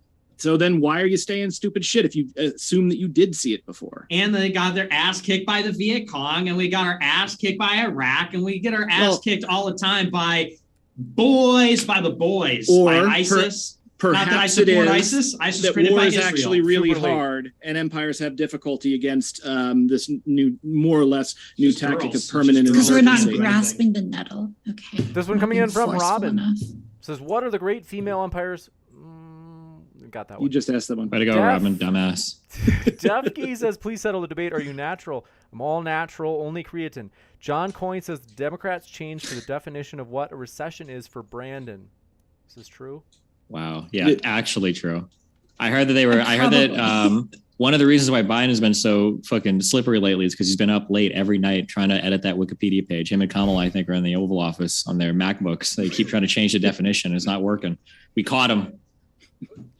This one from Ghosted Captain Titus Frost says, Revolutionary War has fought to free this country from the very same banking cartel that runs the central bank. Oh, no. Never mind that one. Let's see. Not a Fed. Sounds legit. Thanks for your super sticker. And Fish Died, LOL, says, can Destiny do the economics rap again? Do you have a rap, Steven?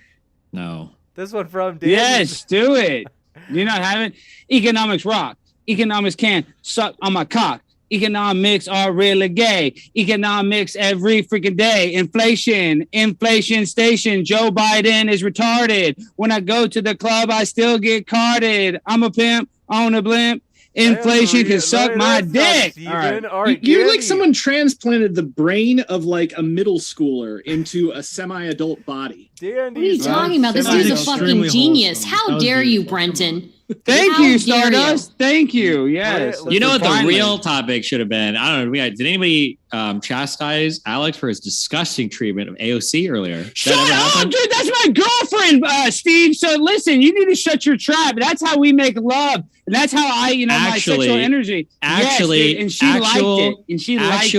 Unironic, degenerate fucking behavior. Super disgusting. I'm surprised you guys didn't go over just it. because you're gay and you have an open relationship with your wife, you let her get banged by other dudes. See, that's just like AOC, Riley. Careful, I know, Alex. but see, Okay, here's it's the just thing. funny. Steven, you let other dudes bang your girl, so you're calling me a sexual degenerate. Why guys jizzing on your wife? I'm so, calling you go a ahead. sexual degenerate Yeah, because I'm a degenerate. you're Guys, actually yeah, but unironically guys are harassing. jizzing You're on actually your You're getting this sexually wrong. harassing You're getting this women. wrong. Guys At jizz on work, your wife, actually and I'm the sexually sexual harassing a woman degenerate. at work. Alex, Actual he's degenerate. Yeah. Yeah, He's so alpha. He's so alpha that he's not intimidated by other men's jizz. Okay. Goddamn goblin. Men's jizz don't phase him because he's so alpha. All right, Yeah, you're so alpha. Other guys can blow the load on your girlfriend, and you're so Absolutely. alpha. Listen, there might be 100 guys. Awesome. That's There might really be non-degenerate. 100 BBCs That's so- blowing their load right now, but I'm still not out there sexually harassing women. How crazy is that? Oh, really? That's better. Oh my gosh! Come on, Jess. Alex, tu quoque fallacy. Look it up. Listen, Strive says Dudes let blow their Destiny- loads, Hey, and all his right, we gotta wife move to the or next his question. tu quoque This one coming in fallacy. from Look it up. Strive. They said, let Destiny finish his point on the economy. Way too many dumb points that cannot be left to rest.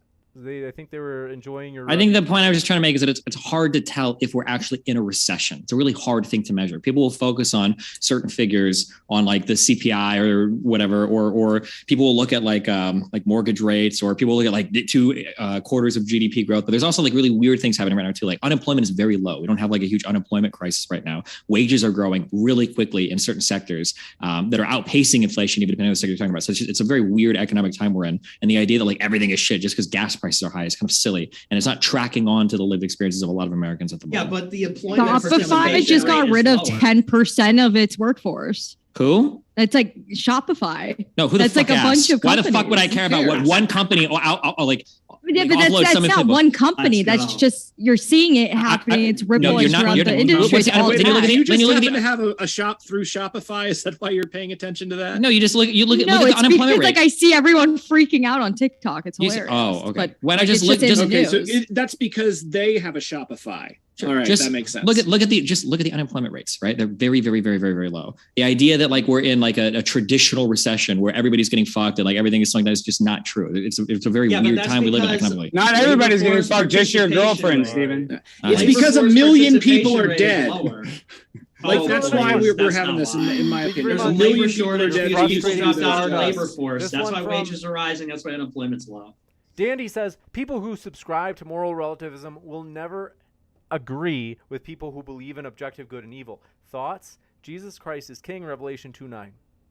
There is absolutely no such thing as objective good and evil. And in fact, I wanted to get to this because what I saw actually out of Nick earlier on was he was attempting to derive an ought from an is, which we have known is physically impossible since David Hume. Like, you can describe the world as things ought, or as things are, but you cannot say that these are this way, therefore it ought to be this way, especially not within the confines of morality. Well, yeah, because you don't believe in God. Okay, I don't believe in David Hume. You I didn't believe ask. in God. I'm a Buddhist, dude. So I do.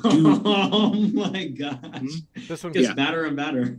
This one I don't see you. You want to talk with me about Buddhism? We can do it. I don't. I am not interested in that. Well, that's all right, because I used to be a Catholic, and I can know that you actually are a heretic. Oh, really? You were like the definition of a heretic. This one coming in. Samir says, for equality and 50-50, but usually once granted, the ex-underdog starts chipping at your 50%. Day 1, don't make me say God in the Pledge of Allegiance. Day 2, I'm offended that you say God. Oh, nice. Is it true that the left is clamping down more and more on theists or religious folks? No. Yeah. Yes. What? In what ways? Why? Why do you guys think that? I thought. Wait, hold on. I haven't been following. Didn't they just win a case in the Supreme Court about like getting to pray in public schools or some shit? I thought that. Yes. Yeah, I know, but why was it illegal Left before that? Yeah. Why Because did they separation have of to go church to and court? state. Oh, Yeah, hold on. You think that was? Well, I would just like to know, like, in what ways they're clamping down on religious people. A guy tried Yeah. to pray during a football game and he got fired from his job. That's how. And he, But that's not and he took them it to court. He won the clamping down. case. He had to go Like- all the way to. So yeah, I know. So that shows you there's a war on it. He had to fight in order to No, get that doesn't. right to do it. He probably planned It that shows that the specifically school- to No, do he that. didn't Sounds like plan an it. act. Oh, Conspiracy okay. theorist. Go get your The planning tinfoil is too hat. much. Go get your tinfoil hat. Your name Hold is on, literally hold on, please. Conspiracy Cast. Please, no, I'm on the grind all the time. I know, but I'm just saying. Right. Come on, you know he didn't. He didn't. But so plan okay, that. so to be clear, so like, is there some other thing? Because I think even if you were to try to make that argument, pointing to one dude getting fired because he prayed in like in the middle of like a school event is not enough to justify like a clamping. Well, they down took on, out like, a under war God religion. from the Pledge of Allegiance. So there you go. No, Wait, did they really? Democrats are very. No, there are they a lot of didn't. very religious Yes, they Democrats. did. So I mean, I don't know what you guys are talking about. So Wait, did they clamping- actually so the take out clamping- under God from the Pledge of Allegiance? Did I miss this? Yes. No, they didn't. Yes. But fun Yes, they fact. did. The Pledge of Allegiance was created by a socialist. Oh, cares? and then also didn't they add that under God part in 1952? I hadn't heard anything about that. I don't know if taking it was in the pledge, but they did add the under God to the money in 1950. Eisenhower added under God. Yeah. What in what? Yeah, okay. Occupy Democrats became a human being and walked among us. And that's Oh, the shoot! worst I just looked it up possible- to verify that I wasn't talking out my ass. You're pretty being close. liberal. Facebook 1954. Eisenhower added became it to the man. pledge. This one coming in from Flop Tina says Stardust described Nick perfectly. Ask about his. Let's see. Also glad to see Marie and Alex are here. Next up, Nicholas Federico says howdy from Texas. War on humanity, in particular men. Both men and women, though. Space is 100% fake. Who will be POTUS in 2024? God bless. Nick means victory, but Alex wins. Wait, I'll Alex, do take you think it. space is fake? I don't know if it's exactly how they describe it because I don't think you can look through a telescope at something You think there's thousands a of light firmament? years away. If there's a war Um, on men, there's not enough of a war on men. We need more. Wait, do you think glasses are real? Alex? Eyeglasses? Yeah, does that work? Yeah, I think your wife has to wear them when guys are jizzing on her face. So she doesn't Nice. get Do you pink eye. think microscopes are like real? Like Why when your do you girlfriend's keep trying to find your dick, does that work? Or like if microscopes and glasses why work, don't you just ask if your wife microscope- if my if dick works? microscope- Why did She's you a bring dick. it You want me up? to ask Are my you wife if jealous? she needs to Are use a you jealous microscope that to you're find not your dick? I'm not Wait, can I jealous. have I think face? he called me. He said that I'm a sexual harasser. Yet he literally lets You are a dudes sexual You jizz harasser. on keep his talking wife. about Mark, cum go on to the people's next one. faces. It sounds like you want You're cum on your face, gross. bro. No, Okay, when you Alex, let it Alex, have it on your Alex, girlfriend, I think that's You are a sexual disgusting. harasser. Come on, There's we no have- other way to I'm just describe curious it. if you think Alex, that you were kind of pinging my gaydar when I first met you. if you think that glasses are real, I'm just curious why you can't think telescopes are real. Isn't it kind of like the same? No, I think concept, or- telescopes are real. I just don't think, looking at a telescope, you can tell everything about a planet or something like that. So I don't think they know What? everything Wait, about what? other planets. Anonymous one says, James, can you set up a Vosh versus Nick debate? I don't know. Destiny, what do you think? Do you think your buddy Vosh should go for it? Vosh doesn't debate right wingers anymore. This one from I would be PP. all for it, 100%. PP Vosh is McGee afraid of Nick. On says Nick is handsome and smart. This one from Mr. Krab says, if all it takes is to, quote, identify as a woman and be accepted as a woman, is Rachel Dolezal a black woman because she identifies and is accepted as a black woman? No, because race is not a social role. Race is like a technology employed. Wait, isn't by the race state. what people look like? Isn't race kind of? Never mind. Didn't Race you say isn't a earlier- social Yeah. role. Didn't What you do you got, say Dooby? earlier that woman is a social role and it's an idea? And okay, so what's if you're saying that race is not that? He thinks that Like, I race is understand- more tangible than. Well, no, I don't sex. think it's so more I would say tangible. I think gender it's is realized in a more. different I would way. say gender is more. Not gender. Sex is more tangible than Significantly race. more Absolutely. tangible. Yeah. Yeah, significantly more tangible. I mean, the reason we have the races that we have right now is it was convenient to the Elizabethans. Like, race is used by the state as a means of policing groups under its power that it considers to be unruly. So, Brenton, do you think it'd be better if people could just identify into race? Because then it wouldn't be policed no. by the state, right? No, Yeah, if this is a because tool of the state to suppress the people masses, don't why wouldn't we reject identify. it? Like people don't identify. Like if a You if a don't think that judge- people identify as different races? if a judge or a cop is going to treat someone worse because of their race, if you know, it's Like have something Dooby over happen to here. that.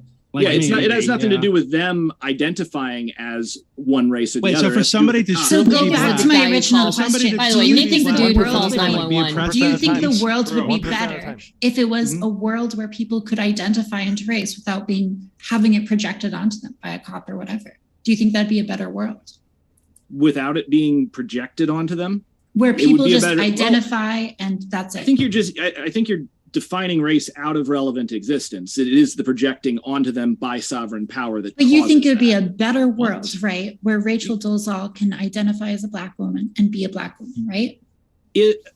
So in the event that we had a world where black people were not targeted by the state, but were somehow still a race, sure, whatever, I don't care. Wait, hold on. Can I? Because it seems like you're saying that if there were a I black think you person in give the away United the States, argument. But yeah. if there were a black person in the United States who for some reason hadn't interacted with systemic oppression, hadn't been dealt with racist cops, maybe wasn't selling drugs, so didn't interact with like a racist judge, right? If this person would be less black than other black people, They'd who be had a white interacted- presenting black. I mean, kid, yeah. In Like, the is sense that- that like Is there something like inherent about being black that requires you to like be a criminal or like to interact with police? Like, what do you? it's how the state perceives you. Okay, so answer the if- question then. So would they be less black than a black person who had gone through all those things? No, Why not? because it would be pure luck that they didn't. What? If I could, if I could, I think you guys are already on this like line, but I have argued this before just for fun, but I think you guys are pretty much at this point already. But when somebody transitions to being a woman, the way that I've heard it explained is that when that woman, like, because as soon as you start presenting as a woman, you inherit all of the oppression that women get in society, whereas you can't really do the same thing with race. You can't really like transition into a race. I don't know how accurate that is, but I thought it was There's also interesting. biological differences between trans women. and I cis- thought we were going somewhere different. Oh my No, god. no, good God, Do no. you think there are biological differences in the races? Good at all? catch, Steve. No, there are no biological differences whatsoever. Okay, so evolution with- Not a stopped. single- Evolution Yeah, there stopped are. at, Like the skin, pigment in the basically. skin is Yeah, not a that's- biological difference. Let's that doesn't have anything to do with race. Based yeah, what- tranny in a except- MAGA yeah. hat. The Wait, evolution that what led the to different fuck skin are you pigments saying, dude? You're stopped- saying pigment in the stopped skin at- has nothing to do with It race? is how someone is perceived based upon but it's like putting the cart before the horse. Wait, Like but if the there was a evolution that person led who to the was differences genetic, in skin pigmentation, are you saying that evolution stopped at the skin? It didn't go any deeper than that? Let's go. that's not evolution. So no, you like What? Why do you think? Okay, black people Why have do black skin? people have sickle cell anemia more than white Wait, people? hold on, no. Wait, why do it's white not people black have white people skin? that. Oh my God. Okay, this is like an entire debate here. It's But not that but complicated. It's only Why black do you- people why- who come from why a do you very think there are specific differences in part of skin tone? Africa that have Why do you think sickle there are cell differences anemia. in skin tone? Okay, well, What? why don't white people have it then? If they're Why the do you same? think there are differences in skin tone, like pigmentation, melanin, et cetera? Like, why do you think there are differences? I mean, those are inherited. It's because Why? hell Where did burned it- us where did it because come we from? sin more. What? So Where did this come from? Where did what come from? Oh God, I'm sorry. You're gonna You say? fucking Are drag you this saying like where the did it come from? reason It why came you from can't parents, most likely. transition races is because it's inconvenient to the progressive narrative. Okay, Yes.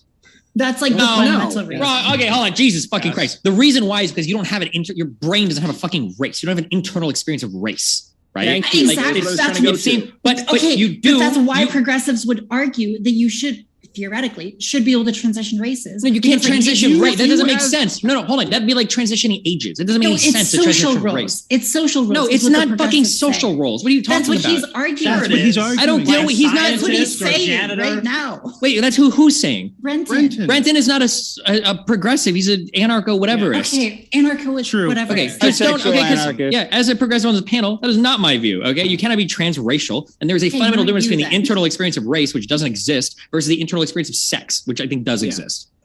Which Yeah, is the what I was internet- trying to the- say when I yeah. said there are biological differences. Like they've done brain scans of trans people, and like the brain is closer to the gender that they But identify Brenton, you don't with, as believe opposed this. to You don't mine. believe that you need to like prove that you have a certain brain to transition. Like you're not No, a trans why would I? medicalist. No, exactly. This is my point, right? Because you believe that people should have the right to change whatever they want about their gender presentation, to take whatever hormones they are, and to like be accepted into society Well, yeah, as 'cause I'm that, an anarchist. regardless of whatever's going on in their brain. Like that is the progressive position, as far as I'm aware, is that you should have the freedom to do that, right? And so I mean, I think yes, it would but be that's like I'm an anarchist. Literally, everyone should have the freedom You to do are? everything for the most part. Yeah, so I think like the consistent thing to say would be that like it shouldn't matter what is in your brain, but you should be able to like I'm not saying change your that skin color, do whatever you want as long and be like accepted into Yeah. society. I I'm think not that's the saying that it consistent argument. matters. Look, I'm not saying that it matters. Like what's in your brain. What I'm doing right there is I'm drawing a disanalogy to prove that Rachel Dolezal is not analogous to a trans person's experience. I do Now you agree can on disagree that, with yeah. me on that, but No. that's specifically pointing to the brain as a relevant difference. Yeah, so I can say that because I'm a trans medicalist. Okay, I think there is like a relevant biological difference here, and that's that like trans people have like dysphoria, like a medical condition, which is why they're transitioning. And I don't think that exists for like transracial people. I think it's just like attention grabbing histrionics. So like I think that's the difference. We're Call her a turf. She's a turf. Call her a turf. Is she a Hey, turf? Dooby's not black. That was a fake out. He's trolling us. You're not black. I knew it. This Yeah, one coming in. Maybe you look You're exactly fake. how I thought you Couldn't would. resist. Didymus Now it's It's fucking- black. Nick, if the America became a Catholic theocracy, it would no longer be America. No, that's not true. That's not true because Catholicism is more Christian than Protestantism. So people go, "Oh, America's a Protestant nation." It's like, okay, well, England was a Catholic nation, and wait, so hang the on Catholic though. Church is the mother of all the nations. Well, why Like, not just people go were back going to up- England then? What? Why not just go back to England then?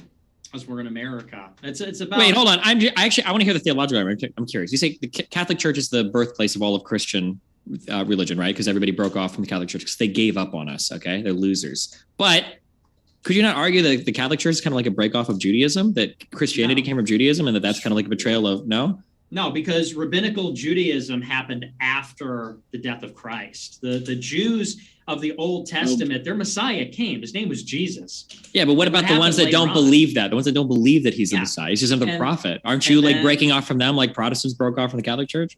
No, because Christianity fulfilled that. It's a continuation. You're begging the question. They didn't Hold believe on. that it fulfilled that, of course, right? Just like you don't Yeah, believe that they're- Muhammad is the prophet of fucking Allah they're or whatever, wrong, right? And they're objectively wrong. That's- And then they okay, went well.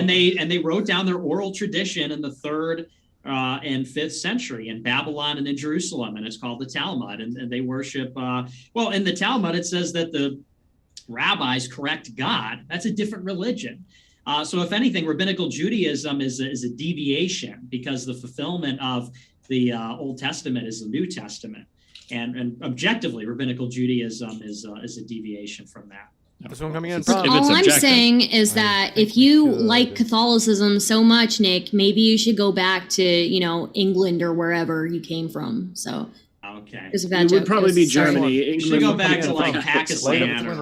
whatever, India. Light of the Twin Lamp says, to Nick and Dooby and anyone who wants to add their opinion, thoughts on the FBI no longer collecting race data in regards to crime.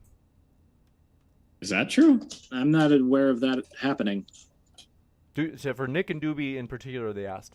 I just Googled news stories. I don't see any of that. Is that, I don't know if that's true. Yeah, sorry, I was draining my penis. Yeah, I don't know if that's true. If it were true, it's really stupid. I don't think that they should do that. But they do that in other countries. Yeah, and they like in Germany, they stopped doing that with migrants, and they do this all the time because reality is undeniable.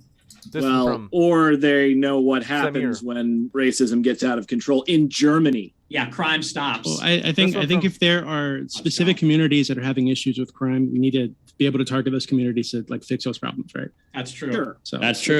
Germany targeted those communities, right? Talking about. This one from appreciate your question. Samir says maybe Ben Shapiro will run. He's a loyal following. Maybe. Sausage Lord says Nick, thanks for asexual representation on the panel. Brian Cleary says Nick and Destiny is my favorite bromance. When is the podcast? Jake says soon. We're working on it. Jake says, Nick, if you had to marry Stardust, let's see. All right, that's weird. Bushy says, Dooby. Well, let's. I can't. Okay, all right. This one says, Bushy Dooby. Oh, that's Nikki says, James. Appreciate it. Wait, was it meant to be an insult? If it was, I want to hear it. It'd be, no, it's not an insult. It's just lame. They're asking why you're black. I don't get it. I think they're trying to like trigger people or something. I don't know. Is that what they say? I do identify as a black man. They're trying to trigger people. Sometimes. But Nikki, thanks for your kind words, says, but why is it so hard to admit that men and women are different? I don't think anybody doesn't admit that men and women are different. Are you sure nobody does? Yeah, I'm certain men and women are different. Oh, okay. Prison Palace says, what does Nick think of Deborah's role in the Bible? I don't know. This one from Yo says, okay, I think this is sincere, so they're not trying to trigger you, Taft. They says, was April's decision to transition influenced by porn brain poisoning from a young age? Maybe they are trying to trigger you. I don't know. Yeah, no way is that a trigger thing. I was actually like somewhat late to the party when it came to like, I don't know, sexual awakening and masturbation. So probably not in my case, but who knows? This one coming in from, do appreciate your question. Jessica Puzzle says, Marie's mom's investment was having a lot of money. Also, Stardust wouldn't say it, but let's see. Tell Taff I would 100% lesbian her up. Okay, thanks. I just felt like it was inappropriate for me to say it right now, Taff. I would have called you after. Understandable. So, yeah. Thank you. And this one from Ryan Rockwell says, as the only known virgin on the panel, shouldn't Nick have more to say on the topic, sex in millennial demos? What's his take on why he gets no females? Well, as I said, I am an asexual incel, so it's a little bit different for me. I'm in sort of the category of eccentric genius, asexual incel.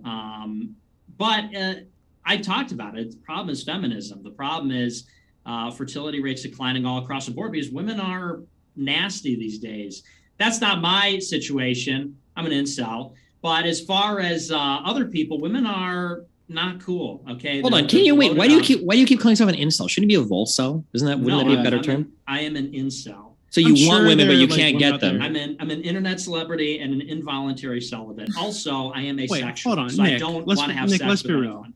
There are plenty of women out there who'd suck your pee for you, right? I don't think that's true. I'm dark. I'm like Ryan Gosling. I'm like. There are women on my server. There are women on my server who simp over you and talk about how hot you are. I don't think that's true. Yeah, I'm pretty change your sure. whole life now. Didn't you have like a whole thing with somebody who like sent you a super chat or something, and they were hitting on you, and then you did a whole rant about it? Well, she was crazy. Nick, the last time you were on my server, you almost got it deleted, but I love you, and I want to change your life. Okay, so if you visit us, I'll 100% set you up with an e-girl. Okay, we'll get your dick sucked. We'll fly her out for you. It'll be a whole thing. That's a mortal sin. Also, I am asexual and I am an God. incel. And the thing is, okay, women are obese, okay, in the rude. So you have a small dick. They're not all obese. I have a big dick, actually, and a big pair of balls. Not that it's anybody's business. All right, let's move on to the next one. First name, and last Stardust name. business Says as well. Alex, did it look as big in person as it does on TV? What are they talking about, Alex? On TV, my dick. It's a nice dick. I mean, all right, let's do the next one. Jake Lesba says, I noticed that. Let's see. I noticed that Marie disagrees with Nick on the ultimate role of women. Marie, will you have a dialogue or debate with Nick on this topic?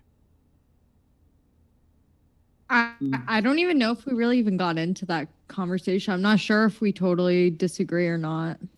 Yeah, I don't know. Well, and also you're not even Christian, so I don't know what's going on with that. I'm just like, I am, but I'm like not practicing, so I think it's wrong to say you are something if you don't go to church and Nick, do all that. Can we take a moment to shit on all these? Nick, join me here for a moment. Can we take a minute to shit on all these non-denominational Christians, these quote unquote spiritual people that don't go to church, don't have a real relationship with God, don't have a real commitment to any particular sect? What are you? You might as well be crystal worshipers at that point. I think that's degenerate. That's why I said I don't want to like say I am anything, because it's like I think if you don't have a denomination and all this stuff, it's kind of like you're LARPing at that point. True. I agree. So, like, Destiny's so Marie, based on this point. Marie, do you own any crystals or like frankincense? Like, is that, No. No progress, says Alex 1. George Nada says Nick's thoughts about Sam C. Guzzler. Okay, just Nick's thoughts about Sam Cedar claiming to have emails to quote out Nick. Is this true? Did Destiny's buddy Sam say that he has those emails? Yeah, I've heard that, and I think he said that one other time. But, you know, as always with these things, people say that and then challenge him to release the tapes. Where are they? Yeah, honestly, yeah. I mean, he said it a few times. I'd be very curious to see what that is. There's the call out. There it is. Nick Fuentes challenging Sam Cedar. It's like Kira and fucking L on Death Note right now on live TV, challenging him to release the tape. Let's see if he does it. Well, yeah, and there was that thing a few weeks ago on, Crazy Days and Nights, where they're like, oh, someone's selling a gay sex tape of Nick for $100,000. Oh boy, this America First is over, and then nothing ever materializes. Yeah, I'd be very curious to see what that's all about, because that's been claimed for a little while. This one from Robin says, purpose of women is procreation. The war is denying this. My God. So nothing has an inherent purpose. Women do reproduce, but that's not a purpose. Nature doesn't have a mind to give something a purpose. Like it's him projecting that purpose onto the process of reproduction. Why does my cat yell at me because she's not pregnant? Is it not her purpose to get impregnated and have babies? Correct. And is it not women? Yes, it is. It is literally her purpose of living is to give life. Is the purpose of a river to flow? No, it doesn't have a purpose. It's just happening. Purpose is something that people imbue objects and pieces of reality with mentally. We're the ones that Does create your dick purpose. have a purpose? No. That's a personal sometimes. question. This one from no, it doesn't. Hold on. This one from Sam Mahagna says, Brenton is what I visualize when I think of a Redditor. Brenton, is this an insult? I don't know. I don't go on Reddit, so I have no idea. It is an insult, for clarification. Okay, thank you. At least they didn't call you a Discord mod, so, you know. This one there we from go. Sausage Lord says, Stardust, why do you allow Brenton to appropriate Indian Buddhism while he also tries to allow trans women into biological women's spaces? Wait. Okay, so I'm not a Buddhist. So, it's not my place to be, telling him, gatekeeping or whatever. If that's what you are, that's what you are. And yeah, Thank you. Just leave me away from it. Leave me, I'll be sure not to shakabuku you. This is ridiculous because Buddhism is essentially, like in a lot of ways, at least how it started out. Are you going to explain an Eastern religion to me that originated? Not to you. I'm explaining it to the guy that thinks that there should be racial caps. I'm just joking. I'm just joking. I'm joking. Wait, Stardust, where the fuck are you even from? I'm of Indian origin, so. Okay, but what state were you born in? Can I pronounce it?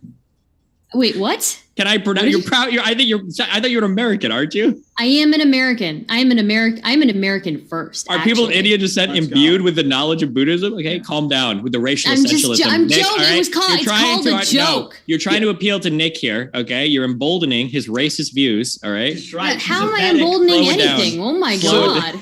But just so like Buddhism, especially like Theravada Buddhism, is essentially Hinduism stripped for export. The purpose of it was to go beyond India. You know how this is giving me PTSD from like college. Whenever you get like all the Hindu, all the white Hindus and all the white Buddhists who come onto the college campus, and then they would set up. Are you talking about Hare Krishnas? Yeah, and they would set up their thing, and then they would and then you'd go, all the Indian kids, we'd be like, oh yeah, like the free food, whatever. So we go there and we get free food, but then inevitably you get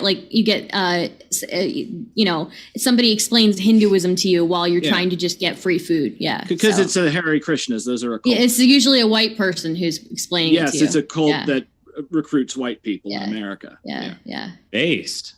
This one coming in. Hey, that's like me. Yeah, true. Oddly enough, I think that's the most honest you've been. Robin says, Brent, don't do philosophy. There are refutations for the you can't derive an is from an ought argument from Hume. There are like attempts at refuting it. I'm not aware of any, but maybe I read the wrong books. This one from Sam Mahagna says, Nick, when and how did the Destiny Best Friends Forever arc happen? I don't know. He had this sort of great awakening. The last time we had talked before this blossoming friendship, he was just browbeating me and saying, you hate everyone and you want to kill everyone. You want to kill all Black people. And it was on the Dick Masterson show. And I'm like, no, Destiny, I didn't know you're chill like that. Like, I'm just a chill guy. Okay. I'm a Christian. I'm a reactionary. And I don't know. Maybe he'd have to say, because I've always been a fan. Okay, I've always been a fan of the StarCraft gameplay, and I've always thought that he's sort of a secret Groiper, crouching Pepe hitting Groiper sort of action going on. I think the actual story is that, I didn't realize, but me and Nick just have so much in common. We're Hispanic, autistic, and I'm going to be honest, I don't really believe in dinosaurs either. Okay, so when you're hitting all three of those points, what am I supposed to do? But Destiny, isn't your son based now? Isn't he conservative? Isn't that true?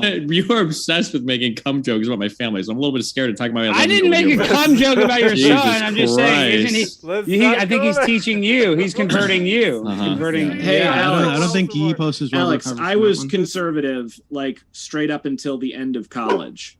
I was young GOP, all for Iraq under Bush. In college, I was a right libertarian. Getting out into the real world is what made me an anarchist. This one coming in from, do appreciate your question. Appreciate it. Fish Monkey says, to say there is no objective truth is a self-contradiction. You are making a universal claim by saying, quote, unquote, there is no truth. The fact of the matter is, there is no facts.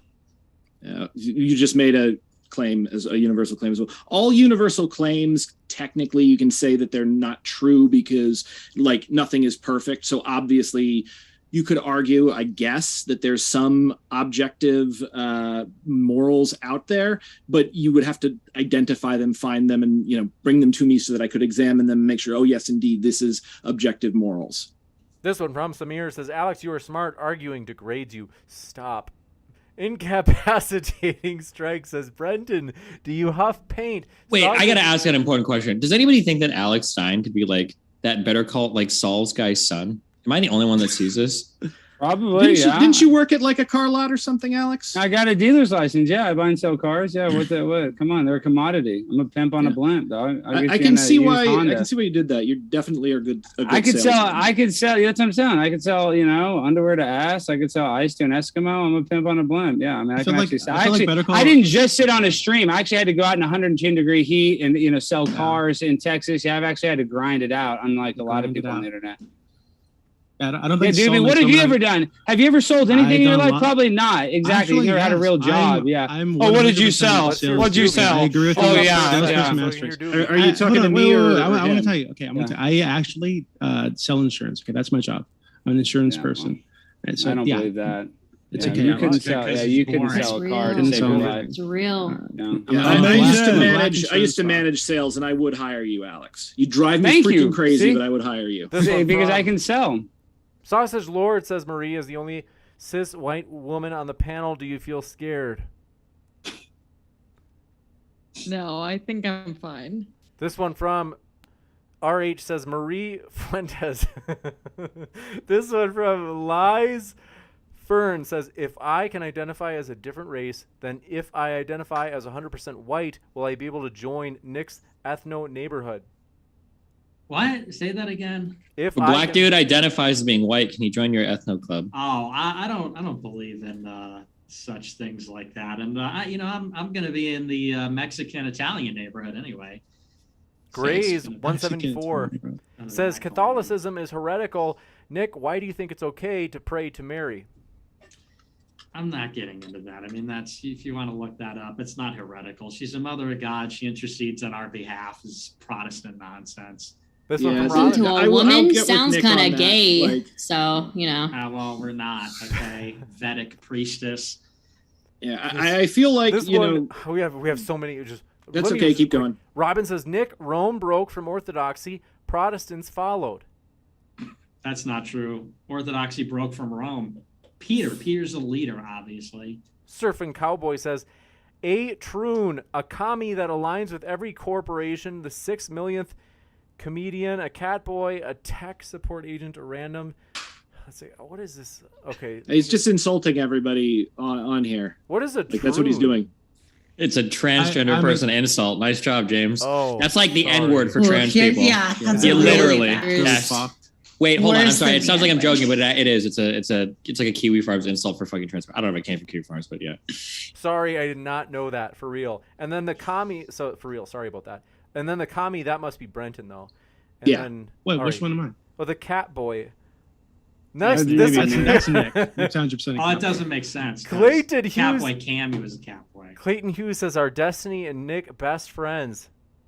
Yes. No, we're not best friends. Yes, we are. Nick needs to work on his shit a lot. Okay. He's got Yeah, some we things. are. He's inconsistent as fuck. He's asexual and incel at the same time. Doesn't even make sense. They Duality of man. They threw the classic pray to Mary at you, which is an attack every Catholic has heard, and you let them get away with it. Okay, Because these it's- heathens. dude, it's You're not even. 11:30 You're not. PM, Yeah. and Okay. this Doesn't is defend his faith. Okay. Like look at this They guy over did here. defend. Okay. Steven, Just unbelievable over here. He's got a lot You're of work to do. embarrassing me. I thought we were He's got best a lot of work to friends. do.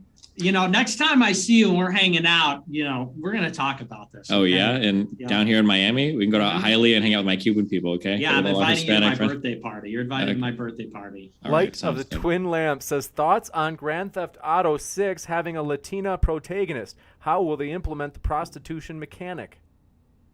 The fuck? Oh, that's funny. This one coming in from Dr. Robert says, Nick wants a girlfriend, but his ego won't allow him to admit there's something he wants but can't attain. Oh. It's not true. The I'm asexual asexual and incel, and I hate women.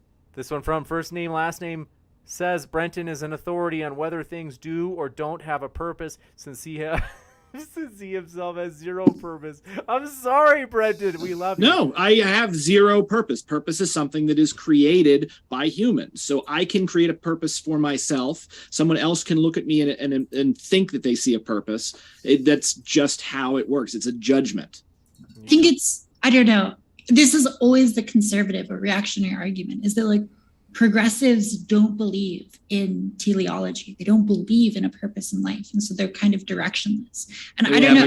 But Christians don't believe in a teleology, but they can't follow their Otello. So like they all have their own, like if you ever want to, the biggest attack against Christianity is usually pointing out the behaviors of other Christians. So, you know, at the end of the day, everybody's fucking up. All right. Yeah. And I'm not a progressive. So true. ANCAPs. No, I hate Jake ANCAPs. says, Jesus Nick, Christ. are you willing to marry Stardust or Taftaj? Is it pronounced Taftaj? You can pronounce it however you want. I think I say If Taftaj is Taftaj. right, you're going to use the other T word you used earlier, James. Don't worry. I'll stick No, with Taftaj. because Stardust isn't white and Taftaj isn't a girl. Taftaj is a guy dressed like.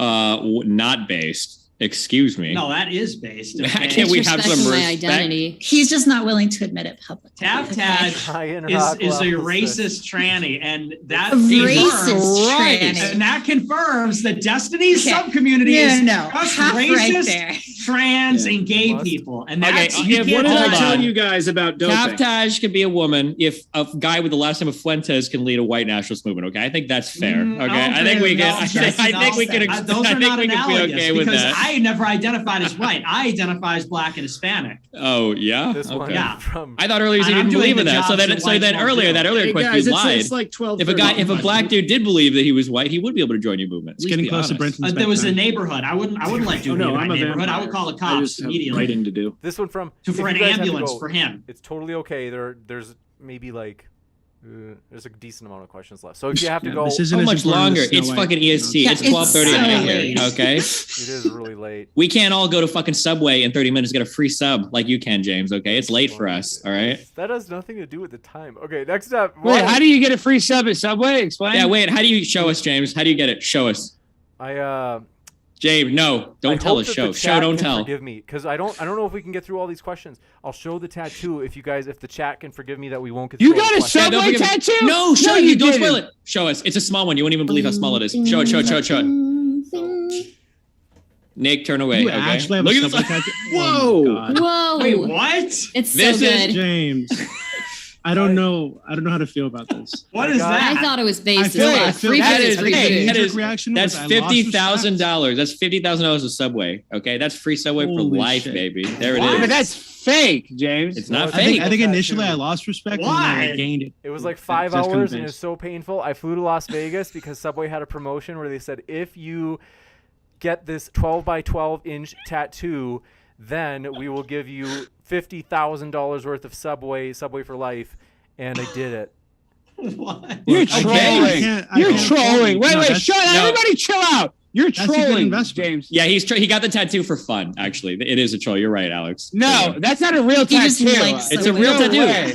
Google it. We all Why saw it in the would media. We Subway watched the There are stories. articles on this. Why would James get a fake tattoo, stick it on his back, wait for 3 freaking hours for some random person to ask It's him funny, about it? it is funny. So I wouldn't put it past him, but yeah, it seems real. It's a good Jesus, investment. that sounds like the plot of Wow. it. That sounds like the plot Dude, of an but Alex Stein Subway's YouTube not video. even good. I mean, it's not. What are you Yeah. gonna get? You're gonna get. I know it's not even. That's very the worst good. chain. Yeah, I mean, It's not- You're just well, gonna it's get sandwiches. cold cut Listen, combos. if you think This is Subway's like the worst Happy chain, Gilmore. that's on you. You fucking It's not. big Well, Hang on, idiots. it's not Happy Gilmore. It's Community. That's when they had the guy name himself Subway. But James, are you allowed to make that into something else? Can you add to it, or are you? Why would I forever- want to do that, Brenton? Have you Listen, seen how many sandwiches do you get a day? You get 1 foot long and you get unlimited meats, or is there a limit of meats and toppings on the sandwich? It's depends on what I $50,000. get, Yeah. Yeah. So But if- there's a limit at Are they still 50,000. doing The this? gift Are card they is still doing fine. 50,000 is a number, and that is the limit. Yes.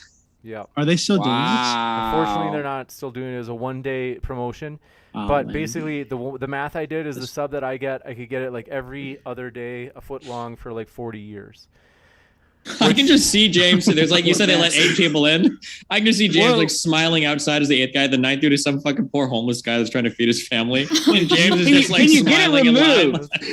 Can you get it removed, Wait, James? do you need to show them Ireland the won't even tattoo every time you call go? Subway bread.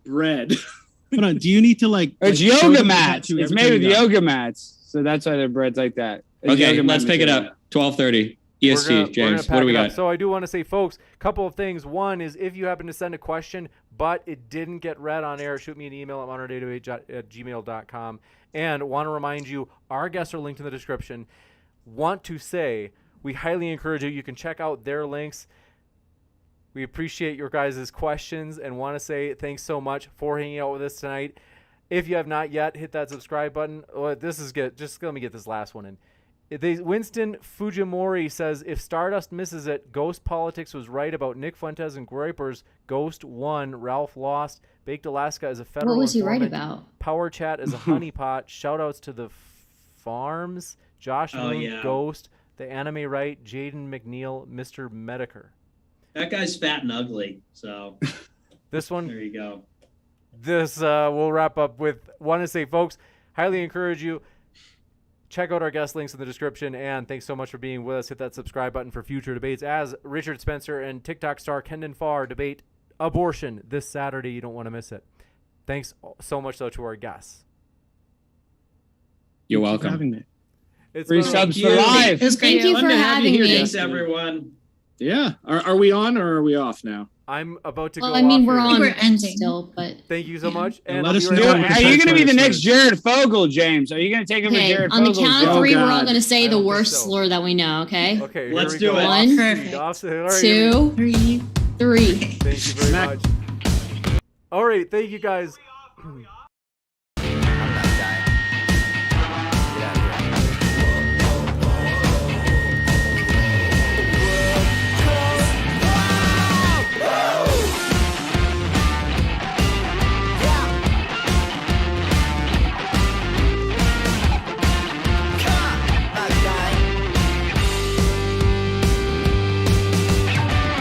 We're dancing in the street. There's nothing left to eat. We're on a winning streak, going out in style.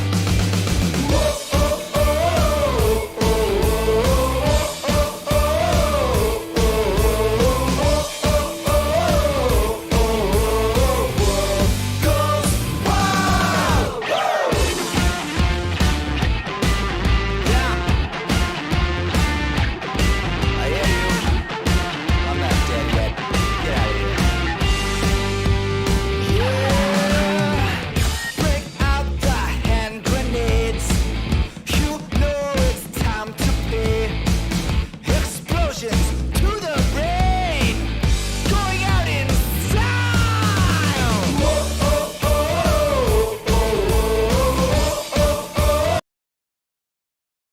Ladies and gentlemen, want to say thanks so much for all of your support. Want to read some of these super chats that you had sent in particular, the ones that I'm always embarrassed to read on stream. Light of the Twin Lamps says, James, show your subway tattoo to the camera, please.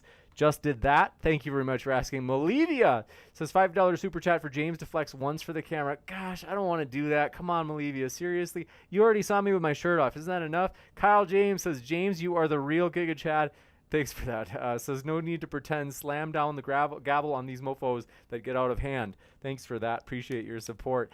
And Defkey19 says, James, please settle the debate. Are you natty? Yes. As mentioned, only creatine. Definitely use protein, though. Mostly because it's convenient. It's just a great meal replacement. For the future, says James, what Subway sandwich did you get today? I haven't gone since Saturday morning. Once things get kind of busy, and then I'm usually kind of, it's hard to get to Subway, even though I am pumped to be able to go there more often. So that's cool. But want to say thanks very much as well for the questions. I'm going to check in Venmo. I know there were a couple of sent. Let's see. Alejandro says, let's see. Grays 174. Let's see if we've got your questions here.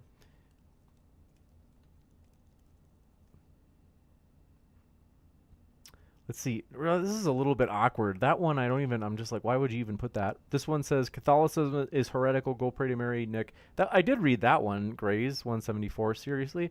Maybe on the other one, but I do want to say, like, you guys, it puts me in an awkward spot when you guys put stuff that's like insulting or just awkward questions for me to ask. Like, don't do those super chats. It's annoying because then it's like, freaking A, of course I'm not going to freaking read that, even if we had enough time. But let's see. Sometimes, like, when people are like, oh, like, and they just like make fun of Brenton's appearance, and I'm like, I sympathize. I understand the desire to make fun of Brenton, but still, I can't read that on here. I'm just kidding. Brenton, we love you if you're listening. Want to say, though, thanks for your guys' support. If you haven't yet, we're only 17 likes away from 1,000 for this live stream. So you guys, what are you waiting for? 17 more likes, and we will have 1,000 likes for this live stream. Seriously, be one of the 17. Seriously, it really does help the stream. We do appreciate that support. And let's see, AF Clips said, all of this talk on the war on women went throughout history. Queens were more likely to wage war than kings, showing that women are more quick to make rash decisions on important events. Any thoughts, anybody? Interesting. That's pretty juicy. And I'm curious, I'm curious, just your, out of curiosity, what's your source for that? Are you able to tell me? Because I'm like, that's, I've never heard of that, but I'm intrigued by it. That's for sure. This one coming in from PayPal, Patrick Evans, question for Brenton. Marie or Taftaj? See, that's the kind of awkward question where it's like, okay, that we don't really want those. This one from Zonia Stargazer says, for the panelists, what are your thoughts on how straight men commonly fetishize trans women? Is that true? Straight men do that? Feminine-looking men, femboys, and catboys. Do you think this explains sort of an envy of femininity? That's interesting. I didn't even know that's true. And GT Performer says, we're all side characters in Ethan Ralph's world. Thank you for that. That's pretty interesting. And let's see. We got that one. And then let's see. Let me just see if I get caught up. Zonia says, do you check the Venmo during the question section? I just got your email, Zonia. Yes, we do. It's just that we ran out of time, so I didn't want to keep the speakers. And so that is something that I would have if we had more time. This is from, let's see.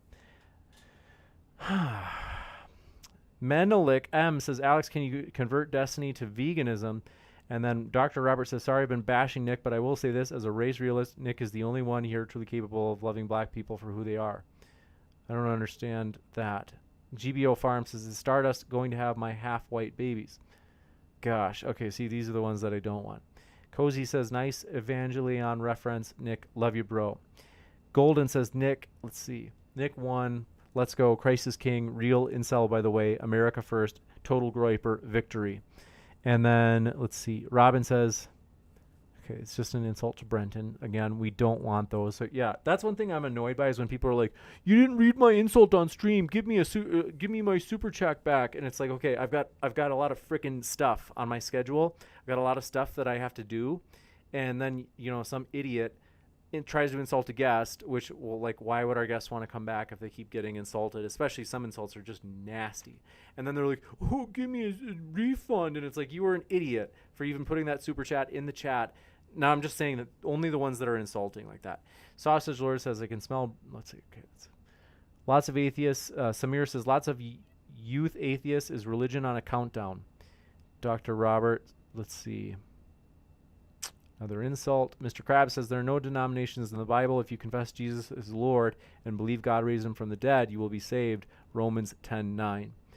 Thank you for that. And Curtis Fowler says, purpose in biological systems is function/role. What's wrong with using language that way? Biologists do. Ryan Rockwell says, Nick, being asexual is in direct conflict with God's command to be fruitful and multiply. Do you tell other fundamentalists about your LGBT? Let's see. Jake, let's see, got that one. And then Gray's. Yeah, Gray's like, yours is like weird about, I mean, just why would you say that? It's just like these ones where they're like, oh, can you give me a refund? It's like that, honestly, even if we had enough time.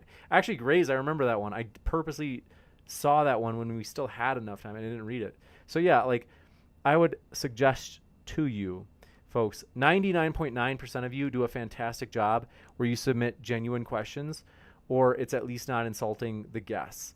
And that goes a long way because it really does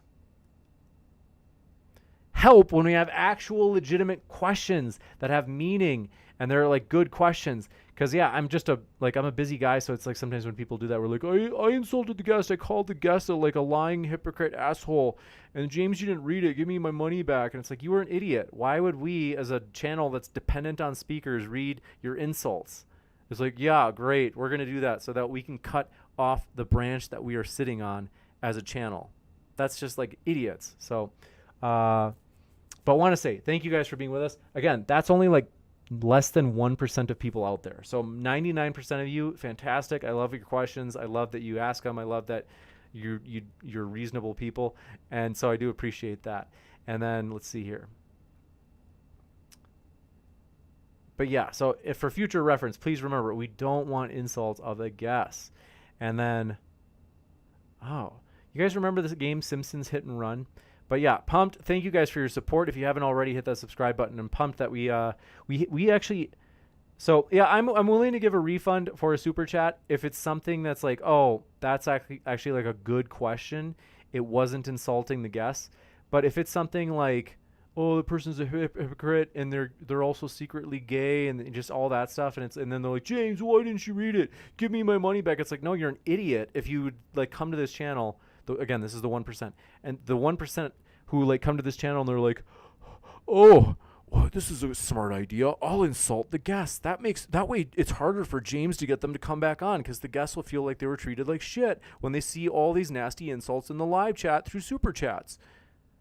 Great. Yeah, that really helps me. Do you get how I'm being sarcastic? Because it doesn't help me because people who treat the guests like trash. It's like, so anyway. But yeah, if you have an honest question, it was a legitimate question, just send me an email at moderndebate@gmail.com. And then, let me know. And then, we can do that. So let me know what it was that you sent if you do happen to email me. But yeah, again, like if there's an insult, it's like, don't waste my time. Just don't do those insult super chats. It's just like, seriously, don't do them at all. Because honestly, I would erase them. And I did erase one. But oftentimes the chat's moving so fast that I don't get to erase all of them. So want to say thanks for being with us, though. I see you there in the old live chat, just for grins. Thanks for coming by. We hit 1,000 likes, you guys. Isn't that amazing? Isn't that amazing? Thank you guys for your support. Seriously. Amazing. Maury Flats, good to see you in there in the old live chat. Sideshow Nav, good to see you. Says great job tonight, mods. You all rock. And indeed, great job. Thank you guys. Appreciate that. And then Manuel, thanks for coming by. Milkshake, glad to have you here. Maury Flats, happy to have you here. Tyler, glad you're with us. Manic Pandas, thanks for coming by. Says, I can see you having to take your shirt off your entire life just to explain your tattoo. Maybe your second tattoo could be a paragraph below explaining the story behind it. That's so true. And Bloodstained Hand says, James has a massive skull. It's probably true. Hi Patch says, Deja Vu. Good to see you, Hi Patch. Lee Jennifer Corlew Ayers says, nope, Catholic churches are filling up. And then let's see. Dooby says, thanks for the invite. Thanks for being with us, Dooby. Seriously, it was a blast. Love having you, Dooby. Seriously, it's super fun. I like that you're easygoing, you're reasonable. It's fun. Thanks for your super chat support. Appreciate that. Says Dooby said in the super chat, thanks for the invite. I had a great time. Can you add in my Discord server with the links when you get a chance? That's where people are most likely to find me. It's just politics.gg. I could have sworn, did I not? Oh, you're right. Let me put that in there right now. So no problem. I'm happy to do it now. And sorry that I didn't think of that. The funny thing is I originally put it in there, but then for some reason Restream changed it on me. And so I'm going to do it right now, though. But yeah, that was one of the bigger streams we've had in a while. That was gigantic. We don't usually break 2,000. That's super rare. We haven't done that. Oh, man, I don't know. It's been a long time. So that's cool. And yes, I'm going to put that in there right now. So Dooby's Twitter, and then before that I'm going to put Dooby's Discord server, the biggest political Discord server there is. That's cool. Good for you, Dooby. Seriously, that's based and red-pilled, as the young people would say. But yeah, you guys, it has been a wild one. I can't stay much longer. And so want to say thank you guys for all of your support. If you enjoy these debates, which you probably do, I mean, you're here still, I would highly recommend share these debates, as that helps us a ton. Seriously, just good old-fashioned word of mouth really goes a long way. If you click the share button below, maybe you have a Twitter group thread in your DMs, or a Facebook group thread, or Discord, or wherever the young people are hanging out nowadays for social media. You can share this link. You just click share down below like I'm doing right now, and then you click copy, and then you can share that link. You can send it via text message. Maybe you have a friend who likes controversial, juicy topics like this. And in that case, you can send them this link, and just like that, they can check out this debate. So that's pretty cool. And Rob Banks, good to see you. Thanks for coming by. Appreciate your support. And then Pseudonym, thanks for coming by, as well as Bloodstained Hands, says James is a robust brute. I appreciate your kind words. And then Eric W., good to see you again. Lee Jennifer Corlew Ayers, thanks for coming by. We are glad you are here. Lux Christus, glad to have you here. And Robin, thanks for dropping in, as well as Randolph Richardson. And True, thanks for coming by. Bismarck, we are glad you were here. And then Duck, happy to have you, as well as Theological Introspection says, love the channel, James. Thanks so much. That means more than you know. Fire Rises says, great show tonight, James. Thank you for that. Seriously, Fire Rises, that means a ton. And then Manuel, good to see you. Tammy Davis, thanks for coming by. Says, I enjoy the debates. Thanks for it. That means a ton. Thank you. Vosh fan, good to see you, as well as DeBosk. Good to have you here. Says, I wish I could get that tattoo. Man, I don't know if you want the tattoo. It is so itchy right now. I've got to put lotion on it 2 to 3 times a day. And it is honestly insane how itchy it is. So hopefully it heals as soon as possible, because I'm like constantly, that's why during the debate, I'm like constantly like this, and then I'm like this, is that it's itchy. Pineapple Palatimus, thanks for your support. Says, I love this channel. Thanks for your kind words, bloodstained hands. James is a hunk. Appreciate that. And then Zach S., good to see you again, Zach. And DJ Dissolve, happy to have you, as well as, let's see, Theological Introspection. But yeah, Manuel, good to see you. You guys, that was such a fun one. Tonight seriously was a blast. Samir, thanks for your kind words. Says, thank you for keeping the debate civil. Some of us watch with our spouses and kids. Yeah, I know tonight wasn't super civil. I'm sorry about that. It's kind of tough. We know EDKH, thanks for being with us, as well as Oyez3. Happy to have you. Time Lord, good to see you again. And want to say, yeah, if you haven't yet, hit that share button. Have you thought of a friend? Maybe you have a friend who likes controversial stuff, and you're like, yeah, my friend likes controversial stuff. They would enjoy seeing Nick Fuentes and Destiny and Lauren Southern. Isn't that crazy? Do you remember back when like Lauren was on the panel? That's already been like, 4 hours ago, 3 hours ago since she left, which is crazy that I'm like, holy smokes, that was a long, long time. So it's crazy that we're at 3 hours and 42 minutes for this stream, which is just huge. But that's awesome, and I hope you guys enjoyed it. I love doing this, so we do appreciate you guys supporting the channel. And as I mentioned, if you didn't know, we do have a podcast. For real, like every one of our debates goes up on the podcast, usually within 24 hours of the debate. So if you wanted to listen to debates that way and save on your data, you can just click on that link in the description box. It's there right now. Or, hey, just even easier, pull out your favorite podcast app, and just like that, you can be listening to modern day debates through your podcast. So that's a pretty cool thing to know about as well, if you didn't know that. And then, hey, we do have a Patreon. If you didn't know that, it is in the description box as well. It says, if this channel resonates with you, consider joining us in carrying out this vision. Namely, I'll tell you, I'll read it to you right now. My name is James, and I'm a PhD student in psychology in Colorado. Currently, the mainstream quote-unquote news networks are slanted, overproduced, in other words, lack spontaneity and authenticity, and overly controlling in terms of what views or people they will allow. We're working on growing a truly non-partisan platform that allows for raw and edited takes on the big questions of our time. And yes, it's going to be controversial. We're going to host controversial people. It's just the way it is. And for every person that complains about who we platform, every time I see them do that, I will make sure the panel goes 10 minutes longer, because we don't go for that whole like deplatforming stuff. We don't go for that here. Is that we believe that the best arguments will prevail, and if we set up competent debaters, then it's going to go well. So Randolph Richardson says, thanks, James. I appreciate it, Randolph. Thank you. And Zoomer Groypers. Zoomer Groyper, happy to have you. Inception, happy to have you here. As well as That Little Guy, glad you're with us. Sig Sauer, happy to have you here. Thanks for hanging out. And Dunkin' Donuts, or Donuts, glad to have you here. Let's see here. Christine Stewart, glad to have you back. Thanks for dropping by. Joe Smith, happy to have you. And Pineapple Platamus says, amazing. But yeah, I want to say thanks, guys, for your support. We want to, let me know if you think of ways, like if you want to email me to let me know of ways that we can support the channel more, support the speakers more. Let me know. Because I actually do want to like find ways that we can treat them well and make them say, hey, like that really, that means a lot to me. So now what I'm going to do is Zonia, let's see. Thanks for reaching out, Zonia. And let's see here.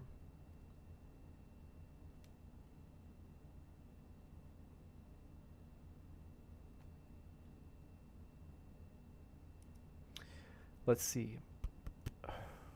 Inception says, James, what's your personal ideology? Christian. And in the description box, it mentions a little bit about that. Like if anybody's ever having a hard day, whether they be Christian or atheist or whoever they are, if anybody ever wants prayer or even just a listening ear, I'm dead serious about that. Shoot me an email at moderndaydebate@gmail.com, and I would be happy to be there for you, for real. I know that just life is hard sometimes. I'm totally serious about that. I've had some like serious, like, I just know that life is hard sometimes, so I just want to be here for you. And so, yeah, but let me see here. I'm just like, did I just see? Let's Go. Thanks for coming by. I see you there in the old live chat. Seraphim Goose, thanks for being with us as well as JD. Thanks for coming by, as well as my stomach feels so full, so I'm going to go. But I want to say, appreciate you guys. I love you guys. Seriously, thanks for making this fun. It is always a blast. Thanks, guys, for all of your support through the likes and, you know, sharing this channel with friends who also love controversial, juicy debates, or groups online that love juicy, controversial topics. We appreciate it when you do share this channel. It really makes a big difference. Jake Lesba says you should have Nick Fuentes on more. We need right-wing voice that pushes back against the left. I'm happy to have Nick on more, and I've enjoyed having Nick in these last two times that we've had, the only two times we've had him. I do remember Jake Lesba, you were like crying so much before the stream, and you were like, it's gonna be everyone against Nick. Oh, there's too many people. Oh, would someone please think of the children? It was like, bro, like seriously. But I appreciate that you finally come around and stop being a baby. And but no, for real, it was like, dude, it's like we try to give everybody a fair shot. So like, why do you slander us and be like, oh, it's all set up to like screw over Nick? If anybody got teamed up on tonight, it was Brenton, who's like the farthest left panelist by far. But Samir says, James, you can open a Redbubble account for the channel. I can help you create some designs to sell merch to fans. We already have Teespring, though. I totally appreciate that. So appreciate it. And Lewis, good to have you with us. I see you there in the old live chat. Stu Redmond, glad to have you with us. Thanks for dropping by, Stu. We hope you're doing well. And let's see here.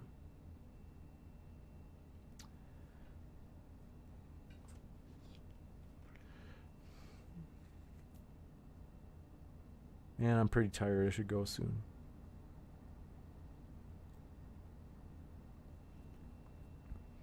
But yeah, I'm pumped, you guys. I'm pumped about the future.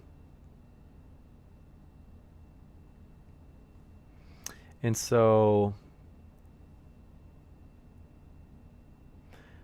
please don't take that personally, Jake Lesba.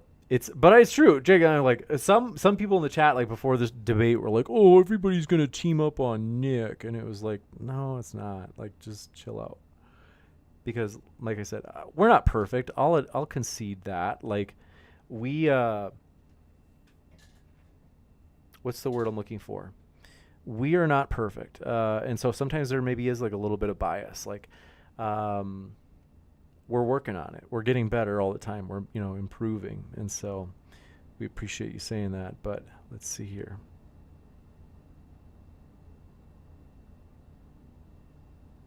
Andrew, good to see you in the live chat. We appreciate you. And thanks, Randolph, who says, I upvoted this video. Did you? If not, why not? Thanks for that support. And King Reichenberger says, if James wanted to harm Nick, he just wouldn't have him on.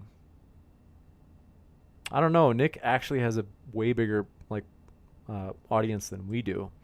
So in other words, like Modern Day Debate, like we get probably more exposure than Nick does. So I'm pretty like, in a way, I don't know, like you could say Nick has helped the channel a ton. But yeah, no, I agree. I get your point though. You're saying like, come on, like James isn't biased against Nick. And that's the point, is that like I always want to be as fair as possible. So like, that's important to me. Like, I just don't want to, I get no pleasure out of like treating anybody unfairly, even Brenton. So, but yeah, want to say thank you guys for your support, seriously. And then DeBosk says, James, what's your heritage? You have a unique facial features that are and it's sexy. Appreciate that, even though you're probably a guy. But I'm actually just like German and French, so like I don't actually like have any weird. Sometimes I get asked like, are you like a, what's the word? Oh, like, are you Pacific Islander or something like that? I'm like, no, I'm like as white as they come. Vosh fan says, James, you do good making sure everyone on both sides gets a chance to talk. I appreciate that. Seriously, that really does mean a lot. And the Eggcorn, good to see you. The Morning Star, glad to have you here. Says the panels need to be smaller. I'd concede that. We're going to go smaller. I think in the future we're just going to do like 3 and 3. So Colossus says modern day debate Royal Rumble. That could be cool. Inception says, James, I meant to ask what political ideology you are, like liberal, conservative, that kind of stuff. Just curious. I'm a fan either way. I actually I'm fairly moderate, but I have to be honest that my inner disposition is conservative. That's like my natural, but I try to keep as open of a mind as possible. So in other words, like there is a genetic propensity like toward political views. And I think mine is probably conservative. But like I said, I try to read both sides. I want to be familiar with both sides. I really want to be, and friends with both sides, because it's like I don't want to miss out on hearing like the best arguments from each side. You might as well hear the best arguments from both sides. Like that's good. You can't argue with that as being a good thing. Matt says, you're the best, James. Keep up the good work. Seriously, thanks, Matt. That means a lot. Poppity says, glad to have you here in the old live chat, Poppity. And Hannah Anderson, thanks for your support. Seriously. And then Light of the Twin Lamp says, I don't understand why people hate Nick. A guy like Brenton only gets his ideal anarchist society after millions of soldiers die protesting the government. Controversial, juicy to say the least. But for real, Brenton is also a friend of the channel. And I actually felt bad for telling Brenton to shut up. Like, technically, I told both Brenton and Stardust to shut up at the same time. But yeah, they're both friends of the channel. We really do appreciate all of our guests. So seriously, they make the channel possible. So like I owe them. I'm thankful for them coming on because it's fun. Like I enjoy this so much. And then Seraphim Goose says, I could see you being mistaken for Armenian or something, but I figured you were just European. That's cool. I could dig that. And then Jake says there were just too many people for this debate. When we have big streamers like that, we should make the panel smaller. Yeah, we can probably do 6. We can probably do 3-on-3 next time. Like I'm open to that. Like I was even thinking, I was like, yeah, that probably would be better. Second Horizon, thanks for coming by. HH, is it Hoffent? I don't know. It says, love you, James. You're the man. Thanks for that. Seriously, that means a lot. Jay Hunt, glad to have you. And thanks, Colossus, for being here. Mr. Hectic says, amazing. Glad to have you here. Thanks, guys. Seriously, appreciate your guys' support. It always makes it fun. And let's see here. Jay Hunt says, has James got a cervix? I don't even know what that means. I can tell you I'm all man in case you heard otherwise. I'm a, what's the word? I was born male and I prefer the company. I'm a heterosexual, we'll put it that way. Leslie Flemons, thanks for being a channel member supporter. Seriously, that means a lot. And Leslie says, thanks for this topic, James. Well, thank you, Leslie, for suggesting the topic. Seriously, it was a great topic. It was a lot of fun, and it mirrored the other one really well. So seriously, we appreciate that. I love you guys. You guys make this fun, seriously. And we're excited, though, for real. We are passionate. This channel has a vision, and we are absolutely devoted to our values. And in particular, you could say that our values are instantiated in this phrase, namely that we want to provide a neutral platform so that everybody can make their case on a level playing field. And that's what Modern Day Debate is doing. So we want to say thank you guys for your support of that. We appreciate it. We are looking forward to seeing you in the next one, which again is this Saturday. Richard Spencer is going to be debating TikTok star Kendon Farr on abortion. You don't want to miss that one, my dear friends. It's going to be huge. So I'm excited for that. Thanks, guys, for your support. I love you guys. Seriously, have a great rest of your night, and we'll see you in the next one. Take care.